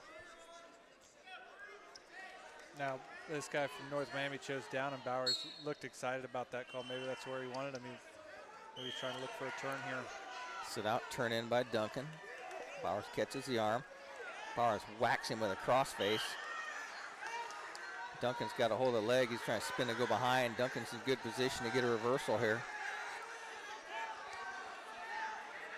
Duncan doesn't need a win. He just can't get pinned or teched. And this match is way too close for a tech fall. Bowers is hanging on out in front, not in good position there. Duncan's trying to go on. Stalemate call. That's the best thing that Bowers could ask for. And if I'm Adams Central, I might think about, you got a minute 26. Can Bowers get 2 takedowns? You know, rather than a turn for 4 points. He's got to turn him for 4 count. Bowers going to try and ride him for a banana splits here. He's just hanging on for dear life now. Draped over the top with a minute 11 left to go. This is a good stalemate situation here, probably. Bowers trying to reach a far side half there, the leg in. Duncan's going to get the reversal. Bowers gets that bottom leg caught. Duncan has a side cradle with the bottom leg locked up. 46 seconds left to go. He doesn't have to do anything here, but he's going for broke. Has Bowers on his back. He's got that side cradle locked up. That's it. That did it. Once again, repeat from last year. North Miami, your 1A class state champion in the dual meet series. Final score,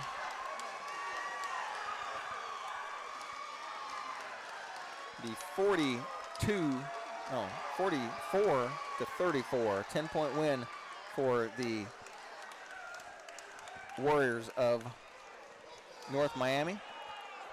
As we look here, Belmont still leading over Heritage Hills, as Grady Baker is at heavyweight, trailing his opponent. That match is 37-30 as Heritage Hills trying to come back. I'm going to play a round of commercials. We're going to come back and wrap up the action here today. Back with more wrestling and see how this last match ended up as Adams Central takes second place here to North Miami once again, 2 years in a row.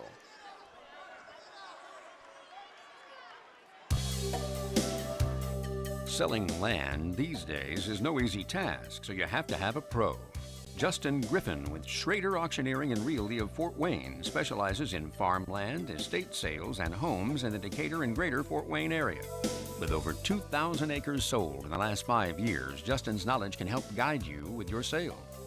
Give him a call or visit www.schraderfortwayne.com to find out more about how he can help you with your sale. Who wants a complete smile? Or maybe it's just time for a dental cleaning and exam. Visit Dr. Laura Kugelhahn and her gentle, knowledgeable, and caring staff at Complete Smiles, located at 1133 North Main Street in Bluffton, Indiana. Dr. Kugelhahn would like to help you maintain your dental health or transform your smile. Complete Smiles is there to help you. Dr. Kugelhahn is currently accepting new patients. Call 824-3100 today to schedule an appointment. The loss of a room in your home due to a storm, a flooded basement, or even worse, a house fire are all events that will change your life forever. And it can be even more of a nightmare if you choose the wrong contractor to repair and rebuild. That's where K&R Contractors in Decatur come in. The guys at K&R use the same software as the insurance agencies, and they're at the forefront of the industry in this area when it comes to storm damage restoration. Look them up at K&R Contractors and trust them to get your home or property back to the way it should be. Soul Pig Barbecue on 2nd Street in Decatur, across from the courthouse, features traditional and not so traditional barbecue, brisket, smoked meats, pulled pork, wings, burgers, soul food, steaks, fish, seafood, and a full bar service. Bring the spouse and the young ones to Soul Pig and enjoy the family side or dine on the bar side. Large portions ensure no one will go home hungry after a Soul Pig meal. Follow Soul Pig on Facebook for the daily, weekend, and entertainment specials. When it comes to excavating, the name to know is Luganville Excavating. Luganville Excavating can do total site development, dig your basement or pond, put in your septic system, even grade and install your driveway. Call today at 849-0251 or like them on Facebook. Luganville Excavating has 40 years of experience, gives free estimates, and guarantees all of their work. When it comes to the dirty work, Luganville Excavating will get her done. Give Brent a call today. Your family deserves the finest in quality foods and service from Manly Meats, just 4 minutes east of Monroe. We are committed to continuing the tradition of country quality meats, a complete deli, custom butchering, canning, and catering. Plus, with the holidays just around the corner, think of us for turkeys, steaks, prime rib, party trays, and more. And don't forget, a Manly's gift card is always appreciated any time of year. Make Manly's your destination for the finest meats, custom butchering, and canning. Welcome back once again to Franklin Community High School as we have completed the 1A state tournament. On Saturday for the finals, it was the North Miami Warriors taking on the Adams Central Flying Jets. This weight class, this match started out at 120 pounds where Braylon McIntyre was a winner by fall in 44 seconds over Jaden Feasel. Rex Moore then came out and got a fall in 107 over Colton Everett, making the score 12-0. Cale Beer comes out and gets a tech fall for 5 points, so 12-11 is the score. Santiago Silva wrestled against Miles Carr and is a winner 13-7, giving them 3 points. Then Eli Winters has a win over Jackson Bingham, and he tech falled him 18-3 in 5:06. That's when Mav Dubois come out and gets his first fall in a minute 18 over Cooper Patterson. Dylan Ogg comes out and gets a fall in a minute 20 over Jensen Carr. Grayson Sorgian comes out and wrestles against Andrew Hawkins. Gets a fall in 2:22. Xander Schwartz comes out and gets a tech fall 17-2 over Jace Burns. Jordan Simon at 190 gets a fall in 44 seconds over Max Nussbaum. Hartley Hoover comes out and gets a fall in 43 seconds over Ryan Beer. Logan Smith gets a fall in 4:53 over Ethan Funk. Ezra Leakey gets a fall in 1:06 for the Jets over Mason Bent. And Hunter Duncan finishes it off for the Warriors, and he gets a fall in 5:26 over Cruz Bowers, making your final score 44-34. In the wrestleback rounds for 11th place, South Adams comes back and wrestles back, and they take 11th place here today as they defeat Madison Grant in that final match, 38-37. Reporting for WZBD Sports, your leader in sports from Adams County, from Franklin Community High School in a 1A team state, it's been Rex Brewer and Josh Gaskell. Josh, final words on the day about seeds and how everything come out? Yeah, I think, just talking about the two county schools, Adams Central wrestled tough, outdid their seed. They upset the #1 seed in Southmont. Like we said last year, with Tell City not being here, it tends to, you have to win a state title beating Adams Central or Tell City.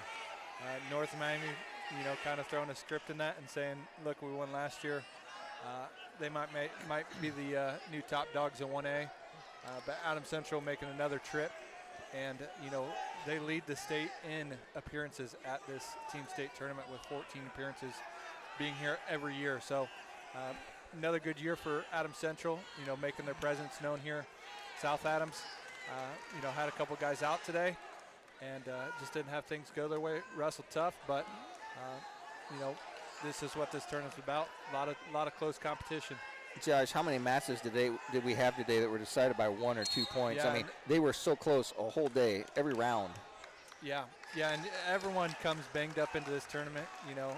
I wouldn't say any team says they're 100% healthy, but it's normally the healthiest team and the best team wins it. And today that was just North Miami. At 2A, Belmont wrestles back and defeats Heritage Hills by a score of 43-33. Jay County comes back and takes 11th place by defeating Indianapolis Bishop Chittard. Lots of great wrestling on that other side. I think those seeds held pretty true with Garrett wrestling against Hanover Central in the finals, and they were 1-2. Belmont was 3, so they was pretty much held true. And other than that, Josh, I think it's just a great day of wrestling. I think we were treated very well here. We had a great spot to cover this action for all the fans today, and I'm glad we could bring you as much wrestling as we did today here on WZBD's YouTube channel. And we had a busy day. We had a lot of rounds of wrestling here. Yep, and a lot of these teams will talk about their season in chunks. Now it goes more to the individual side and comparing for sectional, regional, semi-state, state level competition, and then after that, it starts all over again. You get back to the drawing board, and each one of these teams are going to compete for a state title if they can qualify themselves back this next year. Well, for Josh Gaskell and myself, Rex Brewer, I'd like to thank all of our sponsors that helped bring you Wrestling on the Radio today. All the ones that we played on our air, plus Johnson's Auto Sales at the corner of 13th and Adams Street in Decatur, and get a fine quality used cars. And Rebecca Cochran, CPA at 165 North 2nd Street in Decatur, also fine boosters. So with that, we appreciate you tuning in, and stay tuned for more wrestling next week, Tuesday, Thursday, as we have more action as Muncie Central comes to the Annex to wrestle against the Braves, and then Carroll comes to wrestle against Belmont at Belmont High School. So once again, thanks for tuning in. You've been listening to High School Wrestling on WZBD's YouTube channel.